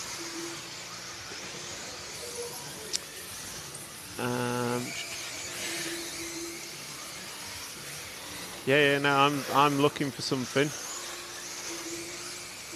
I'm looking for the attachment you sent me earlier. Hi. Well, that's gone. We do have a list of what equipment people are using, so I'll find you an answer on how many people are still running TLR. And we've had a request if we can follow Sami Parlin. So 4 car we'll try and pick up. I think we've got that on the other camera. So we'll pick up the 4 car coming on the straight now. So we're on the end of the straight. I think the all orange car is the 4 car. Yep, with on yellow you, wheels. Patrick. So we've got the 4 car on camera. That is Sami Parlin, who is leading this one. So request in the in the YouTube chat from Mads RC Buggy. And then we've got Tom. Hello, Le Francais. Bonjour to you. So yeah, Sami is on a good run with 1 minute remaining. That all orange car looking nice and neat. I like this camera angle, nice and low to the track. You can really see the 3D nature of what's happening out there, which we maybe don't always get the true feeling of. And then we stick back to what I'd consider my view. So this is on the commentary balcony. Salute to Fearbolt, PG. Nice to have you along with us. 400 people watching as we get into round 3 of qualifying. Billy, I will find the equipment list when we're in a break, so that I don't keep talking over a load of rubbish, or not talking, should I say. Mads RC Buggy, X-Ray with yellow wheels. I mean, it's a good combination for Sami. They are running a good race, just a quarter of a second behind Alexis Morat now. So Alexis has jumped to the top of the timesheets. As I say that, Sammy goes through with new hot lap of a race with a 37.2 from Cells. So that is going to put them back to the top of the timesheets. All of these drivers on 8-lap runs, so an 8.503 for both Alexis and Sammy. As the master clock sounds, these guys and girls now are racing to the line to complete their final laps. So we will stick with Sammy as they come round the top section of the track, through the fast chicane, and then we're going to go round the hairpin 1, hairpin 2, and then down the straightaway to close out a 8-lap run in 5:03.5. And my little man in my ear tells me there isn't a single TLR in use here at RAC Vera. So the equipment list produced by EFRA, there are no TLRs on it, which is... Ooh, and we've got JQ coming to me. Sometimes they deliver good news in the air, sometimes they deliver bad news. I will let you decide which is which. So an error from the 4 car, but luckily the 5-minute clock has already finished, so that is not going to be a problem. As we close out heat number 2, we can... And the close down order is going to be 145, 6, 11, 7, 9, 12, 2, 8, 3 and 10. So Alexis Morak going to take a win with an 8.501. Sami Parlin going to finish second with a 5.03. And we've got Juha Salman, Danielius Stalianas, Silvio Pietroboni, Robin Shah and Holger Enoch rounding out the top 7.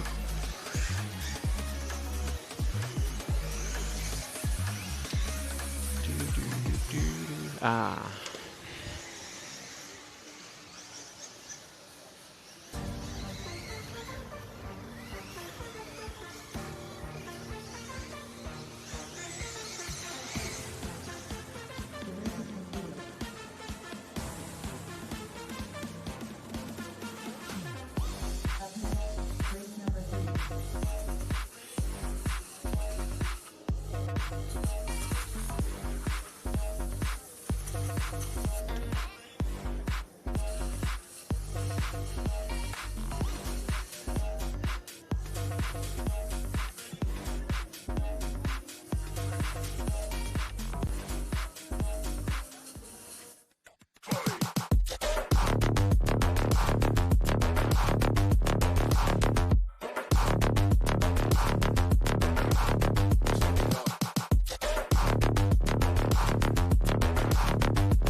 Introducing Team Corrali's Synchro 4, an all-new 4-wheel drive bash buggy for the popular 8th scale category. Quality and performance at an exceptional value.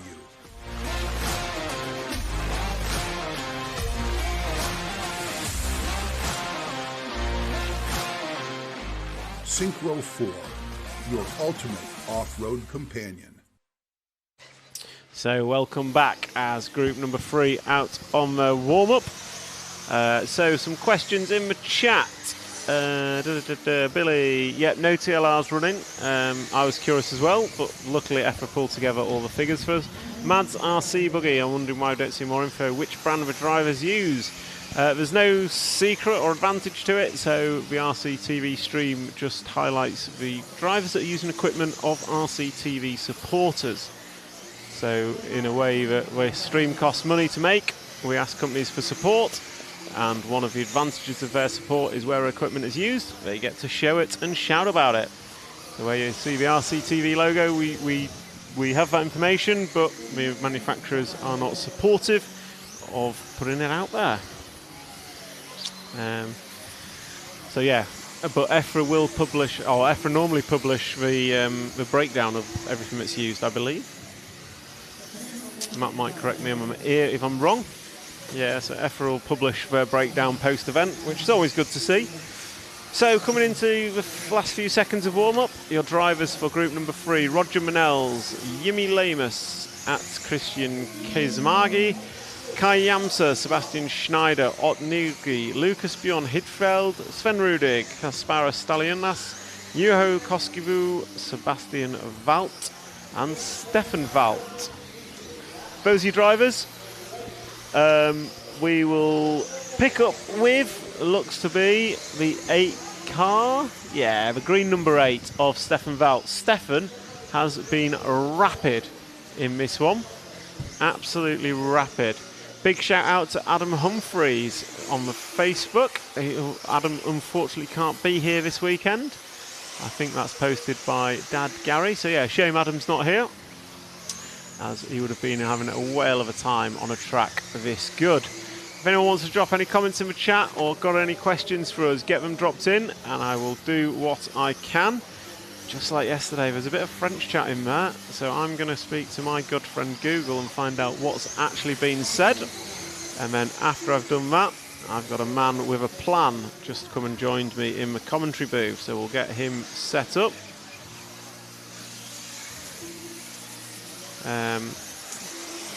No French people in this series, but there are French people here. There's lots of French people here. In fact, Noah Ben Mohammed, one of the young French racers, was TQ in round number 1. So yeah, plenty of French racers here. So just going to get JQ set up in the booth.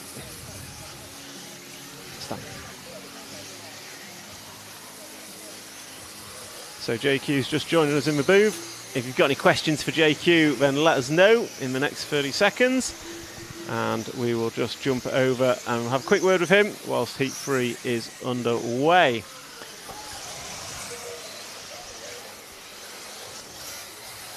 So JQ, how's it going? How's it going for JQ the racer? Let's start there. For JQ the racer, it's going well. Yeah. For JQ the race engineer, it's very challenging. Well, yeah, I'll ask why it's challenging, but I think we've seen with the track. What's your? So let's start with your racing. Going okay? You said there's no expectations coming into the weekend. Are you just enjoying the racing? I'm trying to, but I don't know. I haven't enjoyed it that much yet, but I'm actually surprisingly. Well, my pace is surprisingly good. I thought I would be a lot worse. Do you think that's just experience coming in changeable conditions? Your experience elevates you? I think so, because this requires a good base setup and also driving the right way. And that's really what I focused on for Pekko today, because yesterday he was so fast that the issue was he didn't want to make changes. And then I had to listen to him also because he was so fast. Yes. But then today, after Q1, when he sort of lost all his confidence and it didn't go well, then I knew that this is my chance to make the changes I want. Yeah. And I didn't even tell him what I changed on the car. I just made some changes to make it easier to drive. But then the tires we had to fight about, and he agreed finally to run them.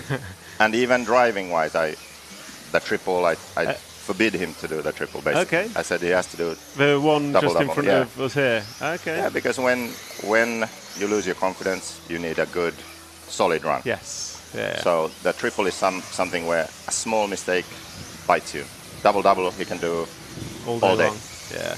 Yoa was doing double. Who? Yoa Figueiredo. Oh, okay, I didn't see that. Yeah, I just tried it myself and I noticed it's about the same. He was doing double, and so it's safer. So luckily he listened. Even in the warm-up he tried the triple and I said double. And he came off after a run and said, annoyingly, you were right. Yeah. Well, usually I am, but it's just... So how do you approach, obviously the track appears to have changed a lot. I guess you racing it helps you with how it's feeling, and does that help you from an engineer side? It helps because I'm up a few heats before him, so I can try things, but it's also a gamble because they are still 2 seconds a lap faster than me or something. So it's really hard to make the correct choice now when the track is changing, because at some point what we run now isn't going to be as good as anymore. Yeah. So is it this round or next round or? that's difficult. No one knows that answer. Yeah. So. And do you feel so the track's quicker than it was yesterday? Are you back to where you were yesterday, or have you had to just go a different direction because of the extra oil and the rain? And I mean, setup-wise, we're really close. It's just small changes to basically make the car a bit safer to drive. But tires is the big thing. So it's really all about the tire. If you don't have the right tire, then you'll be nowhere. And how are you managing the tyres? I think when we walked around the other day, you said you and Pekka are both privateer. You're running whatever you think is best. Can you get hold of what you think is best, or is it a bit of a... We've managed to so far, so that's good. Yeah. But you can't get the best tire always. No. So, or what you think will be the best tire. But luckily we have a good selection of different brands and compounds. Yeah. So. And coming back to kind of the Mayako platform, I think there's 14 here, so more than 10% of the entry. Are you proud of that? Is that a good showing for you? I think so. That's good. At the Nitro Euros, we had 100% of our cars in the A main because there was only one Pekka, so this is a lot better. And you're still developing the e-buggy platform?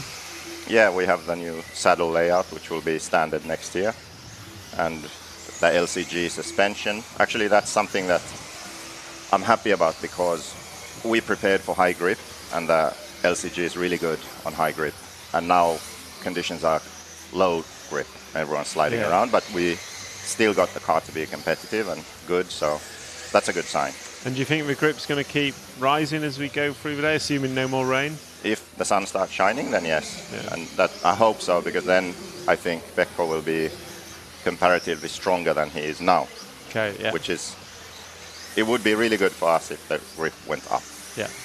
But the problem is that it should rain in the night, maybe a bit in the morning. Potentially, so it's going to be loose tomorrow also. So what do you do with that? Do you prep any differently? Do you use a qualifier as a bit of a practice, or are you just you can only take as it comes?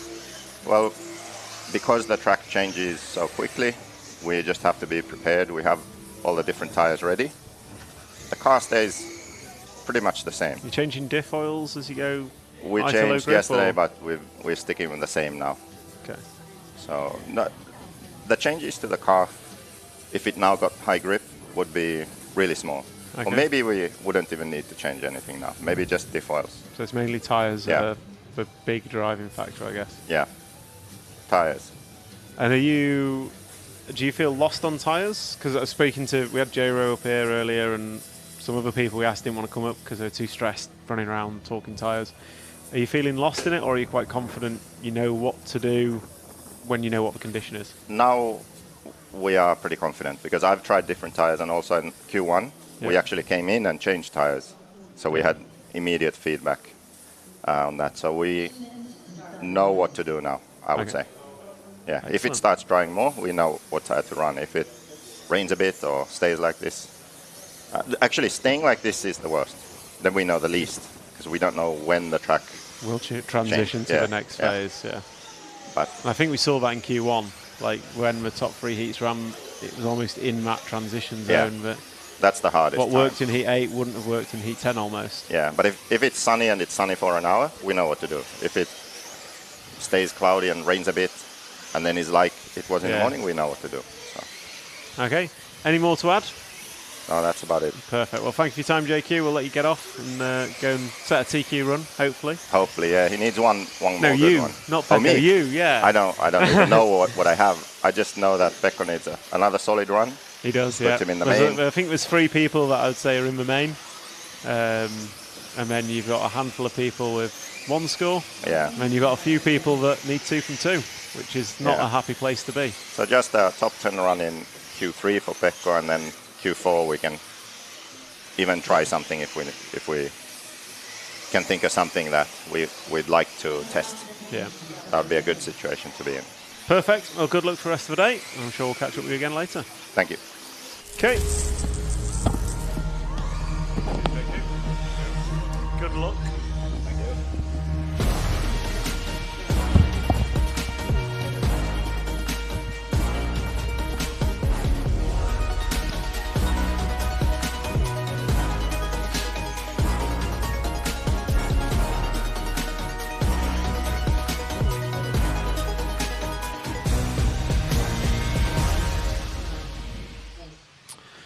So just catching up in the chat as group number 4 gets underway. Apologies, missed group 3.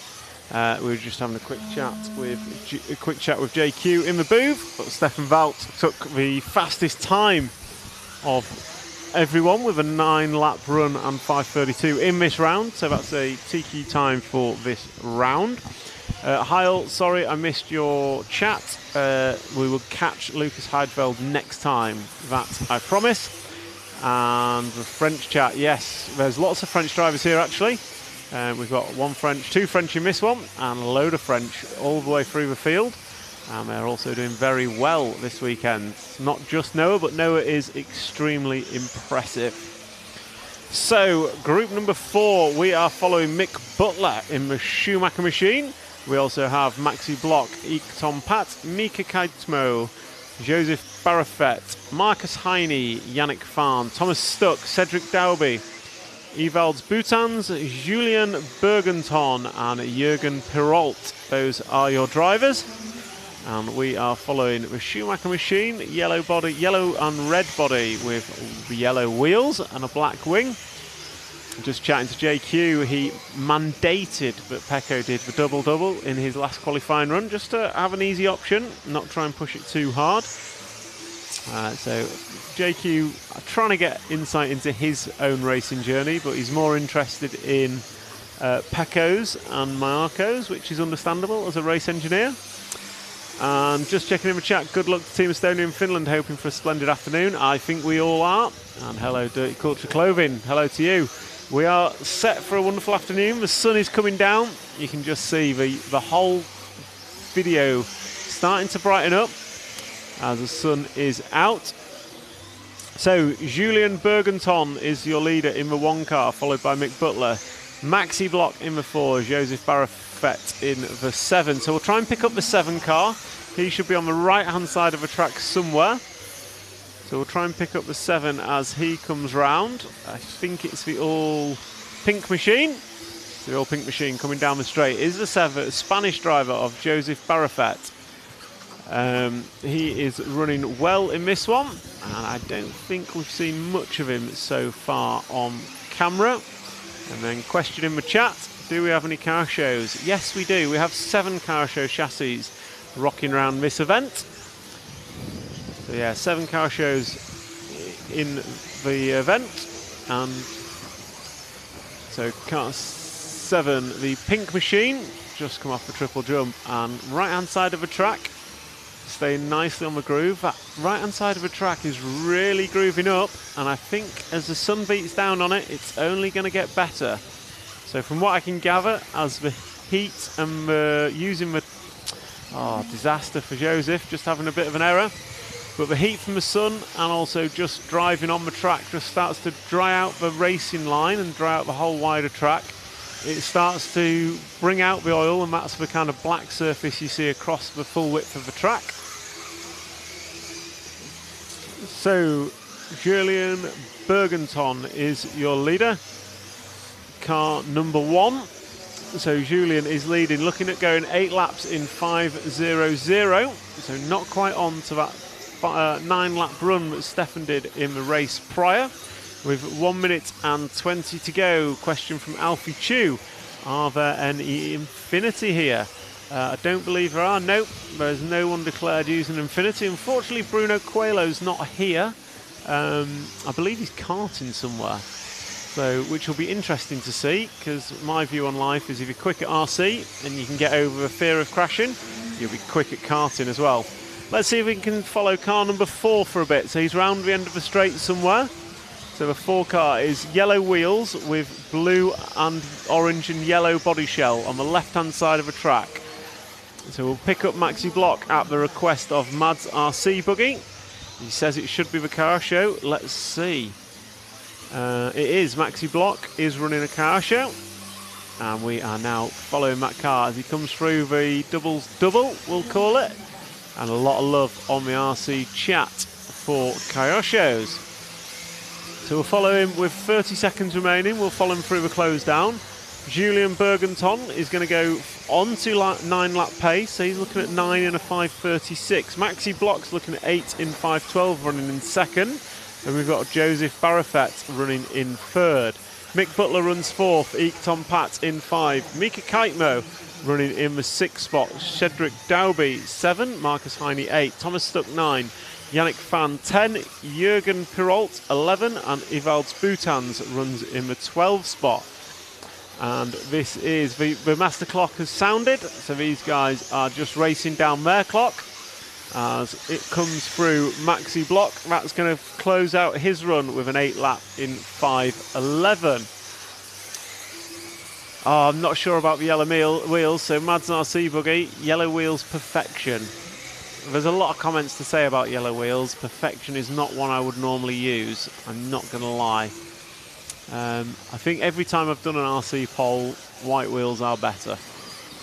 And every time I've raced an RC, white wheels are better. However, I appreciate horses for courses, and if you want yellow wheels in your life, a good job with RC is everything is okay. So this is group number 4 coming to a close, waiting for Julian Bergenton to close out their 9-lap run. So they're looking at a 9:36 as he comes round and crosses the line. There goes Julian, and he finishes with a 9:38. But that's a wrap of qualifying group number 4, round number 3. Stefan Walt keeps top of the timesheets in this round. Julian goes in at 2nd, Maxi Block goes in at 5, Mick Butler 6th, Eek Tom Pat goes in at 8, and Joseph Barrafoot goes in at 9. We're going to go to a quick VT, couple of minutes until the next heat starts. And as Frank's just shown you, hit join and become an RC TV hero.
So welcome back. Group number 5, just about to go out for warm-up, and I think it's time for a poll as to who's going to be TQ. Poll.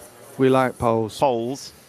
So, Matt. Yes. We've got to include the two TQ drivers. Who will TQ? Yep. So Yoa Figueiredo. Good luck spelling that. And Noah Ben Mohammed with 1 M. Your 2 TQ men. Two TQ Ben men. Mohammed. You've got Pekko Ivanen's got a 2, so I think he should be in there. Yeah. And then you can choose between Ongaro or Periente, who both have a 3.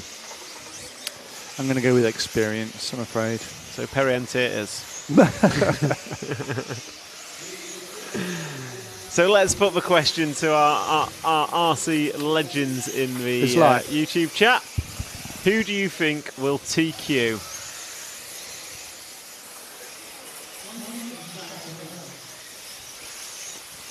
I'm not going to lie, Matt. Your spelling needs work. What, Figueiredo? Yeah. Yeah, but phonetically, people know what I mean, right? Yes. You've even got Ivanen wrong. Have I? Yeah, it's double I. Not that I can be one to comment on spelling. So, go on, everyone in the chat, get your votes in as to who you think is going to take TQ at the end of today. And don't forget, coming up from about 5 o'clock, so 3 hours and 20 minutes time, we will have last chance qualifier finals for everybody. And not only is it last chance qualifier, you can bump up all the way from the bottom to the top. So that, my friends, is going to be some exciting racing later on today. Meanwhile, back to group number 5, we have on camera the free car of Matteo Marie, and Matteo getting some good support in the chat, as is Nathan. So Dalby and Matteo Marie. And there's a bit of love for Ongaro in the chat as well. So get your votes in, let us know who you think is going to be TQ today. But we are following Matteo Marie. He's had some good results so far. I think round 1 of qualifying was a good one for Matteo. Let me see if I can see him in my paperwork. I say paper because I'm a little bit old school. I can't see his name. I can't pull him out straight away, so I'm just going to ignore that and look at the screen and see what he's doing. He has opened up with... he's not opened up yet. He's still going round. Ivan Metzola's opened up 36.3, Holger Like 36.7, both of them on for 9-lap runs. But here comes Matteo coming across the line. It's a 35.3. Our cameraman is a genius at picking out the fast cars whilst we're in warm-up. So Matteo Marie, 1 lap on the board, and it's a 35.3. He's looking at 5.18 pace, which would be absolutely stellar. Jürgen Trieb's going to go 35.8, so he's also looking at 9 laps, as is Metzola and Like. The rest of them all looking at 8-lap runs. And Metzola backs his up with a 36.9. Holger Like 37.2. Nicholas Lulu 38.0. And it's a 35.1 from Matteo Marie. So driving a Mugen car on 6 Mick tyres. I guessed Mugen earlier just from the shape of the sticker. Amazing, Matt. I was actually looking for his position overall, Matt, on my paper list. But at least I know he is running Mugen and 6 Mick tyres. I've now had that confirmed and no longer need to guess. There he is, 34th after 2 rounds for Matteo. He's had a 30th in round and he's had a 44th. And if I look at his round times, his 2 times before have been a 8 in 5:01 and a 9 in 5:33. So the 5:18 pace he has predicted is a vast improvement, and he is looking at putting in a really good time here. He's only 2 seconds up the road from Jürgen Trieb after 3 laps, and then Ivan Metzola is 1.4 behind that as the wind comes in and blows all my paperwork everywhere. Fantastic. Matteo Marie currently sat 1 place ahead of Mikael Olowski in the overall. So Mikael knows he's got work to do. He's not had a good first 2 runs. One of a few drivers I've got marked as needs 2 from 2. As we come into 3 minutes down and 2 to go, I think we should just move on from Matteo for now, and I'd like to pick up the 10 car of Nicholas Lelou. Should be on the right hand side of the track. He's about 50% of the way round. Sorry, 80%. So he's the all-white car coming onto the straightaway now with yellow wheels. That is the 10 car of Nicholas Lelou. He broke in the warm-up of round number 2, so he definitely needs another good score, possibly 2 from 2. Don't know what he did in round number 1, but he is another of the French drivers. France are having a big contingent of drivers here at this Euros. I think they regularly do in the 8-scale classes. And he's just coming round nicely. As you can see, the sun beating down on this track and just starting to dry out a little bit more. Drivers confidently going triple single now, whereas earlier it wasn't. Oh, just hits a rut, gets all kinds of sideways, gets away with it, going to come across the line. Nicholas Lelou this time by, hot lap of the race for him with a 36.4. Matteo Marie still on for a 9-lap run in 5:21. Vast improvement on round number 2 for him. Ivan Metzola looking to go 5:25. Holger Like going to go 5:28.1. Jürgen Trieb going to go 5:28.6. Nicholas Lelou looking at a 9-lap run in 5:35. And Oscar Ausing looking to go 9 laps in 5:37. With 30 seconds left on the master clock, drivers coming around now to complete lap number 7. So we will have this one and one more. Matteo Marie going to go with a 35.5, and we're going to try and jump to the 4 car of Holger Like. He should be coming into the last hairpins shortly, so he's right hand side of the track. red and white number 4 car with a clear wing coming onto the straightaway now is your 4 car. So that's going to be a Holger Like, and Holger running the Agama buggy, looking at going 5:27. So last lap for him was a 35.9. And these guys coming round now will be starting their 9th and final lap for the majority of them. Carl Batchman, Eunice Kekkonen, Sergi Moreno, Colin Whelan, Timothy Viola, all on 8-lap runs. But it is your leader, Mathieu Marie, looking to go 5:21, will go top of the tree. Does Timothy have problems? Timothy and Nathan didn't go in this run, so question on the chat. Timothy and Nathan didn't go on this run, not sure why. But yes, they did have problems at the start of this one. But we've seen Mathieu Marie put in a stellar first run, and just waiting for him to close out his last lap. Ivan Metzola finishes in a 5:26. Marie goes through with a 5:21. Holger Like finishes in a 9:5:27. And Jürgen Trier going to finish it in 5:29. So that's a wrap of group number 5. And there you see the results on the screen for this one.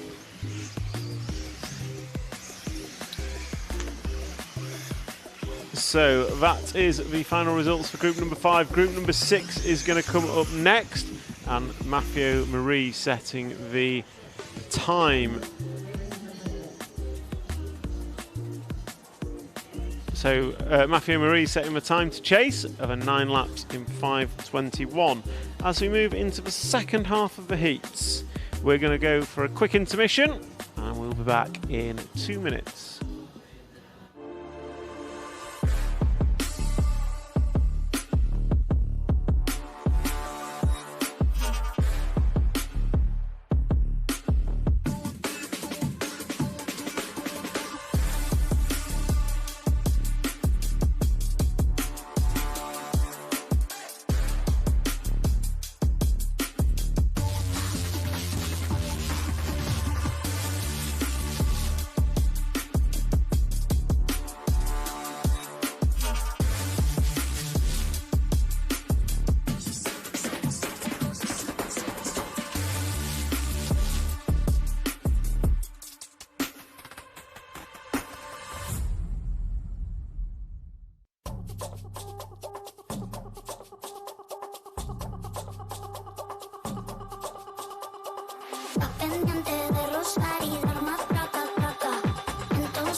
Introducing Team Corrali's Synchro 4, an all-new 4-wheel drive bash buggy for the popular 8th scale category.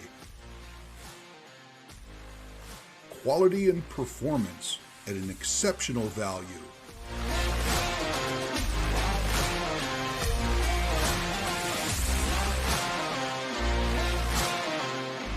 Synchro 4, your ultimate off-road companion.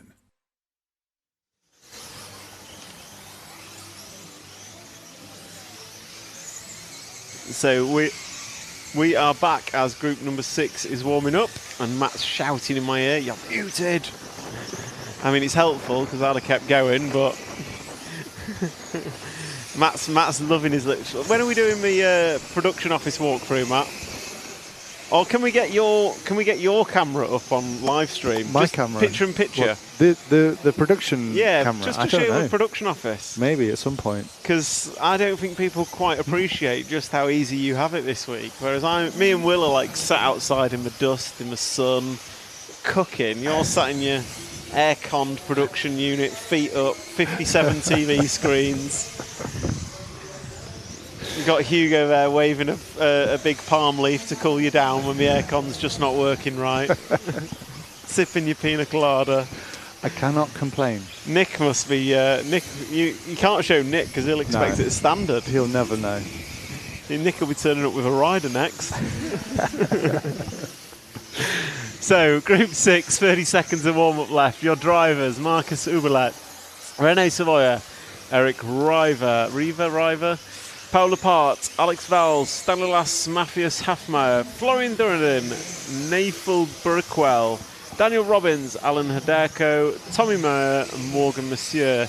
To the Frenchies listening in the chat, how do I pronounce Nafail's name? So Kare, how do I how do I pronounce his name? Because I've been butchering it all weekend long. So if you want to spell it out for a dumb Englishman and make it easy, that would be greatly appreciated. Meanwhile, on camera, we've got the 6 car, and the 6 car is Stanislas Matthias Hafmeyer from France. So French racer out front, and that looks like an X-ray machine. It's bad when I'm trying to guess the make of car based on the shape of a sticker, but it seems to be working. That's definitely X-ray, isn't it, Matt? Yeah. So X-ray machine coming around the top half of the track, right hand side of the track, keeping it on the black stuff as he comes around the hairpin. I find it really interesting, but on that first hairpin, we'll see it next time round, but where the white line is, no one's really going to the pipe, they're going to the white line. We're adding like loads of track, but it's just unnecessary. Anyway, Stanislas is on camera, and his first lap was a 36.8. 36.6 was the quickest we saw from Eric Reaver. So Stanislas coming around the off-cambers now and goes triple single, nicely done. Oh, just hit that first pipe, sent them off a little bit low, unloaded the front end, so just went straight into the next pipe. We're going to come across the line and complete lap number 2. We're going to try and pick up the free car now at the start of the straight. So free car coming through, and the cameraman's already on it. Absolutely fantastic. So yellow, white and blue car with a white wing and white wheels. Driving up towards the grandstand, not the grandstand seating, the sauna seating, as I've nicknamed it, the nice wooden benches. So over 2 doubles, and then he's going to come through the off cambers, and then goes triple single, nose up a little bit, but gets it down nicely. I'm going to drive through the fast chicane, and that's the hairpin I'm talking about. They're not really riding to the pipe, they're riding to the line. And then across the line, that lap for Eric Reaver was a 36.2, Eric's best lap so far. But it's Marcus Oberlatt that's leading this race. And as I say that, we'll try and pick up the 1 car, because Tavid on RC Hero Tavid in the chats requested car number 1. So no idea where on track. Should be the right hand side of the track. Might be this all blue car coming round now, blue silvery. Coming onto the straight, not sure what even colour that is. It's blue / silver, depending how bright the sun is. That is the 1 car of Marcus Oberlatt, and he's 4 laps on the board, and he's looking at going 9.521 pace. So he's pushing Matthieu Marie's TQ time for the round. So I'm just talking round number 3 here, but Matthieu Marie sits at the top of the timesheet, and Marcus just gets it wrong, getting over the pipe into the green stuff. Going to get out of it pretty quickly, so not too bad. Not the best, not the worst. And he's going to come round hairpin 1, hairpin 2, and down the straight goes Marcus Oberlatt, Estonian racer. So I'm going to say local. It's all relative, of course. And Renault Savoia now jumping up to the 2 spot. Local could mean, well, what, 1,000 kilometres away? But also means the same country as the track is in. Yeah. Pekko Ivonen says this is basically his home advantage, only home advantage he's ever had, and he doesn't even live in the country. He's separated by some water, I think. Yes. But apparently it's, what, a 2-hour ferry, then 1 hour? Oh, really? That far? So it's like 3 hours to Helsinki, apparently. That's a long way for a home advantage. It is, but it's a longer way to other tracks. He's certainly not going to get a home advantage at Redovan. So Marcus Oberlatt is still your leader, and a 1-second lead over Renault Savoia. I'm not taking responsibility for his errors on the last 2 laps that we've been following him. I put that squarely on our RC heroes who requested we follow the 1 car. But we'll stick with the 1 car. In fact, no, we'll try and jump to the 5 car. So 5 car down the straightaway. So yellow wheels, I think, on that 5 car. And there he is on screen as we just finish a replay of the 1, and we'll pick up the 5 car going round the top corner. And coming into the double-double. So that is of Spaniard Alex Valls. So Alex having a decent run, going 9.5.28. Just a couple attempts separates him and Renault Savoia for the 2 spot in this one. As the master clock sounds, that is the end of the master clock. And these guys will now be running down their personal race clocks. And they're probably going to finish this lap and go one more. So Alex Valls goes by to complete 8. And now starts lap number 9. So we're watching Alex Valls. I think I'm going to say Mugen. Let's just have a look at that.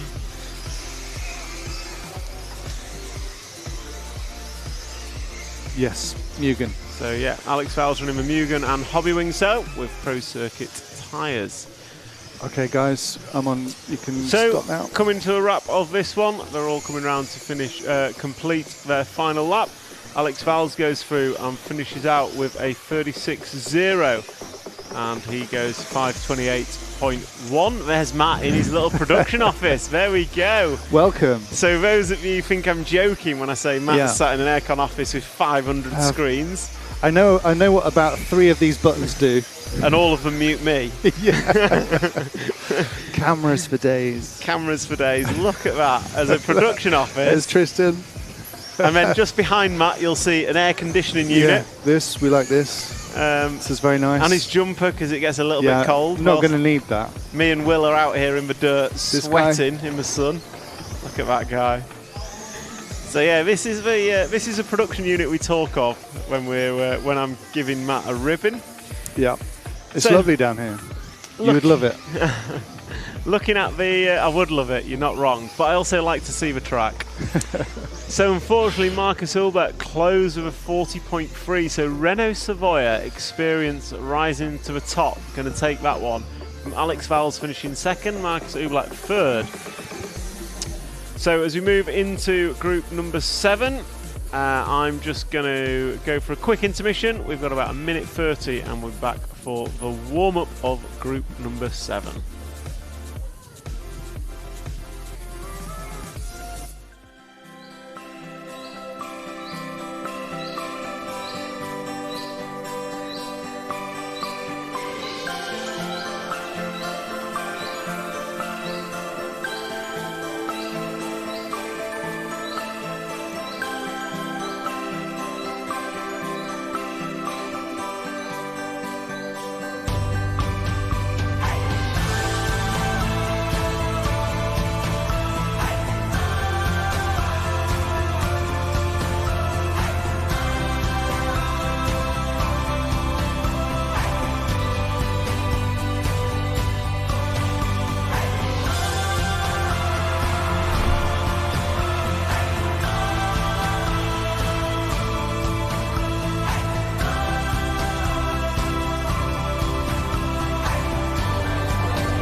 So that's a great view of not just Rakvera, the beautiful city we're in, but also RC Rakvera, the beautiful facility we are racing at. Quick check in the chat, and X-Tech 101.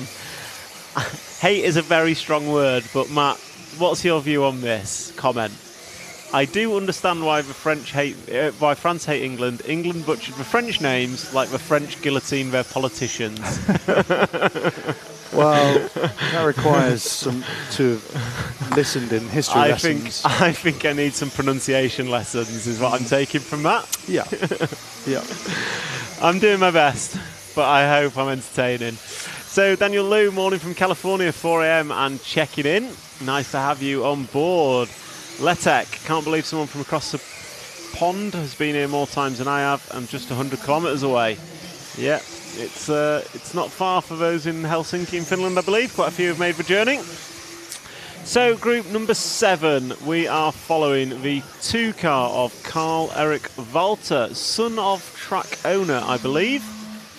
So that is the son of track owner. He's hoping for a good result here. He's so far enjoying himself. See if I can find him in my long list of names. But I'm not very good, and I don't want to spend too long doing it, because I will concentrate on the track action instead. So Karl-Erik Walter currently sits 36th overall with a 32nd and a 37th in round. Last round he went 9 laps in a 5:25. Currently the target time for this heat is Matteo Marie's 9 laps in a 5:21. So stellar result from Matteo last time by. But it's Henry Tomkinson who opens up first with a 36.7. Karl-Erik Walter opens up with a 35.4. So good opening lap from Karl. X-Tech, I'm glad you're finding it amusing, because I won't lie, I do too, although I wish my pronunciation was better. Randolph Alt opening up with a good lap as well, 35.8. So 35 opening laps. Karl-Erik Walter opens on 5:18 pace, and Corentin Richard also opens up quick.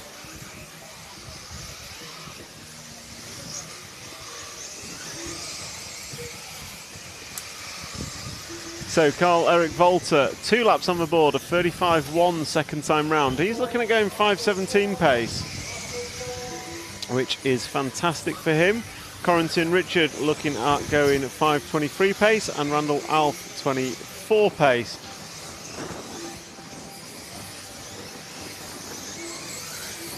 JQ rocking in this one. He's just off a 9-lap run.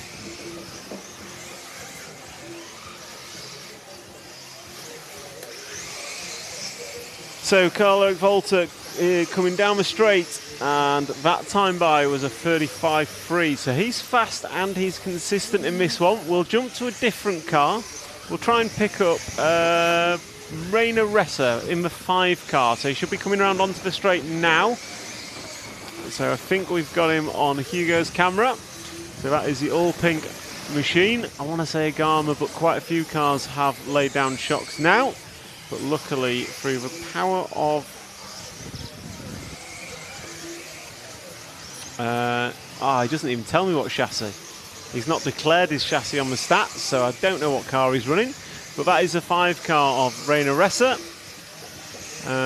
Question from Johnny Skidmore in the chat. What's on the food menu at the track? Well, Johnny, over here we just have health and happiness on the track. Hope you're healthy. No, in all seriousness, Johnny, hope you're well. It's a shame you can't be here. Track food's pretty decent. We've got some chicken, there's sausage, there's basically cooked meat, potatoes and veg. A variety to choose from. It's a shame you're not here, because I heard you were going to win this one, and everyone else would be battling out for second, but unfortunately Johnny couldn't be here. So instead we're finding out who is the best without him. Karl-Erik Walter still leads. We're following the 5 car of Rainer Resser, a fellow Estonian. Last time by for Rainer was a 36.7. I'm expecting him across the line imminently. There he goes with a 35.4. Good lap for Rainer. Moves him up to the 3 spot. Corentin Richard still running in the 2 spot. And Randolph Alt going to drop down to 4. Elliot De Hees running in the 5. JQ running 6. Can we try and pick up the 6 car of Daniel Bubel? So 6 car, he should be round near the start somewhere. Norwegian driver. We had a request for him last time, so we'll try and pick up the 6. Danish driver, sorry, not Norwegian. I'm butchering flags as well as names. Look at this. I've got that very wrong. Edward Pickering on the chat, no sausage rolls. Nope, I've not seen any sausage rolls at the track. Plenty of sausage row. So we are following Daniel Bubel in the, what looks to be, I want to say, X-ray car. Carlos is good at this. He knows everything. So yeah, Daniel Bubel in the X-ray car, running Coyote and Hot Race. So as we come into the final 30 seconds, Karl-Erik Walter still leading this one. He's on 5:22 pace. It's not going to be enough to displace Maffeo Marie as it stands, but we'll see what happens. Car number 5 should be an X-ray. Car number 5 could be an X-ray. He didn't tell us on the sheet. Oh, car 6 having an error, going to get away with it. Let's take this beer to drink away the sadness of no sausage rolls. That is true. So the 6 car we will watch as we close down group number 7. These guys just coming around and will be starting their final lap now as they cross the line. And how it works here with the drivers start their own master clock. They generally, once the master clock expires, they generally have a lap and a half still to go. So there goes the 6 car of Daniel, Danish driver. And he's starting his 9th lap now. Estimated to go 5:35. Carl-Eric Wolters finished in a 5:23. He had a 40-second lap in the middle, so that's disappointing for him. Could have been 5:18 pace. JQ finishes with a 9:5:33. Good run for JQ. Corrington finishes with a 5:26. Just waiting for Daniel to come round and finish. And he's got 1 corner to go, comes across the line, and there he goes. That's a 5:34. So Carl-Eric Volter going to take the win. Corrington Richard 2nd, JQ 3rd, Daniel Babel 4th, Elliot De Hees 5th, Reina Ressa 6th, Livy Martikainen in 7th, Peter Perrault 8th, and the results disappear. As we go into group number 8, we see a little replay of the 6 car getting it all kinds of wrong as he goes barrel rolling. Oh, amazing. Someone's just brought me strawberries. This is just legendary. Whole punnet of strawberries. That's going to go down well. Thank you very much.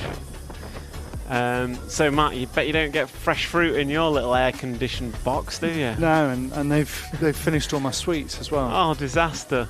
Right, 3 minutes before group number 8 gets underway, so we're going to go for a quick intermission. I'm going to eat some strawberries, and we'll be back very, very shortly. There's no cream.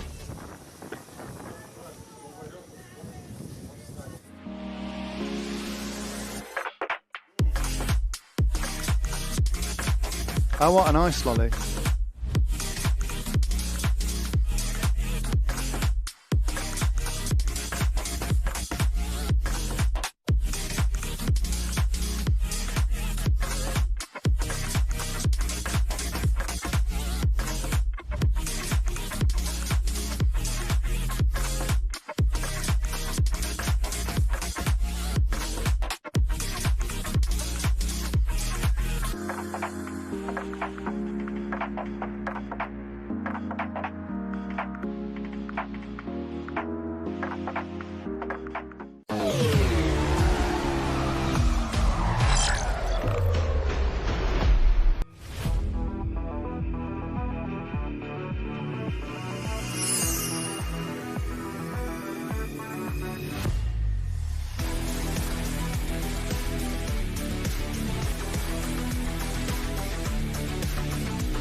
ESC with FOC. XC-ESC motor combo? XC-ESC. XC-ESC.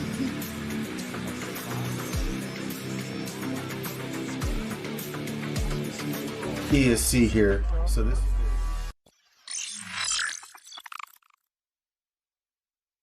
So we are warming up for group number 3, round number 3, group number 8. The first of the seeded drivers here for qualifying round number 3. And Yanni Mäkinen, RCTV hero, asking if we can follow Yulako. Yes, we can. As Yulako comes into the pits, oh, that post's right in the way. Can't quite see what's happening. I think he's gone straight through. So pick up the 11 again. Hungry for going fast. It was Christian that Christian collected someone at the start of this one. Birken in the last one. I say collected. They were both crashing. but Birkin came off very unlucky. So there is Christian on track. And now, as the master clock sounds, we're going to pick up the 5 car of Birkin Kilic. Let's try and pick up the 5 of Birkin somewhere on track. I think he's right-hand side of the track, coming through the fast S into hairpin 1, right under the cameras now. So Birkin Kilic going to come round and start his master clock. So he was quick last time, had a terrible first lap through no fault of anybody's. Got his head down and put in some stellar laps. So we'll start with Birkin on camera, and then we will change as we go through this one. Let's see how he opens up. So far, so good. Oh, beautiful landing off the double there. I really like this camera view. Really gives a view of the elevation and 3D nature of the track, and really just kind of shows the difficulty of what's happening. So he's coming up on the back of, looks to be David Ronnefolk. So Ronnefolk and Kilic down the straight together. Ronnefolk opens up with a 34.8 and has to give way to Kilic, who opens up with a 33.9. So Kilic starting with intent, as is Ronnefolk. Both did a good first lap, but obviously Ronnefolk going to lose a couple of attempts, just yielding to Kilic as he comes down the straight, but sensible move from David. A raging Kilic is not one you want behind you at the start of a 5-minute qualifying session. As they come through the S, look at that straight line, but drivers struggle to see it from the rostrum, and down the straight they go. There goes Kilic. Lap number 2 going to be a 34.5. So not a great second lap from Kilic. Ronnefolk 35.4. We saw him lose a couple of attempts. So David Todd's going to run in second, 0.0 behind Kilic with 34.2 and a 34.2. Robert Battier opened up with a 34.5. Let's see what he could do on lap number 2. He'll be crossing the line shortly. We'll stick with Kilic for now. Over the triple single he goes. Roby Bermudez, a pair of 34s for him opening up. So David Ronnefolk's got some work to do as they both drive up the inside of the crashing car. And there is Birkin Kilic across the line once again. And that time it's going to be a 34.4. So going in the wrong direction. And we're going to try and pick up a free car of David Todd. Should be just behind Birkin. So drop one more back as he comes over the double. So free car for David Todd is your now new leader with a 34.0 last time by.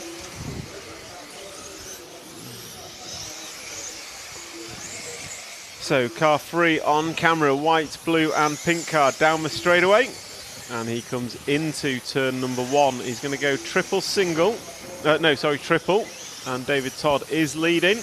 And his lead last time by was a 34.5. Birkin Kilic putting in a 33.8. So those two now separated by not a lot. David Ronnefolk, I think he needs 2 from 2 really. Ronnefolk's got a 9 and a 10. Probably not going to be enough for a good starting spot. So Ronnefolk's going to need to get a good run in here. He's currently 1.6 off the lead. Kilic goes through with a 34.0. He's estimated to go 07. David Todd, 34.4, estimated to go 08 with 1 minute and 50 seconds to go. So let's try and pick up the 1 car if we can. So David Ronnefolk, green and yellow machine. So pick up the green and yellow machine. Number 1, it should be coming round towards the start-finish line now. There he is on the main straight. So David Ronnefolk is coming down.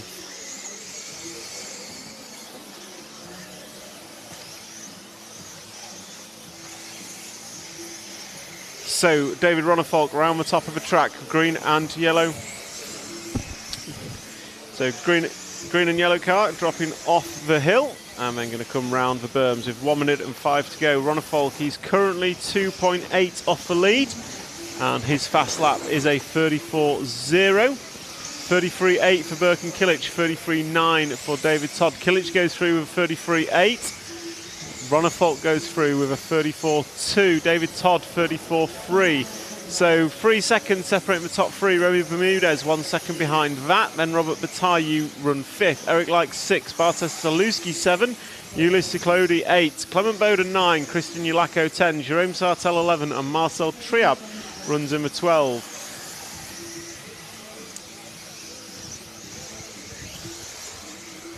So we'll cut to David Todd.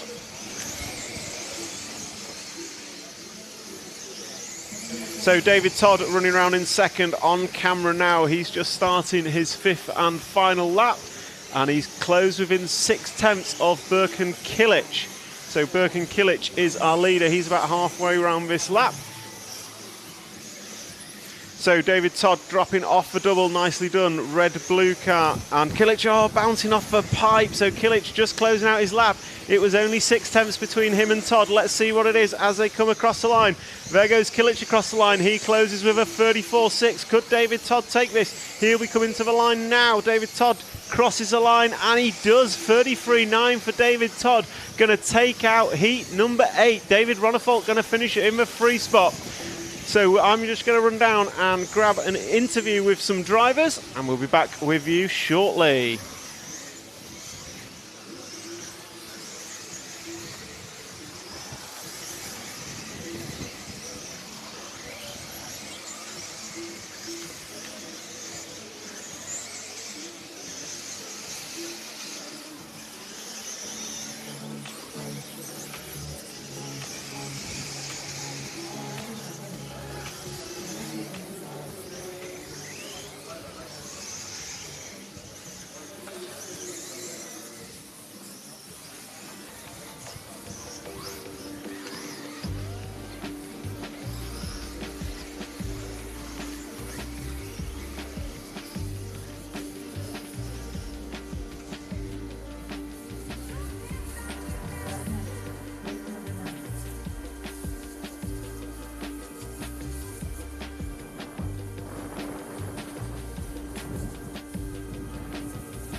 So that's a wrap of group number 8. And David Todd taking out on the final lap. How was that one? Needed this, and yeah, just drove a clean run, no mistakes, and yeah, it was pretty good. Excellent. And what was your view on tyres going into that one? Did you go softs or clay compound? Clay soft compound. And do you think that was the right choice? Yeah, it was working pretty well, so yeah. Perfect. Thank you very much. Birkin, we'll just get a quick word with you. A much better start to that one. Couple of little bobbles in that. How was it out there? I mean, the driving from myself was not perfect, but everything was now on point. Everything was there. I'm happy. Perfect. Good to see. So any changes going to the last round, or is it just kind of tighten up the driving a little bit and just see how it goes? I don't know. My dad decides. So. Perfect. You just do the driving? Yep. Perfect. Well, thank you very much for a quick word. And we will now go back up to the booth for group number 9 coming out on track shortly.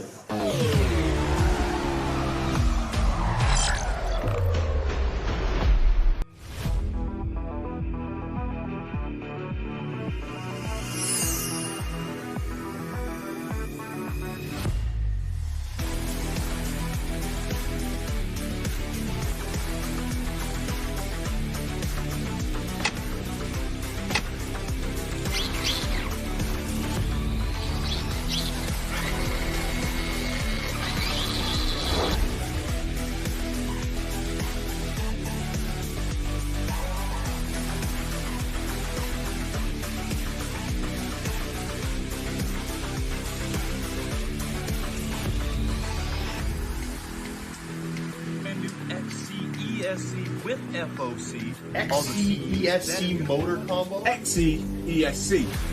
XC-ESC?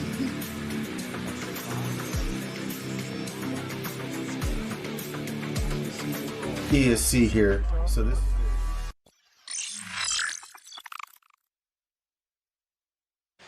So, heat number 8 was fantastic. Heat number 9, and it's heating up. Marcus Cairut will lead us off. David Ongaro, Noah Ben Mohamed, Ricardo Baton, Marco Bruffalo, Jon Neumann, Una Hatanen, Daniel Perienti, Danny Kobovic, Ricardo Masiagi, Max Goetzel and Daniel Hoffman. And Marcus Cairut, your reigning e-buggy world champion, needs 2 runs from 2 attempts. So we'll open up with Marcus. 38 seconds of warm-up remaining. So we'll open up with Marcus and see where he goes. David Ongare's got a 3 and a 4. He's one of the few drivers that is in. Noah Ben Mohamed took TQ in round number 1. He will be looking to put a TQ with that. Ricardo Baton, Marco Bruffalo, I think both need scores. Jon Neumann's had a couple of semi-decent scores by his standards, an 18 and a 15. We'll be looking to move up. Juna Hattunen going to need 2 from 2. Danny Kobovic, I think, is 2 from 2. Masiagi, Max Goetzel and Daniel Hoffman all going to want some better scores. Quick look in the chat. A lot of support for the Finnish drivers. So master clock sounds. Clock has started. We're going to open up lap number 1 with Marcus Karup. Let's see what he can do. Leaving 11s on the track. So it's really interesting, that grooved line. Still leaving tyre tracks as they go. So down the straight he goes. Car is looking fast, if a little pushy. Lands a triple nicely. On perfect downslopes on both the first 2 jumps. So this is lap number 1. Marcus was super quick yesterday in practice, but then just kind of didn't quite click with the slick conditions this morning. Had a word with him at lunch, and his head was kind of a bit all over the place with tyres as he goes quad. Nicely done. Just snakes it through there after touching the pipe. This is looking like a good opening lap. If it's not a 33, I don't know what he's got in him, and it's not. It's a 34.5. So Marcus, despite looking fast and neat, it's not the best opening lap we've seen. Daniel Perienti going to go open with a 34.0. Noba Mohammed 34.3. Ongaro 34.2. Kobovic 34.9. Neumann 35.1. Baton 35.2. Periente lap 2 is a 34.5. Let's see what Marcus can do second time round as he comes over the triple single. Coming through the fast chicane. Oh, nicely through that first hairpin. Going to come down the straight. Marcus has nothing but racetrack in front of him. Lap number 2 is a 34.7. So we're going to jump to Noah Ben Mohammed in the free car. So jump car 3's just gone past the start-finish line, so left-hand side of the track. So Noah Ben Mohammed 0.0 behind Davide Ongaro. And Ongaro, Ben Mohammed and Periente all on 08 pace. Kobovic looking at a 5.10. Karup 5.11. Current target is David Todd with a 5.07, and Birkin Kilic also on a 5.07. So they look like their time is holding. Hi on the YouTube chat from Ben Mohammed's dad. Good morning to you, or good afternoon. So on screen we have Noah Ben Mohammed in the Sparker car. Oh, he's just got it wrong. That's going to cost him a couple of attempts. He was only a couple of attempts off the lead, but that's going to cost him ever so slightly. Got away with it, didn't require a marshal. And Noah Ben Mohammed TQ'd round number 1, 13th in round number 2. He'll be looking for a nice solid top 5 run at least, just to cement his place at the top of the starting grid for the three-legged finals tomorrow. As he comes across the line, there's 2:30 down, 2:30 to go. That was a 35.4 for Noah Ben Mohammed. So we'll try and pick up the 8 car next. So the 8 car should be on the right-hand side of the track. And it is kind of a pink-coloured, not the pink-coloured one, it's a yellow and red one behind that, so black wing. So, but we still have Noah Ben Mohammed on screen in the free, and there we go. Oh, sliding up the inside. So 8 and 5 going at it. That's Periente and Barufalo. Barufalo needs a score, but Periente was on it. Looks like he's on an error. He has 38.7 last time by. And Marcus Karup sneaking up the order. He's now running in the second spot. So you've got Ongaro, Karup, Ben Mohammed, Neumann, Kobovic, Periente, Max Goetzel, Marco Barufalo. Davide Ongaro is looking at 5.06 pace. He will be the quickest to get to go to the top of the timesheets at the end of this if he can hold it. We've got Daniel Periente on screen at the minute. Red and yellow car of Daniel Periente, 38.7. He's going to harm him. He's still on for a 5.16 pace and running in 5th in this heat. Kobovic, he's fallen down the order with a 37. Oh, and another error there for Periente. He's going to have to do the single double, so that's going to cost him. So Daniel Periente coming onto the straightaway now as he starts lap number 8. So it's Ongaro, Karup, Ben Mohammed, Jordan Neumann, Daniel Kobovic, Daniel Periente, Max Goetzel, Marco Barufalo, Ricardo Baton, Juna Hattunen, Ricardo Masiagi, and Daniel Hoffman. So just looking out on track. Oh, it's been an error for the 2 car. So Davide Ongaro has had a massive error. That was a 41-second lap for Ongaro. So disaster.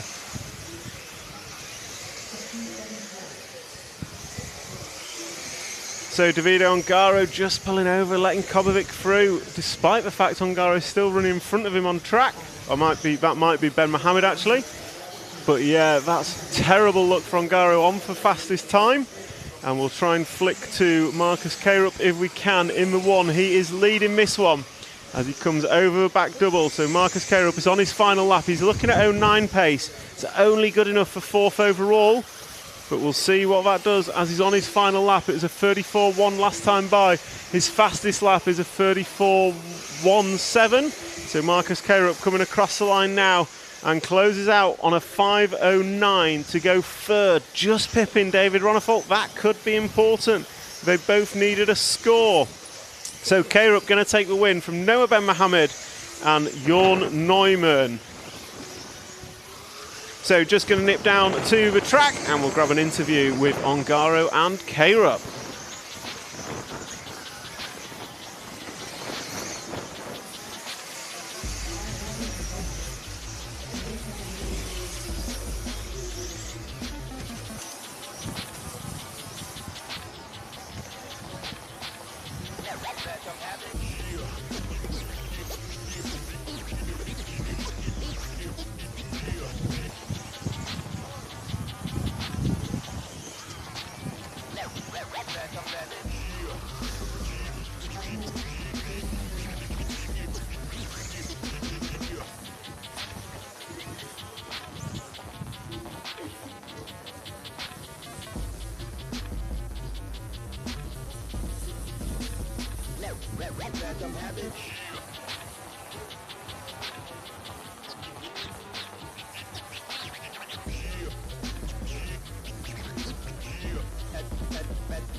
Start of the race.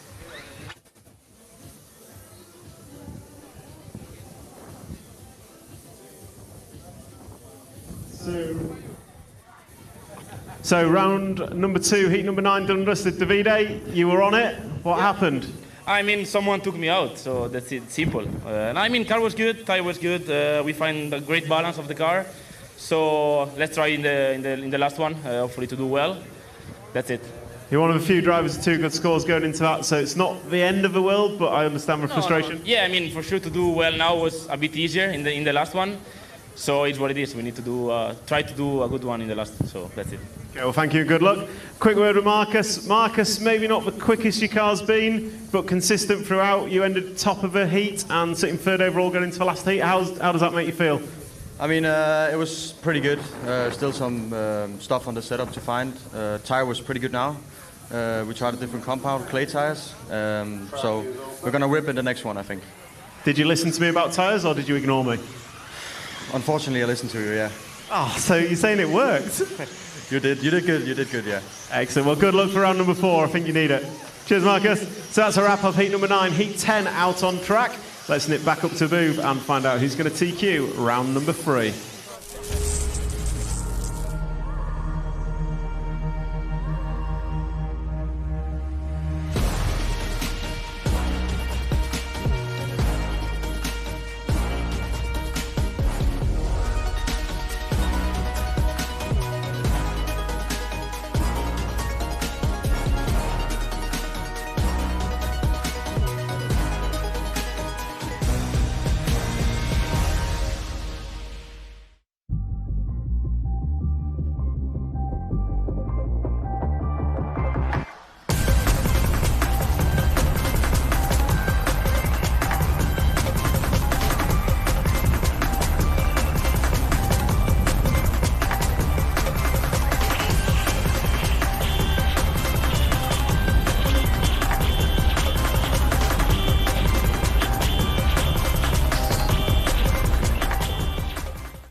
So welcome back for group number 10. So let's see what we can do here.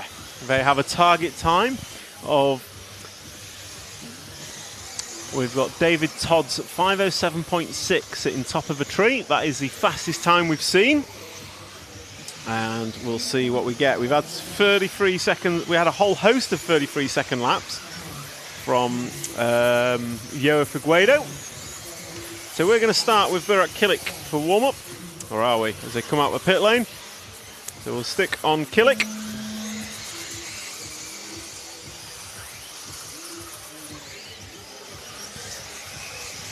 So we are following Burak Kilic, white, red and blue car.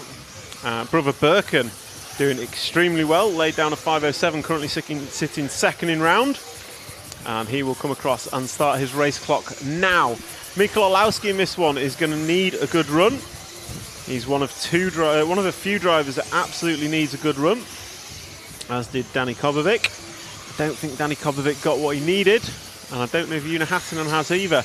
But we are watching Burak Kilic, and first opening lap comes from Theo Lemaire, 35.3, 36.2 from Orlowski, not the way he wants to do it. Joa, 35.7, Canas, 34.8, going top of a tree.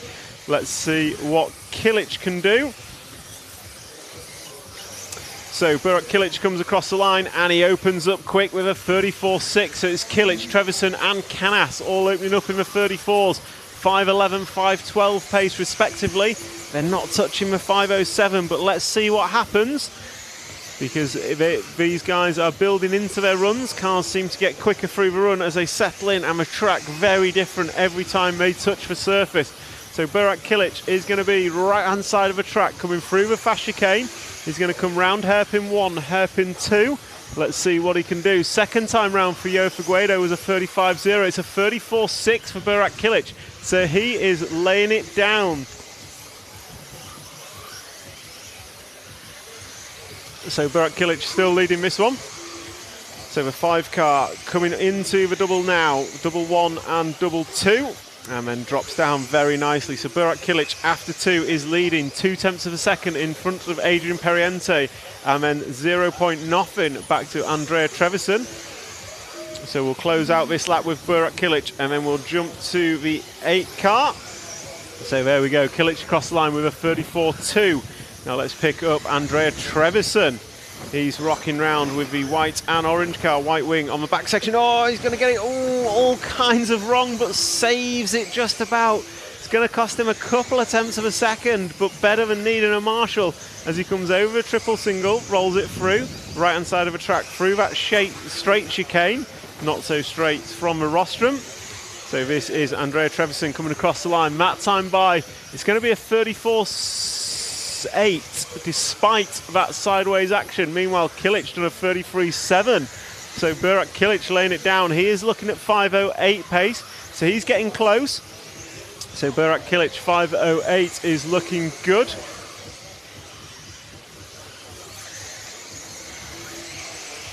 So this is the 5 car of Burak Kilic. He is about half race distance last time by, 33.7, so solid lap from him. He's on 5.08 pace as he comes through hairpin 1. He's looking tight. He's on the inside of those white lines. Not many people have been. That time by for Burak, that's a 34.4. So 5.08.9 for him. Let's switch to Pekko Ivanen. So top seed in practice. He ran good last time, going second in round. Let's see what he's doing now. He is running in the 6th spot. That time by for Pekko was a 35.9. Hot lap of a 34.6. So he's just not bringing the lap time he's shown earlier in the day. We had a word with JQ earlier. They felt confident if the sun stayed out. And I've got to say the sun is out and has been for most of this round. So Pekko Ivanen will follow him round for the remainder of this lap. And that will leave us with about 45 seconds left. So we've got the 1 car coming down the straightaway now. The green Mayako through turn 1, and then going to come into the triple. What a view from there. Nicely landed, disappears through the 3D nature of his track, and then comes back into view as they climb the hill. Last time by for Pekko Ivanen was a 35.2. Those kind of laps are not going to cut it. Burak Kilic dropping down to an 09 pace, looking to go 3rd overall, just in front of Marcus Korup and David Ronnefolk. And we will jump to the 7 car now of Matteo Polito. He's moved himself up to 2nd on 5.10 pace, looking at 6th in round. This is what he needs to do. So Matteo Polito running number 2 spot. This is lap number 7 of a predicted 9. Last time by for him was a 33.8. So Polito coming quick at the back end of this race. Just as he needs to. He's going to need a good score. So comes round the hairpin and then coming into hairpin 2 as the master clock sounds. Matteo Polito crosses the line. He's in front of Kilic now. So a 34.0 last time by for Matteo. 5.09 pace. He's looking to go 5th overall. We'll stick with him. He's leading this one in front of Kilic by 2/10 of a second. This is the final lap. So you got Polito, Kilic, Periente, Trevisan, Figueiredo not getting the run he wanted this time. Ben Ivan down in 6th. So Matteo Polito going to come round the top section and going to close out his 9-lap run. What's he going to do? Kilic is finished with a 34, waiting for him to finish, 34.6. Polito comes across the line. He closes with a 34.3. So Matteo Polito going to take this one from Burak Kilic, Joa Figueiredo, Adrian Periente, Andrea Trevisan, Pekko Ivanen, Hugo Tavernon, Theo Lemaire, Mikael Olowski, Juan Carlos Canas, Jessica Palsen and Hendrik Lemay is going to be the finishing order. I'm going to nip down and grab a word with Mattia and Burak.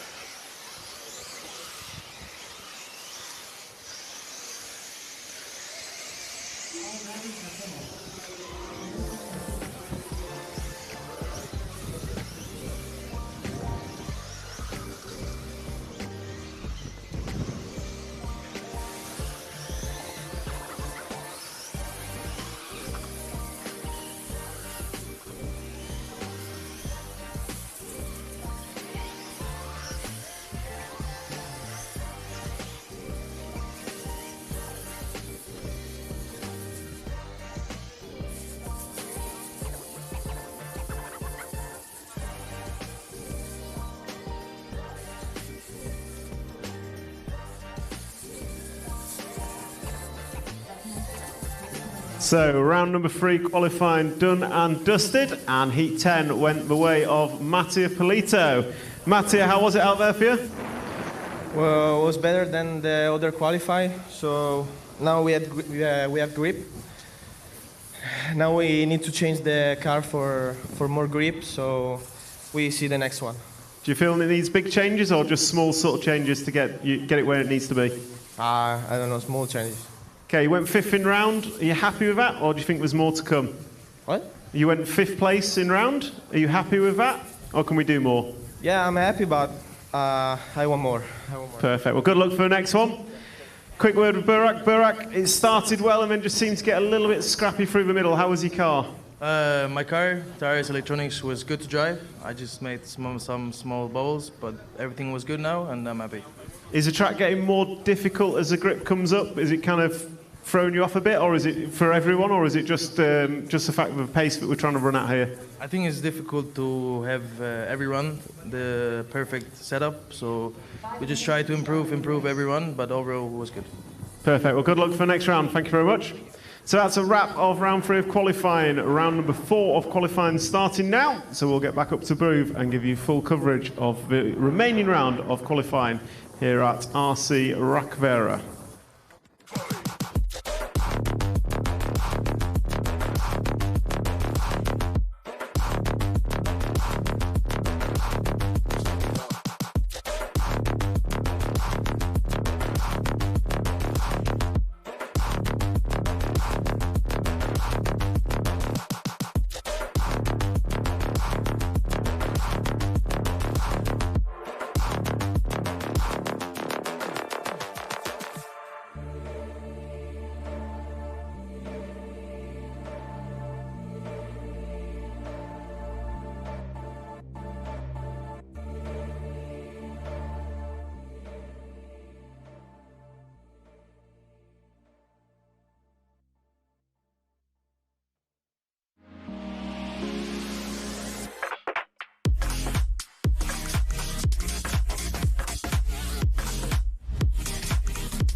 ESC with FOC. XC-ESC motor combo? XC-ESC. XC-ESC?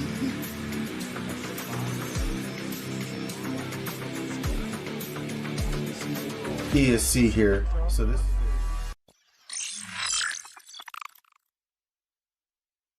Meet the Spark, the ultimate A-scale bashing buggy from Team Corrali. From skate park ramps to dirt track doubles, conquering every challenge in between. Experience unstoppable performance and durability with Spark. Wherever you go, whatever you face, the answer is Spark, a bashing revolution. Team Corrali, engineered to be the fastest.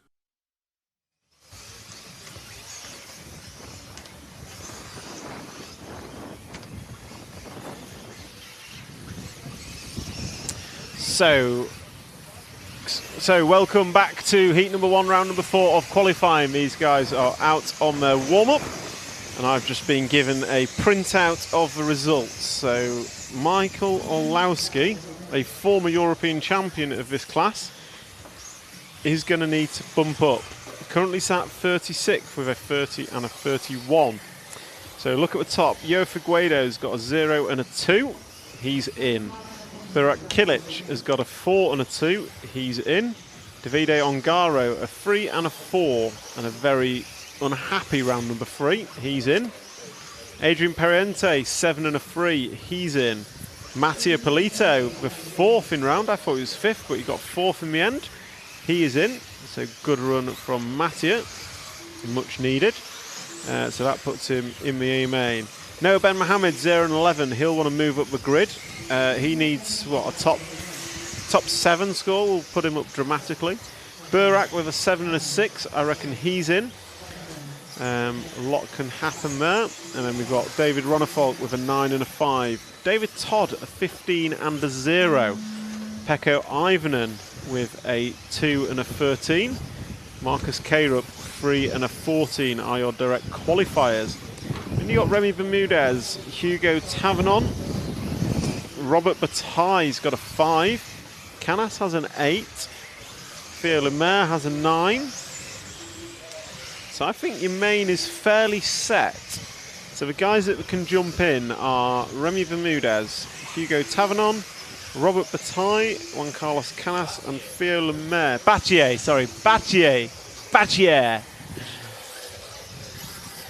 Oh, and I'm getting told how to pronounce Yoa as well. It's J Figueiredo. I'm just reading the chat. J Figueiredo. I know. J Figueiredo. Figueiredo? I don't know. Carlos is... I'm getting told on the chat it's J, just like J. Yao. I'm just... pronunciation is not my strong point. But in the chat we've got support for Super Polito Missile, yeah. What tyre brand is Burak on? I think Burak is on JConcepts. Let me just have a look at my tech sheet. Birken's on VP Pro and Burak is on JConcepts. In terms of tyres. Renee Espen, nice to have you in the stream. So yeah, lots to play for in the A final. There will be plenty movement of positions. We've got 1, 2, 3 drivers with a low single score and double digits to go with it. Ronnefolk's got a 5 he's going to want to do something with. So all to play for in round number 4.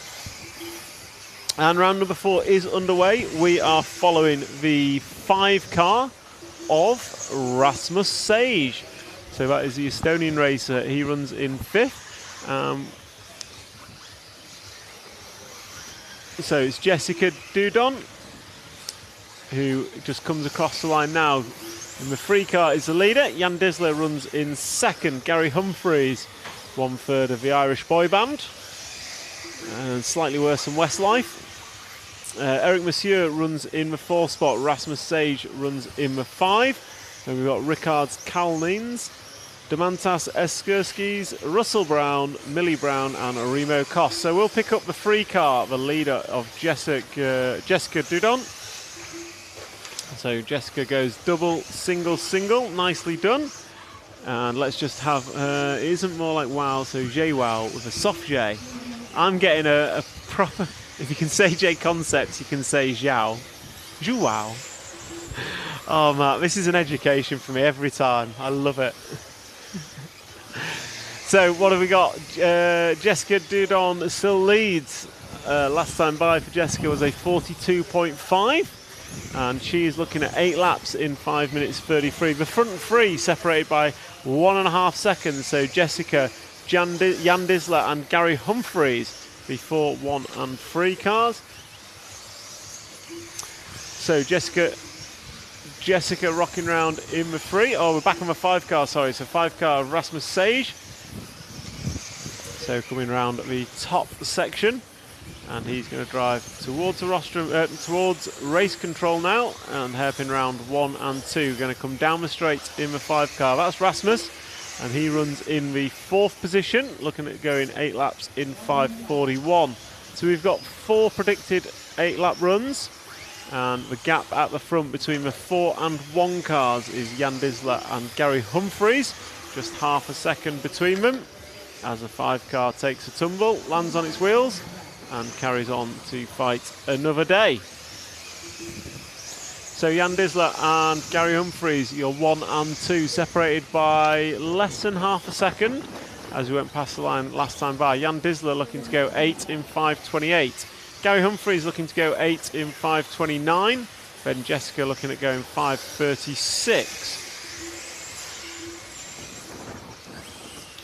Rasmus Sage still running in the 4th spot.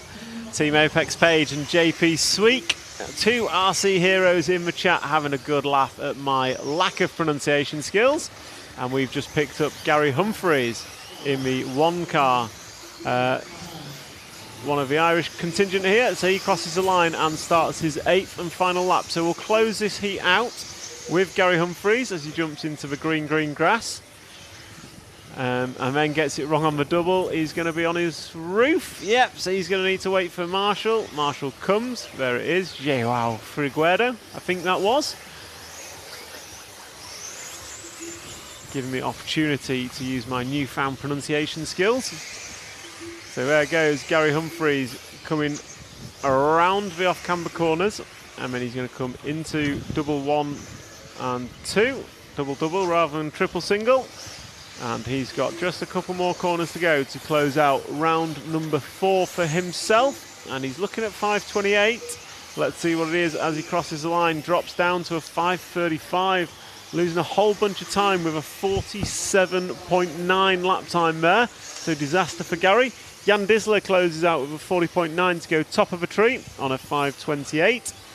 And then we're expecting Remo Koss to come through next with a in an 8:5:39.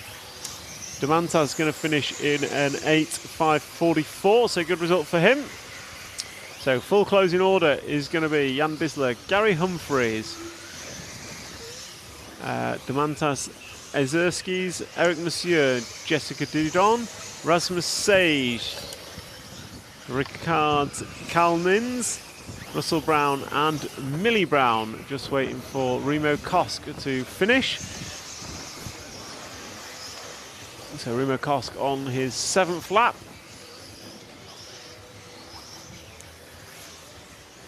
And looking in the chat, God improve, go Joao.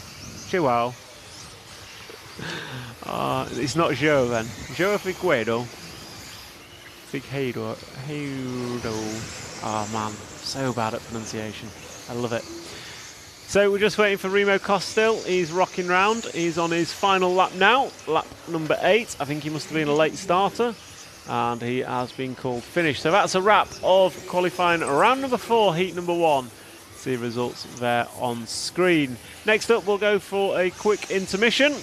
And we will be back for group number 2 shortly. Meet the Spark, the ultimate A-scale bashing buggy from Team Corrali.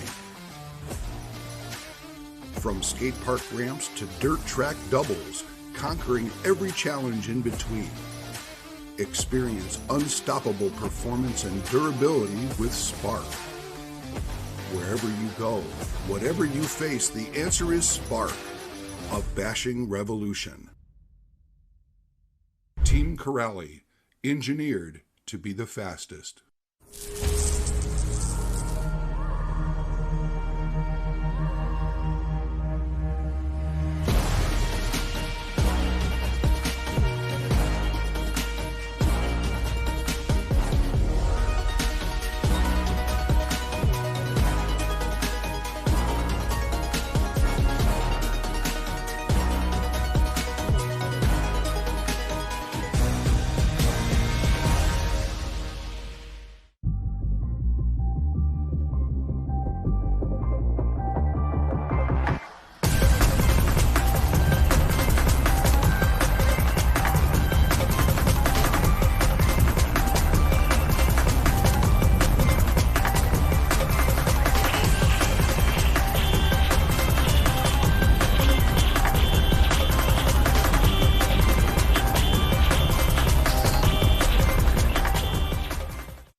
Okay, we are back with group number 2, and we'll try and follow car number 2, William White, to start with.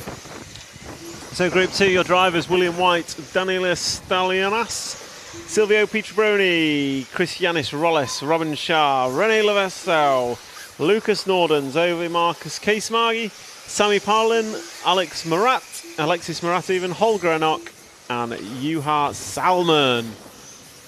Those are your runners and riders. And so these guys are on their first laps now. All of them trigger the timing loop. And we're following the 2 car of William White. Third number 2 of the Irish boy band, Not Very Good Life. Oh, and he's on the pipe, rail sliding down, not what you want to be doing. And he's up behind the 11 car. The 11 car of Silvio lets him go. Silvio, long time 8th buggy racer and well known across the European scene. So William White's going to come round the off cambers and then chuck it into the double. He goes double, single. Going to go around the top bend and then into hairpin 1, hairpin 2 through the switchback with a little double in the middle just for good measure and down the straight. Lap number 2 for William White is going to be a 38.6. Lap number 1 was a 49.1, so terrible lap number 1.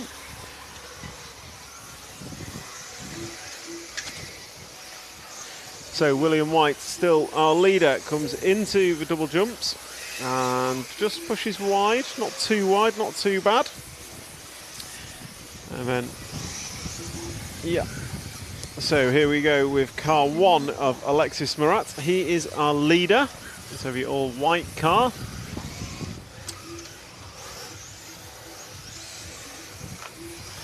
So this is Alexis Morat coming over the triple single, nicely done. And then he's going to come round the top of the track. Around the hairpin 1, such a good angle this, and Alexis is all bent up in traffic, so he's in a 4-car freight train coming down the straight. Still a good lap last time by, it was a 36.6 for Alexis, that was his hot lap. So let's see if he can get through the traffic with no problems. Looks like he's coming up with 4-car now, which is Sammy. Oh, he just hits a pipe, that's going to cost him a couple of attempts. Can he get over the doubles cleanly? Yes, he does. And Sammy still in front on track, not really holding him up, it doesn't look like at the minute. Alexis goes tight on the off camber, triple single, nicely done. And then it's going to be driving down to hairpin 1, hairpin 2. And across the line goes Alexis Morat. That's 4 laps on the board, 37.1 last time by. Can we pick up the 6-car of Danielis Stalianas? So the Lithuanian driver in the 6. Although we are following Alexis over a double jump. So Alexis coming through the off cambers now, nicely done. Goes triple single. Oh, just catches a pipe, so 4-car going to go back through. These two chopping and changing positions. Question in the chat. Thank you, JP Sweek. I do appreciate the knowledge of how to pronounce names properly. I don't enjoy butchering names. But I do have to say something, so I appreciate all the help. And 4 rounds of qualifying, but after qualifying today, we have a round of last chance qualifier. So those of you listening on the chat, just to explain that, 4 rounds of qualifying, all drivers are put into finals, and then we will have a last chance qualifier. So each final will run, and the winner bumps up to the next final. So everybody has an opportunity to bump up, and you can bump up multiple times. So someone like Miko Olowski, if he can get his car sorted, he can bump up from 36th, which will be the C final, let's say. He could win the C final, he could go up to the B final, win that, and he could be in the A final tomorrow. So whole round of last chance qualifiers coming up for us this evening, and that is one for sure not to miss. So on camera, we've got the 6-car of Danielis Stalianas, the Lithuanian driver, running in second. He's 3 seconds off the lead of Alexis Morat.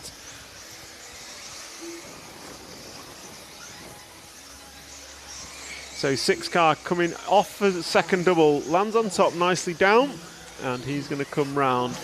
And this will be his final lap for Stalianas. So he's going to come round through hairpin 1, then hairpin 2, and he's going to cross the line. He's estimated to go 8 laps, and Alexis has had a bad lap last time by a couple of bad laps. So Danielis is finished with the 8-car, so we'll jump to the 1-car if we can. So Alexis Morat, our long-time leader of this, a pair of 42-second laps last time by. So he is rocking down in 4th place, still looking to go an 8-lap run.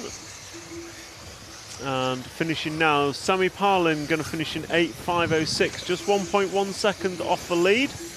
Alexis Morat going to finish in 5.09, so he's going to be disappointed with that. He lost, what, 6, 12, 15 seconds in the last few laps. Ewa Salmon going to finish in the 4th spot. Robin Shah going to finish in the 5. Lucas Norden's going to finish in the 6. Christianis Rollis going to finish in the 7. Silvio Pietrobroni going to finish 8. Holgrenok 9. Rene Levetsau 10. William White did not finish, and over Marcus Kasmai also did not finish. So Tom BGRL in the chat, tomorrow is going to be funny.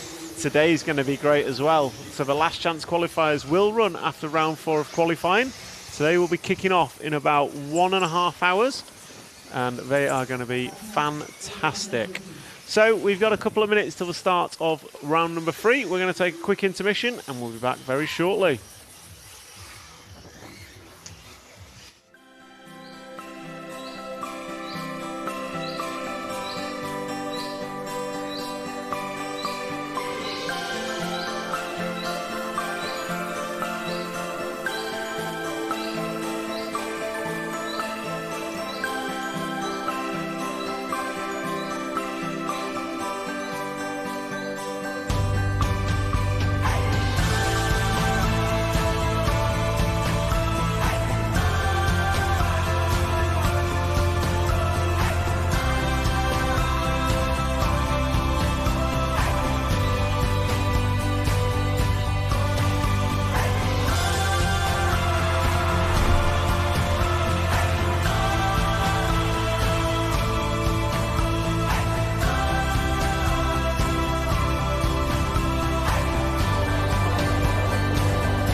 RC Racing TV is giving away a huge event prize pack to one lucky RCTV hero, absolutely stuffed with amazing prizes.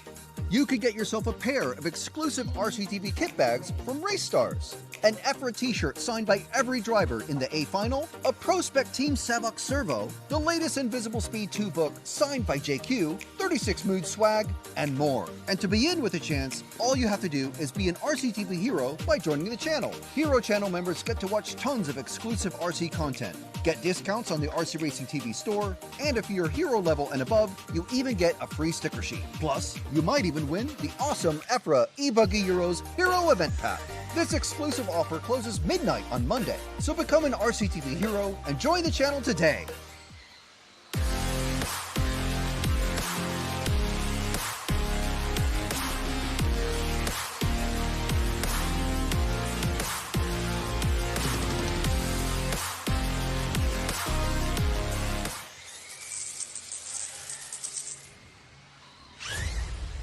What's up? It's Max Gessel here from Team Elseram at the eBuggy Euros 2026 in Rakvere, Estonia. Yeah.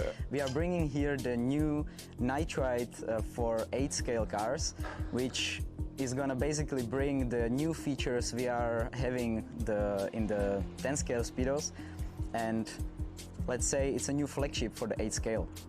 So it will get along the Oxide 1.8. It will be the two ESCs next to each other, one for different conditions than the other. One is for more the off-road, which is the Oxide. This one is more for the on-road and high-class 8-scale racing in off-road as well. This one can handle stronger motors, up to 2,800 kilowatts. And yeah, basically the heat dispensation is better compared to the Oxide as well as the current draw. This one features new software. It can be updated as well. It has a new fan connector, the display can be changed, and yeah, it brings a lot more functions to the table compared to the Oxide. It is not generation 2 of the 8-scale ESC, it's just an add-on to the lineup, and we are gonna be bringing new stuff in the coming years for sure. Okay, welcome back to group number 3. Master Clock's just started, and we will start with the one car of Roger Manel's. We've got him on camera. So drivers for this one: Stefan Walt, Sebastian Walt, at Christian Kismagi, Lucas Bjorn Heidveld, Kasparas Stalianos, Juho Koskuvio, Jimmy Lamus, Roger Manel, Sven Rudig, Kai Jamser, Sebastian Schmeider and Ott Nigri. So we have the one car on camera. Disaster. Roger Manel's having a bit of a tumble coming off the double. Comment in the chat. Tomorrow's finals promising to be interesting. Absolutely. Rain is forecast for the night and morning. The finals are going to be super interesting. Disaster for Roger. He's on his roof. Marshall's getting there as quickly as possible. Commentator's curse is really breaking it for Roger. This is going to be an awful opening lap.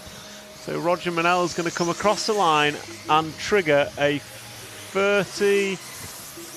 Roger Manel's 47.7.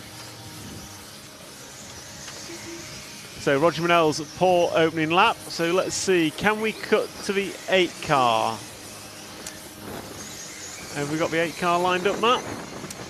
So Stefan Walt. So there is Stefan, the old green car.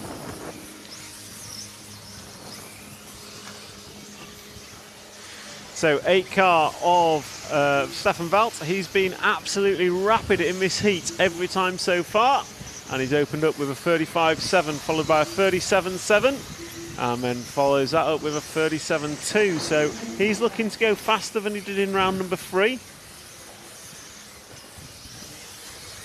Oh no, they've improved the timing screen for me. Amazing. So I get round scores now. So Stefan Walt looking to go 2nd overall. Sebastian Schneider is in front of him. He's over. Disaster. Marshall going to be there as quickly as possible. Got to wait for traffic to go through.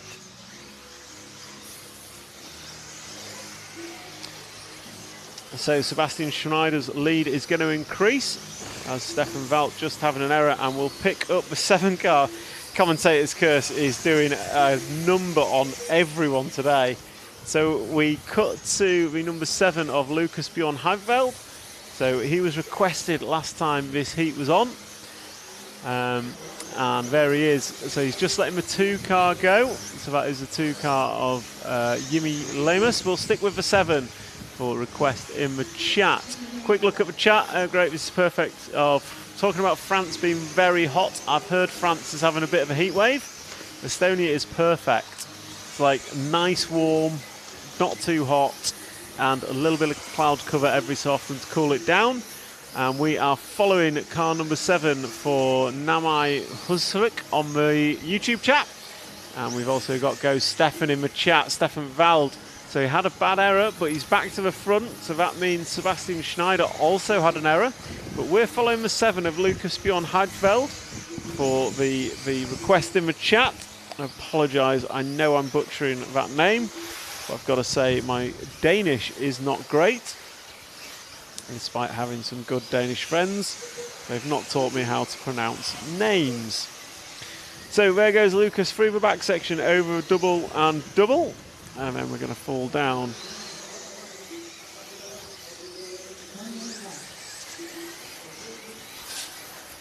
So there is Stefan Valt. So he is the local Estonian. And he is running back to the front of this. Probably not his best run he's ever done. But he's looking to go 8.500. We saw him have a big error, and he's just had a little tumble there. So Little John requests in the chat the number 5 car. So we'll see if we can do that next. So Stefan Volt just goes past the line now, starting his 8th and final lap. Although possibly, if he goes quick, he might just get through for one more. So, but he's got to get through the traffic. It's got to be a good lap. And we'll see what happens. So Stefan Volt going triple single. And then he's going to come down towards hairpin number 1. As the master clock is expiring, Stefan Volt racing to the line. And he will close out his run. And he goes, oh, he's got through for the extra lap. So good run from him. We'll cut to the 5 car for Stefan Schneider, as requested in the chat by Little John. So we'll see him as he comes round, and he's closing out his 8th and final lap, and he's looking at going 0.2 pace. So Stefan Schneider's got half a lap to go. He's just come off a big double. In fact, he's got our race leader, Stefan Volt, behind him.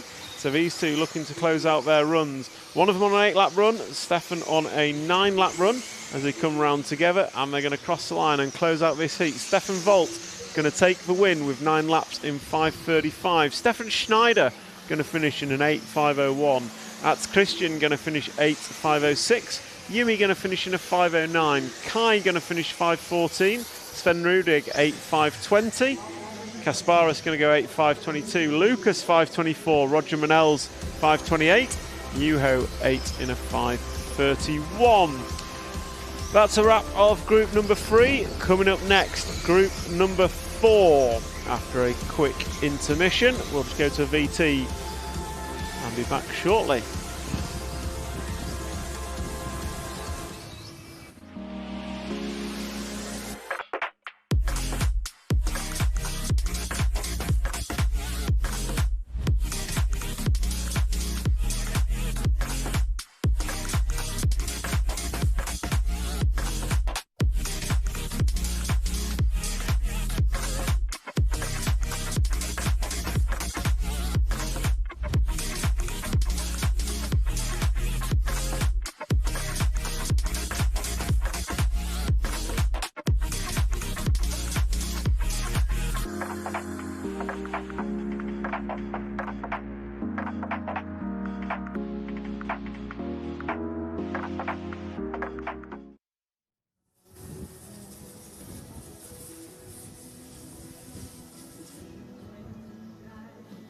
So we are back with heat number 4.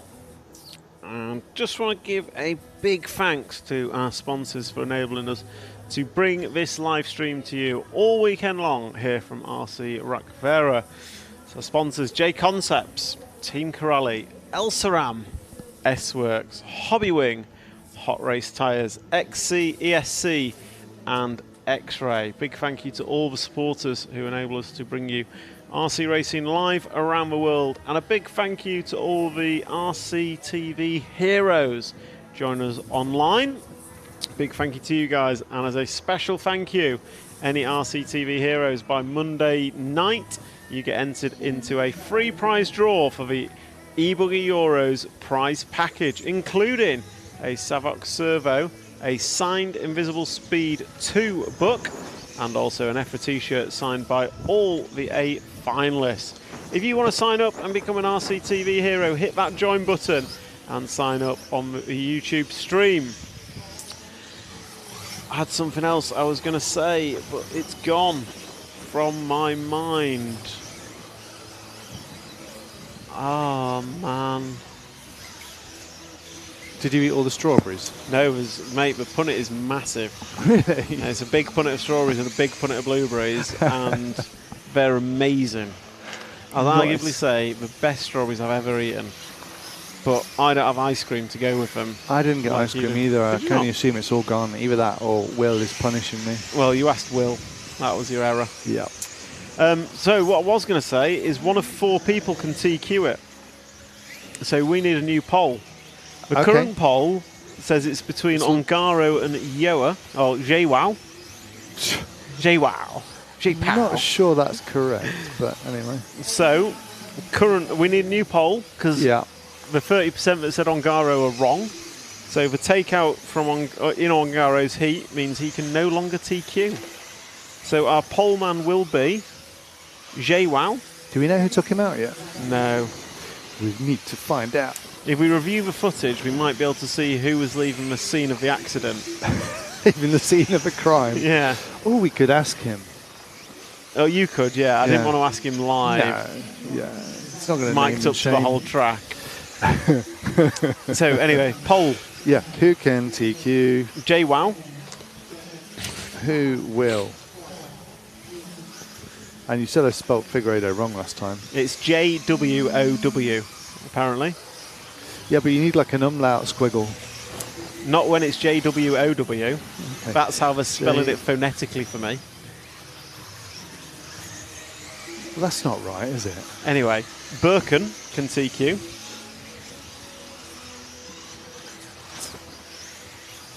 Yep. Noah Ben Mohammed can TQ. Yep. And Pekko Ivanen can TQ. And David Todd. Sorry, it was 5. I've just ruined your whole thing. Yeah, because we can only have 4. Well, you pick one of those that's not going to TQ it. Okay. Putting you on the spot there, aren't I?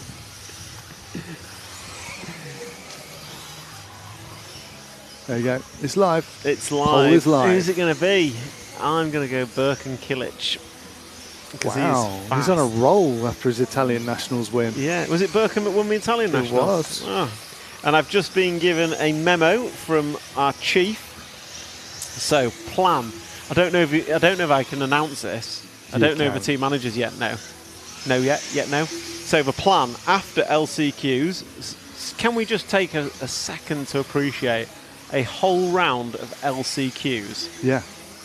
I don't know who's commentating tomorrow, mate, but my voice will be done. So by 7, so LCQs will be finished by 7 p.m. At 7 p.m, we will have a plus 40 B final. Yep. With 3 bump ups. 7:20 we have a plus 40 junior B final with 3 bump ups. 7:40 we have a plus 40 A final with 13 cars. And at 8 p.m. we have a junior A final with 13 cars. Wow. Is that all? No mechanics race? No. Does Carlos not know that juniors have a bedtime? We have a bedtime. Exactly, but I didn't want to say that on air. So I thought I'd leave with juniors have a bedtime. So anyway, that's what I've been given. But yeah, Matt, I hope you're telling the world on RCTV that we've got LCQs. We've got LCQs, everyone. No, we should have reels on it and everything. Get your biggest takeout and go, you're going to get a whole round of this. Right, what's actually happening on track? We've got group number 4 rocking and rolling, and we are following the 2 car of Mick Butler, the Schumacher machine.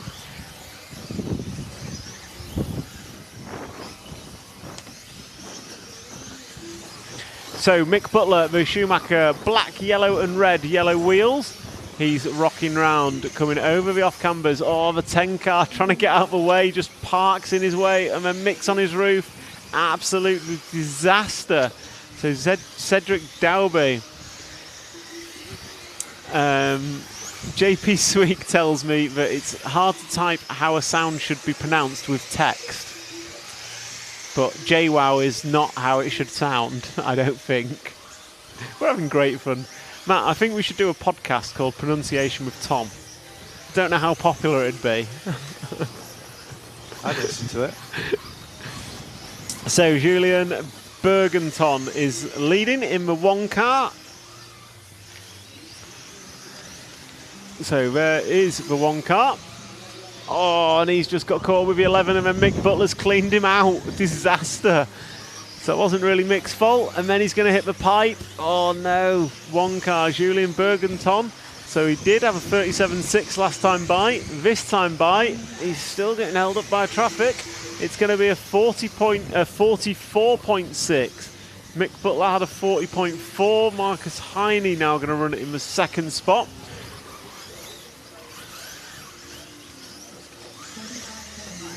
So Julian Bergenton in the 1, and he's over again. So we're going to switch to the 5 car. Marcus Heine, who was, he's doing well, but if we look at that body shell, that doesn't look very secure.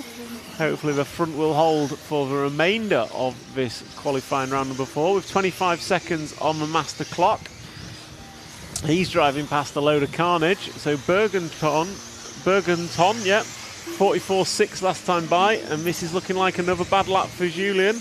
And Marcus Heine with a 38.7 going to go to the lead. 4 seconds his lead as he starts his 8th and final lap. So that body shell got to hold on with hope for another 40-ish seconds. As the master clock sounds, we are into finishing times. And he comes round over the off-cambers, 1 and 2, and then he's going to come into the double-double. Someone's causing trouble. That looks like our long-time leader, Julian. So 1 and 5 together, they 1st and 2nd. Will they come together before the line? Hopefully not. As they come across the line now, that's a wrap. Marcus Heine going to take the win with a 5.09. He's not going to go top of the timesheet. Julian Bergenton going to go in 2nd, 5.13. And then Mick Butler we're expecting in 3rd. So within this round, Stefan Walt with a 9-lap run to go 9 in 35. He is your current TQ man, not being displaced after group number 4. All of those of you in the RCTV stream chat, give us a vote on the poll. Who do we think is going to be TQing overall? Is it JWoww? Joa, however you pronounce his name. Figueiredo. Is it Birkin Kilic? Is it Noah Ben Mohammed? Or is it David Todd? I appreciate could also be Pekka Ivanen, but we can only put 4 names down, and he didn't make the cut. So let us know who you think is going to be TQ overall going into finals tomorrow. So Group 4 done and dusted. Group 5 will be up next. We're going to take a quick intermission, and I'll be back with you in a couple of minutes.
RC Racing TV is giving away a huge event prize pack to one lucky RCTV hero absolutely stuffed with amazing prizes. You could get yourself a pair of exclusive RCTV kit bags from Race Stars, an EFRA t-shirt signed by every driver in the A Final, a Prospect Team Savox Servo, the latest Invisible Speed 2 book signed by JQ, 36 Mood swag, and more. And to be in with a chance, all you have to do is be an RCTV hero by joining the channel. Hero channel members get to watch tons of exclusive RC content, get discounts on the RC Racing TV store, and if you're hero level and above, you even get a free sticker sheet. Plus, you might even win the awesome EFRA eBuggy Euros Hero Event Pack. This exclusive offer closes midnight on Monday, so become an RCTV hero and join the channel today.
Well, here we are again at the midway point through the final round of qualifying. Half our way up the table to Heat 10. Don't forget the top 3 heats, 8, 9 and 10. They're the top drivers split across them, so our TQ driver could come from any one of those. But as we have in our poll, we've narrowed it down to 4 drivers. Figueiredo, Noah Ben Mohammed. 5 drivers. David Todd, Paco Evening. So, and Barak Kilic. So let us know in the poll on YouTube who you think it's going to be. It's currently very tight, so it's going to be one to stay tuned for. I've got to say, Matt. Yes. If you're a betting man, yeah, would you have bet your 3 TQ men going into round 4 being Noah Ben Mohammed, João Figueiredo, and David Todd? No, and it's exactly what I wanted. That's exactly what I wanted as well. Well, I'm pretty sure you predicted Ronefelt for the win. I didn't say anything about TQ. This is true. This is true. And he's got a 9 and a 5, currently sitting 9th, yeah. So he might be somewhere. Yeah, could win from somewhere on the grid. But I mean, given the randomness, not randomness, but given the change in the track and people's individual performances and predicted rain overnight, I'm going with anything can happen. That's my favourite prediction. Anything can happen. Yeah.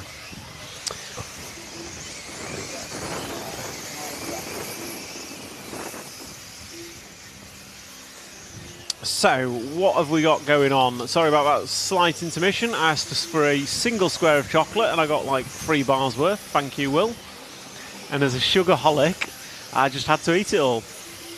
And it was very nice Estonian chocolate. So on screen we've got Matteo Marie. He's been rapid every round and he's looking at going 5:19 pace.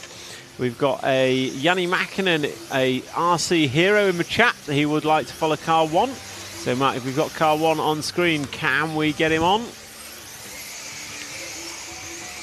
There we go. So there is the 1 car of Oiver Metsola. So Oiver having some good runs today. I've been given a well done on my pronouncer of João.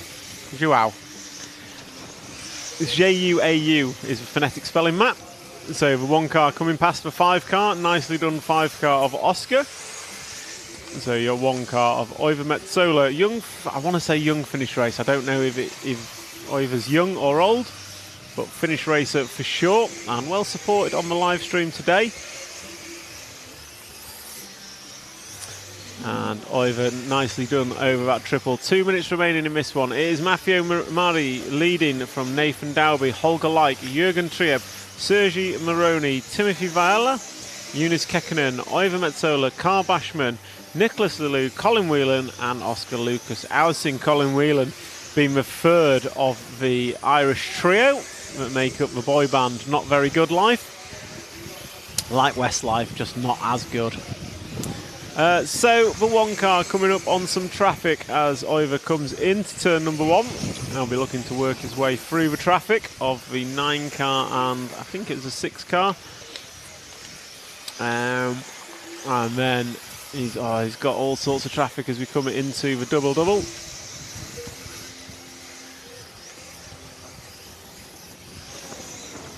So it is Oiva Metsola. Goes triple and single, rolls it nicely out of that, lands it good. It's got through the traffic now, and as we come into the final minute, we'll try and cut to the 3 car if we've got him. There we go. So Maffeo Mari is your long-time leader of this one. He's looking at going 5:20 pace. Looking at his lap times, it's been all 35. So Maffeo absolutely consistent in this one, ranging from 35.3 to 35.8. So hopefully the commentator's curse does not come to bite. 35.5 last time by. So with 30 seconds to go.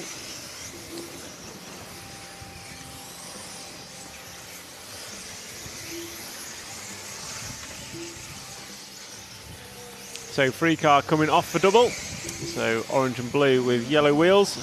He's going to come round with 15 seconds on the master clock. He's going to close out this lap and go for 1 more.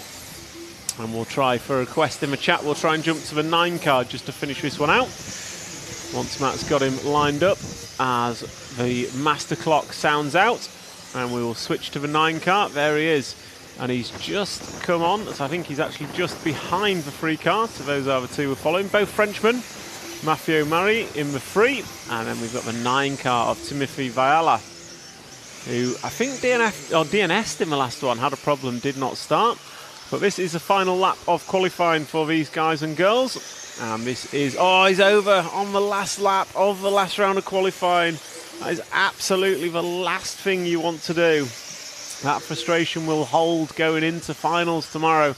But coming across the line, what could have been for Timothy Viala? He finishes in a 9 in 5:39. But Maffeo Mari going to take the win in a 9:5:20 to go top of the timesheets. Nathan Dowby going to finish in 9:5:24. Jürgen Trieb looking to go 9:5:25. Oiva Metsola finishes in third, with a 5:27. We've got Holger Like with a 5:34. Sergi Moreno 5:34. Timothy Viala going to go 5:39. And then Eunice Kekkonen 8 in a 5:01. Then we had Nicholas Lelou, Oscar Ausin, Carl Bachmann and Colin Whelan. That's a wrap of group number 5. We move into the second half of the qualifying heats. And we've got about 2 minutes. We'll take a quick intermission and we'll be back for the start of this qualifying heat.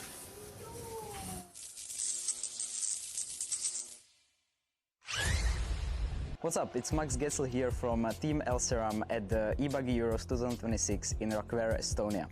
We are bringing here the new Nitride for 8-scale cars, which is gonna basically bring the new features we are having in the 10-scale speedos, and let's say it's a new flagship for the 8-scale. So it will get along the Oxide 1.8. It will be the 2 ESCs next to each other, one for different conditions than the other. One is for more the off-road, which is the Oxide. This one is more for the on-road and high-class 8-scale racing in off-road as well. This one can handle stronger motors, up to 2,800 kilowatts. And yeah, basically the heat dispension is better compared to the Oxide as well as the current draw. This one features new software. It can be updated as well. It has a new fan connector, the display can be changed, and yeah, it brings a lot more functions to the table compared to the Oxide. It is not generation 2 of the A-Scale ESC, it's just an add-on to the lineup, and we are going to be bringing new stuff in the coming years for sure.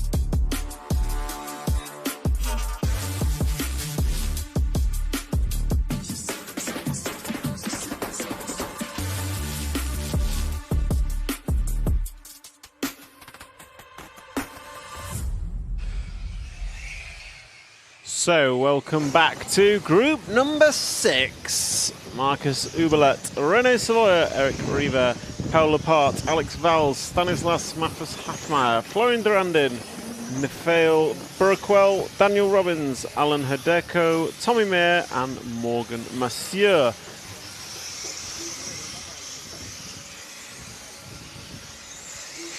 So we're following the one car of Marcus Uberlet. And that is kind of a blue silver car coming up and down the hill.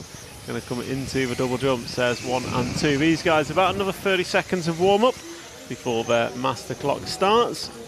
And just want to give a big shout out to all our sponsors who have brought us, enabled us to bring this live stream to you all around the world. So our sponsors are JConcepts, Team Corrali, Elsaram, S-Works, Hobbywing, Hot Race Tyres, XC, ESC and X-Ray. Big thank you to those supporting RCTV.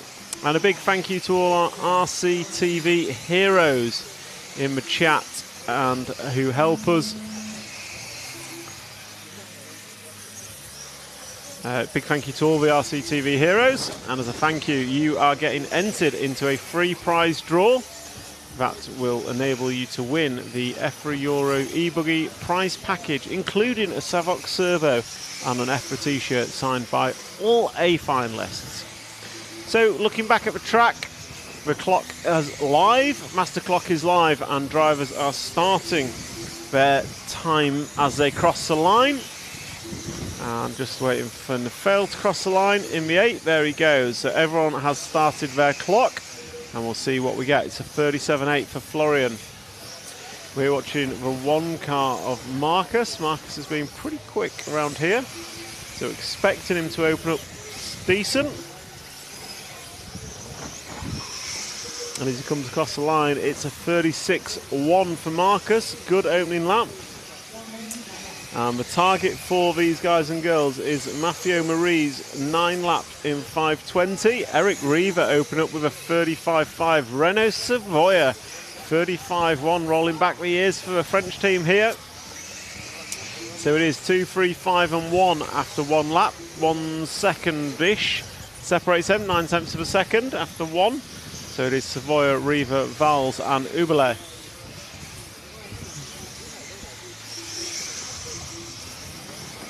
So we are still watching the one car as he comes round the end of the straight. Going to hit the triple nicely. And looks like he's catching up to the 12 car, which is Morgan Massieu. Goes past without issue. And after 2 laps, Renault Savoia is still your leader. So let's see if we can pick up the 2 car on camera. Left-hand side of the track, orange and yellow car. So we'll see if we can pick up the 2. He's going to be coming into view imminently. I think drop back 1 car on track. There we go, just jumps into view. That is the 2, the Caiacho car of Renault Savoia. A previous multiple 8-scale European champion in the Nitro class. And leads this one, looking at going 5:20 pace. Won't be doing that now, as he just hits the pipe and spins round on track. So Tom BGRL in the chat. Yes, we can show number 2. Here you go, here is Renault Savoia in the Caiacho car. He had a good round 1 relative to his heat. Pulled out all the stops in round 1. His experience on the difficult track showing good.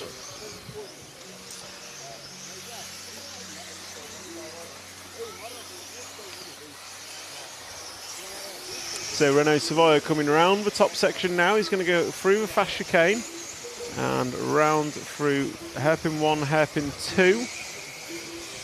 And then down the straight for Renault Savoia. He's going to come into the triple jump and does it nicely. 2 minutes on the master clock. Renault Savoia running in third. Relatively consistent laps, but just not as quick over a single lap as Alex Vowles and Eric Reaver.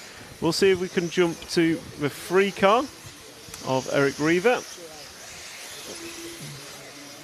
Oh, Renault's over. Disaster. So just getting past traffic, difficult there for Renault. Going to cost him probably a second, maybe 2. We'll see as he crosses the line this time by. And there he goes, Renault Savoia 36.2.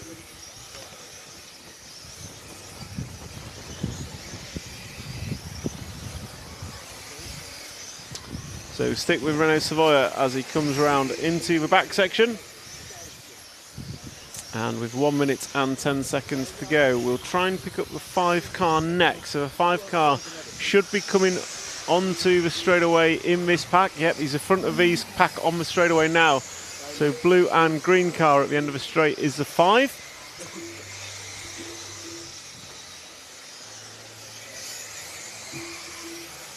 So 5 car going up the hill, and then we'll drop down into the doubles now. The green, blue and white car coming into the triple jump now. There is the 5 car, and that is your race leader of Alex Vowles, the Spanish racer. And he's going to come through to start lap number 8 with 7 laps on the board. He's estimated to go 5:20 pace, so he's just half a second over off Matteo's time. And he's on his final lap now. So he's done a 34.9, so he has the ability to potentially get us towards that 5:20 pace at a new top time. He's going to go this lap and one more. He's predicted 9 laps. He's on lap number 8. So he's going to close out his 8th lap, and then he will start his 9th and final lap as he comes across the start-finish line now. There he goes. That time by was a 35.5 for Alex Vowles, and that just edges him slightly closer to Matteo's time. But with 4/10 of a second between them, he's probably going to need a personal best lap of a 34.9 if he wants to go top of the tree as we go into heat number 7. Let's see what he can do as he comes round the off cambers. It's looking like a clean lap. He goes double-double, playing it nice and safe, lands it nicely. And then he races to hairpin 1, just hooking inside that white line. Same on 2, just scrubbed a little bit of speed in the corner. Crosses the line, it's a good lap. It's a 35.4, but it's not quite good enough. He's going to end up a 1/4 of a second off Matteo's TQ. So Alex Vowles finishes first in the heat, goes second overall. Savoia finishes second with a 5:22.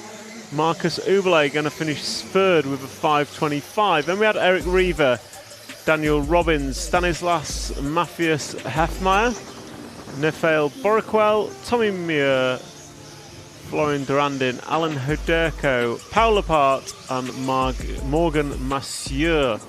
That's a wrap of group number 6. Group number 7 is coming up next. We'll just jump to a quick advert break, and we'll be back shortly with group 7.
Introducing Team Corrali's Synchro 4, an all-new four-wheel drive bash buggy for the popular 8th scale category.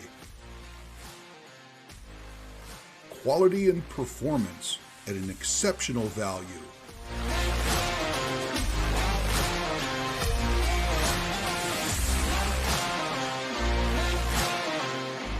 Synchro 4, your ultimate off-road companion. RC Racing TV is giving away a huge event prize pack to one lucky RCTV hero absolutely stuffed with amazing prizes. You could get yourself a pair of exclusive RCTV kit bags from Race Stars, an EFRA t-shirt signed by every driver in the A Final, a Prospect Team Savox Servo, the latest Invisible Speed 2 book signed by JQ, 36 Mood swag, and more. And to be in with a chance, all you have to do is be an RCTV hero by joining the channel. Hero channel members get to watch tons of exclusive RC content, get discounts on the RC Racing TV store, and if you're hero level and above, you even get a free sticker sheet. Plus, you might even win the awesome EFRA eBuggy Euros Hero Event Pack. This exclusive offer closes midnight on Monday, so become an RCTV hero and join the channel today. How to become an RCTV hero, I hear you ask? Well, on my YouTube stream, hit join and join the RC Racing TV YouTube channel, and you yourself will be an RCTV hero. Not only do you get a free entry into that fantastic prize draw you've just heard about, you also get early access and exclusive access to RCTV content, and you get priority calls on who we follow during races on our live streams from all around the world. So please help us out, join up as an RCTV hero and support us to support RC Racing. So we're following the 2 car of Carl-Eric Walter as he crosses the line. I think he's just missed the line, so he's going to go a whole lap more of warm-up. And I'm just going to check in with the chat. Jonathan Wolf missed qualifying. Don't worry, Carl-Eric, that is not a counting lap.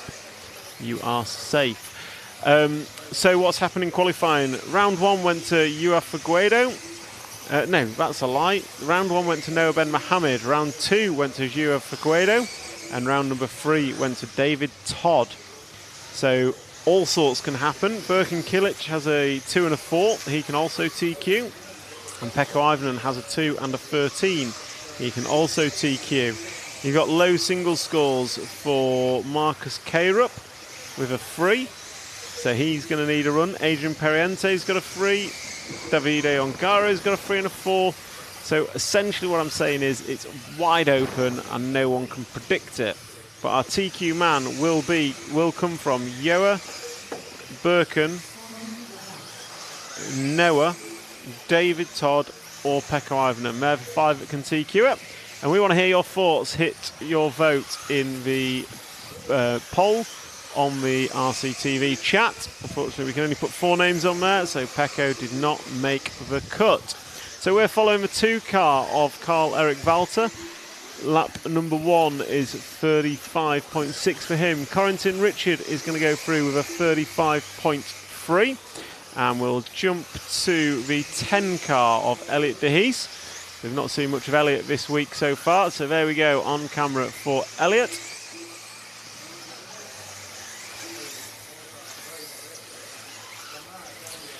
So we're following Elliot De Hees. Jonathan Wolf, yeah, absolutely not much of the usual suspects, which is surprising. The biggest usual suspect, Mikael Olowski, will not qualify in the main. But there's still opportunity to bump up through an LCQ. So lots of requests coming in from this one. So we're currently on the 10 car, and that is Elliot De Hees. We're going to cut to the 4 car. Oh, as Elliot makes an error, we're going to cut to the 4 car of JQ. I think we've got him lined up on the next camera. Perfect.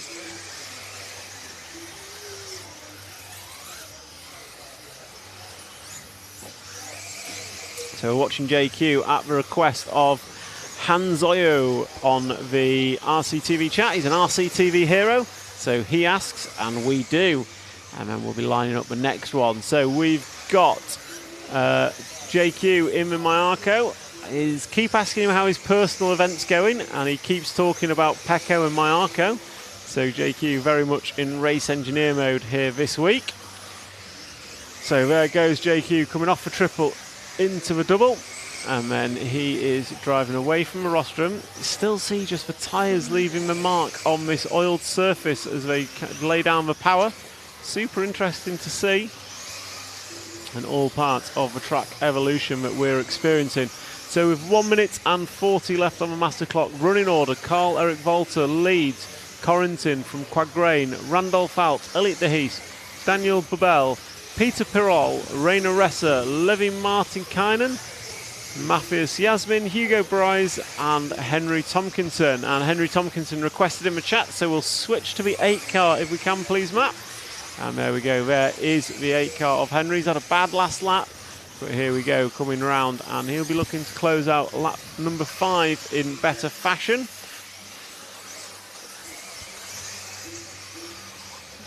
So Henry Tomkinson coming over the triple, and then he's going to drive away from the rostrum and into the top section. So Henry Tomkinson with 1 minute on the master clock will follow him for a little bit longer. 6 laps going on the board for most of these drivers. And your leader, Karl-Erik Walter, still only looking for a 9 minute and 5:20, as did Alex Valls. But Matthew Murray, his 5:20 still holding.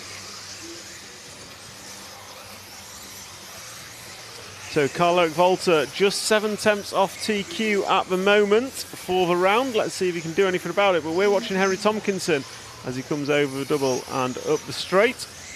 So Karl-Erik Walter, Randolph Alt, JQ all on for 9 lap runs. As Henry Tomkinson goes for a dash in the grass and body shell come up. So we're going to cut to the 2 car now. If we can cut to the 2 car of Karl-Erik Walter, with 10 seconds on the master clock. He's starting his 8th lap now. So this is the 8th lap for Karl-Erik Walter. We'll stick with him through to the end. And RC Model Cars Mania. Yes, the track does look brilliant. It is absolutely amazing. Oh no, disaster. Leader getting caught up on the grass, not losing too much time. Henry's driving very impressively for someone that's only raced 2 years in RC. I would say a Euros on a track this difficult in 2 years is brilliant effort. As we watch Karl-Erik Walter get caught up in traffic, oh, that's just an absolute disaster for him. So that lap alone is going to cost him 4 or 5 seconds. What was looking to be a top 3 time in the round, he's now dropped to 6th place, and then he's having more errors. So we are into finishing times. This will be the last lap for Karl-Erik Walter. Last qualifying lap of this track at this European Championships. This is round number 4 of 4. And after this, we are going to go to the top 3 seeded heat, and we will start to see who our TQ man is going to be as we watch Karl-Erik Walter come round in front of race control now, down the straightaway, close this one out with a 9:26. So Matthew Marie, his time still stands at the top of the tree as we move into the top 3 seeded heat. So Karl-Erik Walter taking that one ahead of JQ, Randolph Alt, Elliot De Hees, Daniel Buble, Rainer Rasser, Levi Martikainen, Peter Pilot, Corentin Richard, Matthias Yasmin, Hugo Breeze and Henry Tomkinson. So we're going to take a break. We've got about 2 minutes until cars are released for Heat 8 warm-up.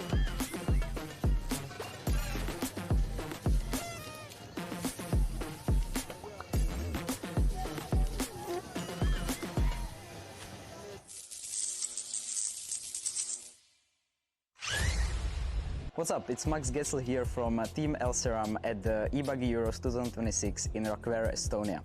We are bringing here the new nitride for 8-scale cars, which is gonna basically bring the new features we are having in the 10-scale speedos, and let's say it's a new flagship for the 8-scale. So it will get along the Oxide 1.8.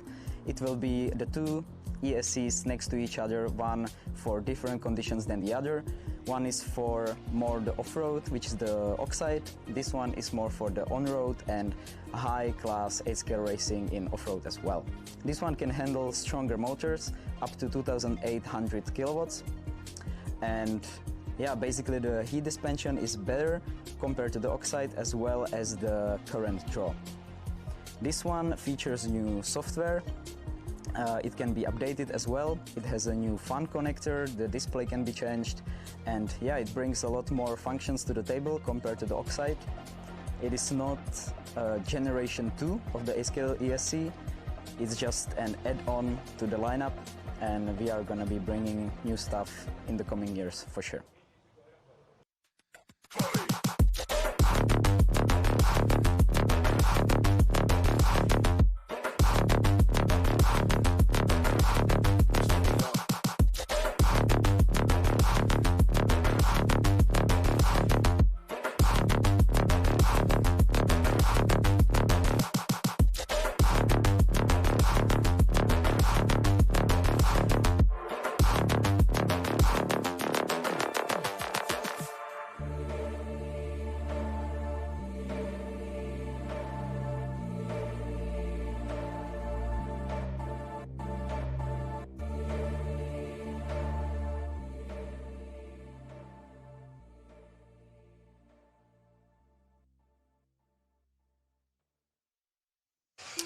So we are back, and it is really heating up. You can see the sun shining on this beautiful RC Rakvere circuit as we are warming up for group number 8.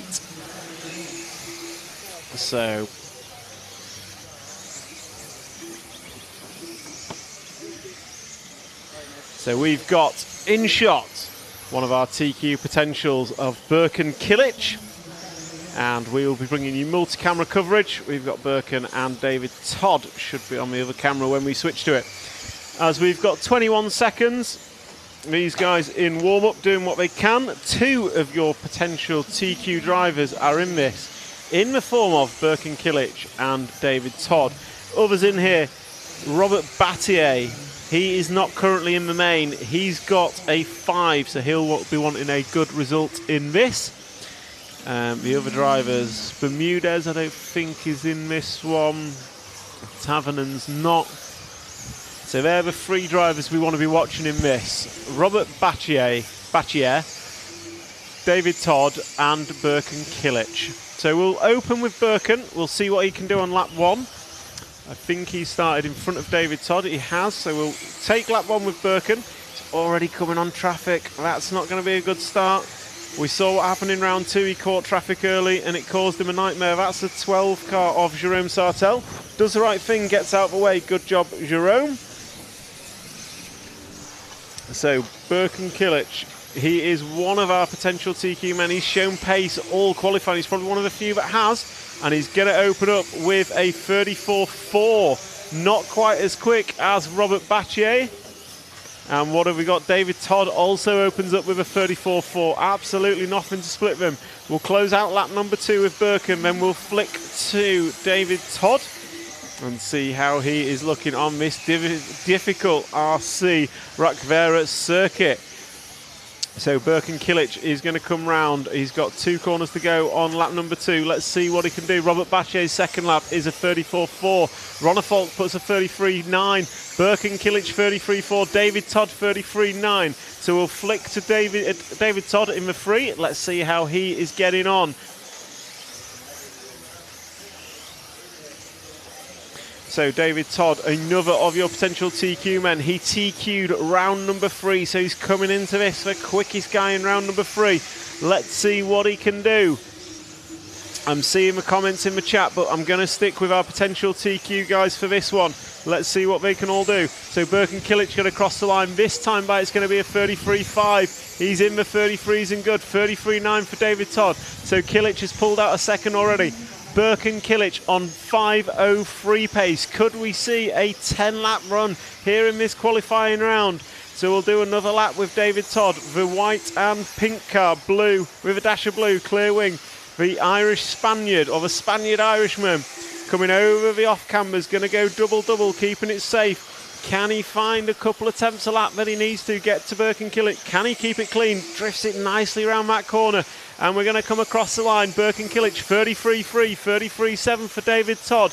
Let's jump to car number 4. Let's see how Robert Battier is doing. He needs a run to put it in the main. So Robert Battier, oh no, disaster. He's going to end up on his roof. Gets away with it. Marshall was there quick.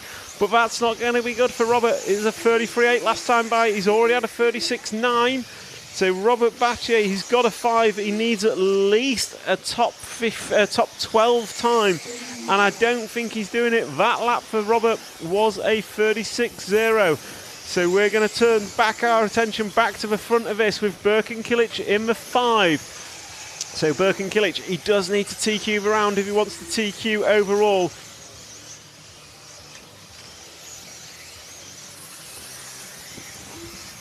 So Birkin-Kilic off the triple, and he's going to come round the top end of the track, and he's got David Ronnefalk for company on track, I think. So between these two, the gap last time by 3 seconds. David Todd's had an error. It was a 37.6 for David Todd. I don't think David's going to be TQing this one, so it's Birkin-Kilic. He needs to TQ the round if he's going to want to TQ overall. And he has a 34.3 opening lap, then a whole string of 33-second laps. So he is on it, and he's going to have to beat Figueiredo's 0.4 time, currently predicted to go 0.3.6. So we're going to stick with Birkin-Kilic to see this one out.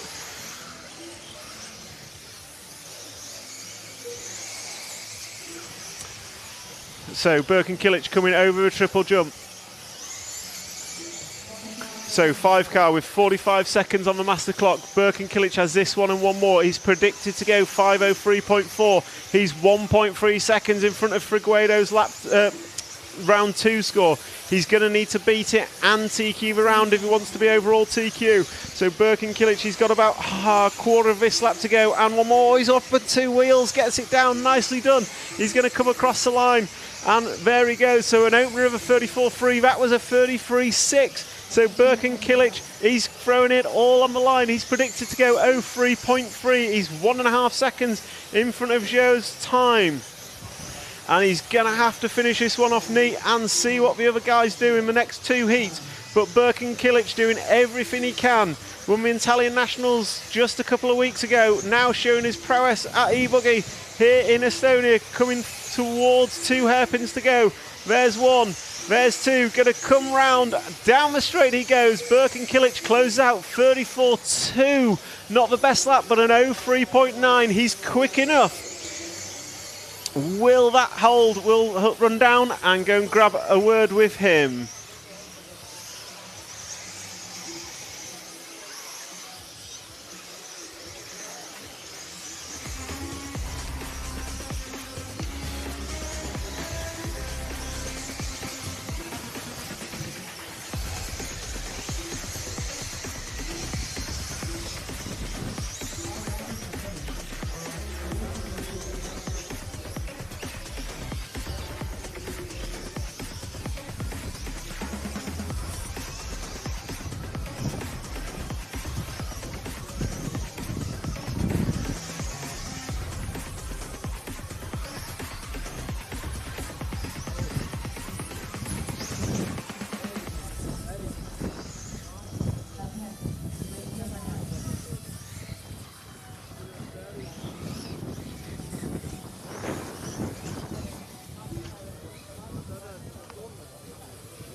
So that is heat number 8 done and dusted. David Ronnefalk, how was that one for you up there? It wasn't too bad. I had Berkan behind me there in the start, and he was going super quick. Martin told me that my pace was good compared to the others, so knowing that he was the only one kind of being faster than I was. So yeah, left the space open for him there to pass, and then I tried to follow it as good as I could towards the end. Had a good couple of 2-3 last laps, and kind of got back in the groove again after letting him by. And overall, it was what I could do. Like I didn't have much more than that. I feel like you had one good score coming into this. You need another one. Do you think you've got it with that run? I think it should be safe. Like there's a lot of people with one score, of course, but at the same time, all those people cannot get the score in the last one. So I think with this one should be okay. Perfect. Thank you and good luck. And we'll try and find Birkin. You needed to put a fast time down. New fastest time of the day. If it holds, you TQ overall. How are you feeling? I'm feeling good. I had a good run. I gave everything because I had a 2 and 4. So I tried to give everything. So the people need to go full send now to beat it. And yeah, I think 0.3 is the fastest now. Yes, fastest time. So if it holds this round, you TQ overall. Did you change much on the car, or have you just kind of kept it the same and driven what you know? Everything is the same. Perfect. Well, good luck. Thank you. So that's a wrap of heat number 8. We now turn our attention to heat number 9.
So we are back for group number 9. These guys 45 seconds of warm-up, and our potential TQ men in this one are, we've had David Todd's run, so Yoa and Pecco are in the last heat, Birken's run, Davide in this one. We will start with car 2, Davide Ongaro, please. And so Davide Ongaro, No Ben Mohammed, 2 of your potential TQ drivers are in this heat. And we don't have any potential A finalists in this one. So pick up Ongaro as the master clock sounds. And he's got about 3/4 of a lap of warm-up to go before he'll trigger his clock to start. Just having a quick look on the chat. There's follow requests I might not get to in these couple of heats. We're trying to watch as a TQ story unfolds. And then Todd's car, don't know if Todd's running saddle pack, I'll ask him when I see him. Kilich's car might not look as good, but my God, his car is rapid. So Davide Ongaro was rapid in round number 3, but had a coming together with traffic. I don't think he was too happy about it. So let's see, with a bit between his teeth, what he can do in round number 4. He can't TQ this. He's got a 0 and he's got a 3 and a 4, so he cannot be TQ, whereas Noah Ben Mohammed can. But we'll watch the opening lap with Davide, and then we will drop to Noah Ben Mohammed in the free car. Yeah, so Davide Ongaro starts his opening lap now, and that's a 34.1. Marcus Carup opens with a 33.5. He is going to need a good run. Noah Ben Mohammed opens 33.9. So let's cut to the free car of Noah Ben Mohammed.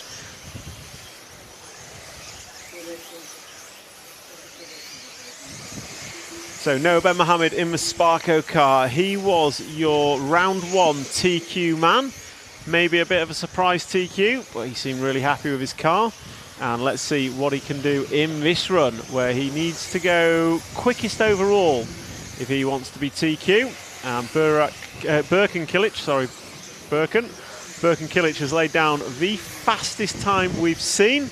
Noah Ben Mohammed that time by 34.1, going in the wrong direction. So your Neumann's leading this heat. 0.0 in front of Davide Ongaro, then 0.0 back to Noah Ben Mohammed. I think Davide, if he doesn't TQ this round, the best he can be is 3rd on the grid. And hearing in my ear, that's a crash from Marcus, caught in the orange fence.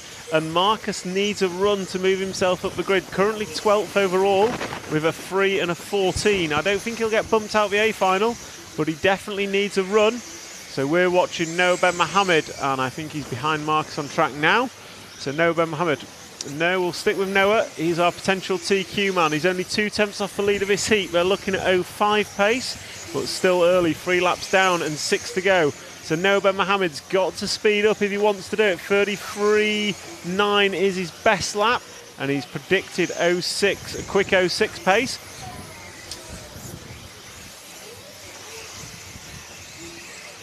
So Marcus making another error we saw in the background there. That's going to be a disaster for him. So he's potentially going to get knocked down, might get knocked down to the B final, but there is a last chance qualifier. But he's not going to be moving up the grid with a 3 and a 14.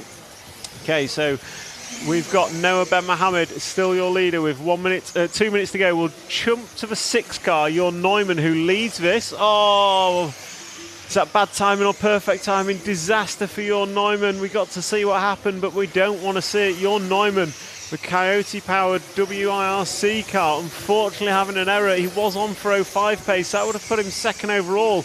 And the winner here is David Ronnefolk. So with Neumann having an issue, that's going to drop him down behind Ronnefolk. We'll see what his lap time is as he comes across the line.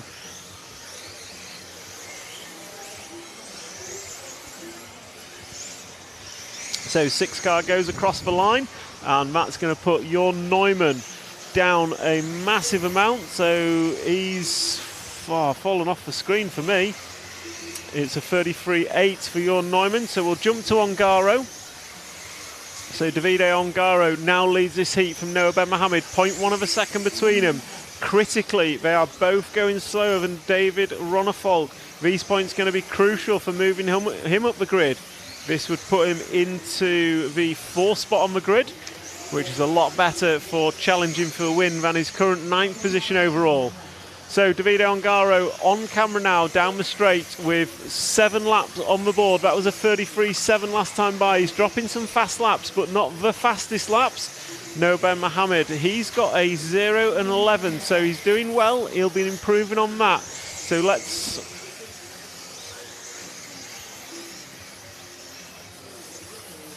So Davide Ongaro coming into the last 20 seconds on the master clock. We're on lap number 8 of 9. And here he comes. Just going to want a clean run here, see what he can do. Ongaro and Ben Mohammed now in front of Ronnefolk's time. So that will hurt Ronnefolk. So we'll cut to car 3 if we can. No, Ben Mohammed, our potential TQ man, not quite doing enough. He's on 07 pace, looking to go 4th now. He falls behind Ronnefolk. So he's got a 0 and 11, a 0 and a single figure will help him massively. This would put him up to 3rd on the grid, maybe 4th on the grid as it stands. So we're watching Noah Ben Mohammed and we'll watch him through to the end. This is the 9th and final lap for the young Frenchman. As he comes round the right-hand side of the track, he's round the top section. Davide Ongaro closes out with a 33.9 to go 06.7. Noah Ben Mohammed going to come across the line and he goes through with an 07.3. And he is behind David Ronnefolk in this round, so it's a 0 and a 4 for Noah Ben Mohammed currently. Ongaro moves himself up to 2nd, and we'll go and take a quick word with our racers.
So round number 4, heat number 9 done and dusted. Noah, I think you needed a result to move up the grid. How did you think that one went?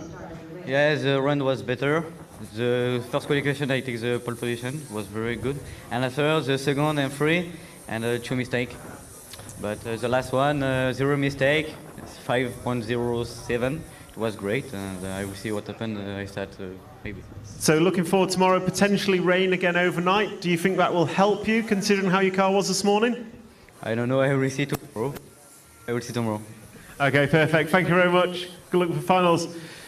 Davide, quickest in the heat, 2nd overall, couldn't quite match Birken's times. Happy with that, or work to do? I mean, he was super quick, so yeah, it was good. I was a bit nervous at the beginning, then I tried to find my rhythm. It was good, and yeah, let's see tomorrow. Do you think rain overnight might change things for finals, or is it just wake up and see what's happening? I mean, we need to see the weather tonight and then see tomorrow. Perfect. Thank you very much. So that's a wrap of group number 9, group number 10, final heat of qualifying here at RC Rockvera. Coming up next, and we'll look back to a booth and give you full coverage.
So we are back with group number 10, the last heat of qualifying.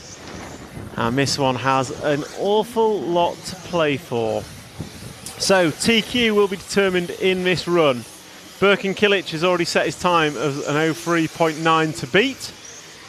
We've got Joao Figueiredo and Pecco Ivanen, potential TQ men in this heat. We've got Hugo Tavernon can make the A final.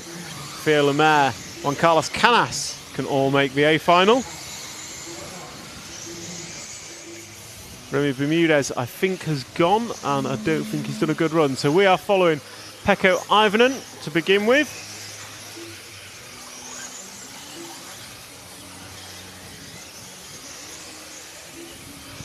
So watch as Pecco Ivanen starts lap number 1 for his heat. And he goes round. So a few drivers in this fighting to make the main, and a couple of drivers in this are fighting it out for TQ. If they want a TQ, they've got to do a new fastest time of the event, because that's the challenge Birkin Kilic has set down for these drivers. And we're going to open up lap number 1 with Pecco Ivanen. Figueiredo has already completed lap number 1. And he has done a 33.6. Pecco Ivanen a 35.2, not what needs to be happening. So Joao Figueiredo, he's on 5:01 pace. Yeah, so let's cut to Joao. So Joao coming round now. He's going to be putting lap 2 on the board.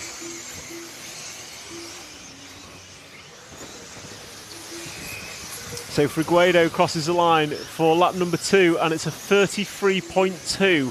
He is on 9 laps, 5:00.2. So Birkin set a challenge, and Joao is responding. If he continues at this pace, he will be on 10-lap pace.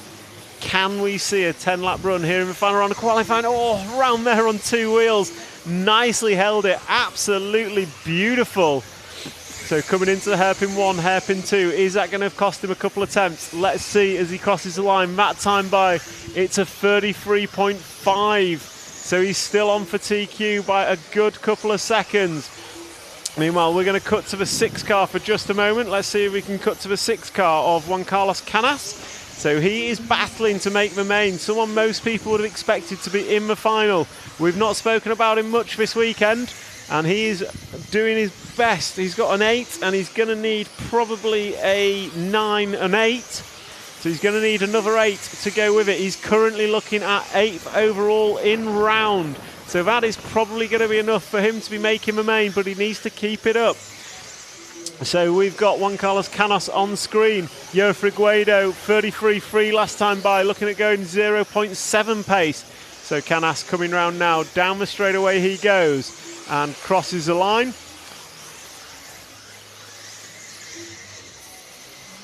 So we've got Juan Carlos Canas on camera, recently won the Nitro Euros in Madrid, and he's looking to put in a good run here to make the main at the E-Buggy Euros. That's the difference between Nitro and Electric. So he's currently looking at 8th position on an 08.4. Daniel Periente, an 09.0 behind him, would be enough to put him out the main. So let's now finish this lap with Juan Carlos Canas as he comes across the line. That lap for Canas going to be a 33.7, going in the right direction. Good lap from Canas.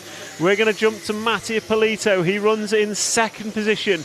He's looking at going 3rd in round with an 05.6. That would help him massively move up the grid. So Mattia Polito looking quick here, and he's got 1.6 off the lead.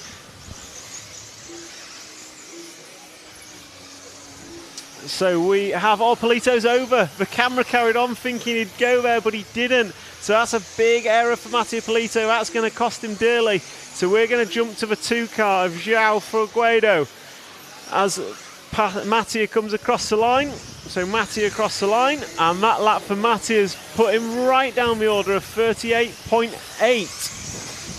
So there we go, João Figueiredo. What I didn't tell you was a 34.3 in there. So Figueiredo now only on an 02.6. The battle is on. Can he keep this up for the remaining 2 laps? Will there be an error? Birkin Kilic is only 1.3 behind. So the pressure's on. Birkin's done his time. Figueiredo needs to do it. He's got to finish this one off. This lap and one more with 33 seconds on the master clock. So the 2 car down the straight, 7 laps on the board. 8 laps on the board, sorry. That time by was a 33.4. So he's 1.5 seconds in the favour of João Figueiredo. It's going to take an error to knock him off TQ. What can he do?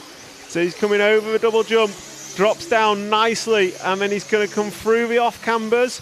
Into it goes double, nice and safe. Master clock expires, 2 corners to go for a potential TQ man. Driving the Techno machine from Portugal, coming across the straight now. João Figueiredo closes out with a 33.4, new fastest time of the day. Gonna go 9.502.2, your TQ man, João Figueiredo.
Team managers meeting in 10 minutes.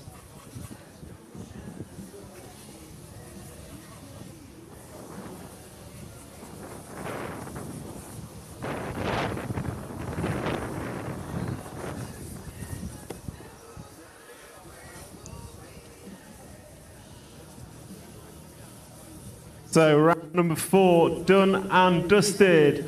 Your TQ man, João Figueiredo. Congratulations. How was that run for you? Thank you. Yeah, I was super nervous. I saw my fingers were crossed that Davide would do a good run or someone that was not fighting for pole. And as soon as I saw they were struggling, I'm like, okay, just take it easy, try not to crash, and be as fast. And I mean, everything is just amazing. The car, tires, the electronics, everything is just working so good. I mean, there's no words to be honest. So those super hard tyres are just for ticket? Yeah, now even harder. So you opened up, you were about 2/10 of a second off 10-lap pace at one point. Did you realise it was going that quick, or was it just head down and do what you could? I mean, I knew I wasn't doing that bad. I was struggling in like that particular corner before the double-double. My car was kind of going on 2 wheels here and there. So I was pushing, and then as soon as that happened, I just tried to, okay, just let it roll, try and keep what I was doing. And I mean, it was pretty good, I think. The feeling was pretty good. So yeah, I'm happy. How do you approach going in tomorrow? Do you change what you've done, or do you just more of the same? Well, I don't really want to change a lot. I mean, it's working so good. I don't even know if I'm going to touch the car. I'll just wait. I mean, we'll see how the forecast is for tomorrow and work from there. But even if it rains and we need to run on it, I'm feeling pretty comfortable on that as well, because we ran in the morning and it felt pretty fast as well. So, yeah, good. Perfect. Well, good luck for finals tomorrow. Congratulations. Great to see you, TQ. Thank you. So that's a wrap of qualifying here at RC Rockvera. Next up, we have, in about 25-30 minutes, we're going to go into a whole round of last chance qualifier finals, where the winner of each final will progress up to the next one. Opportunity to bump all the way through the order if you are quick enough. So join us back online in about 35 minutes, and we'll bring you all the coverage live here from RC Rockvera here in Estonia.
So that's a wrap of qualifying here in RC Rockvera, and absolute fantastic qualifying.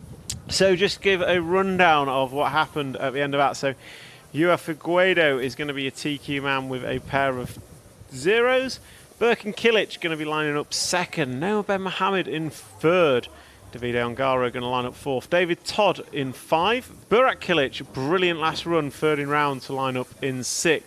Adrian Periente going to be 7th. Mattia Polito going to line up 8th. David Ronnefolt going to be in the 9 spot. Daniel Periente going to be 10. While Carlos Canas, with a great last run, going 4th in round, going to end up gridding up 11th. And Pekko Ivanen, last man in the main.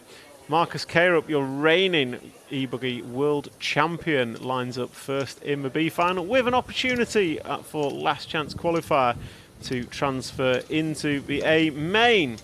So that's your A final grid, and then we will be back in about 35 minutes on a new stream, I think Matt said. Yep, new stream for the last chance qualifiers. As you see, Team JConcepts down there on the stream with Jason and Alison. You've got Burak Kilic, you've got Juan Carlos Canas, and you've got Daniel Kovacic getting a picture. And JConcepts, our primary sponsor for bringing you this live stream here from RC Rockvera.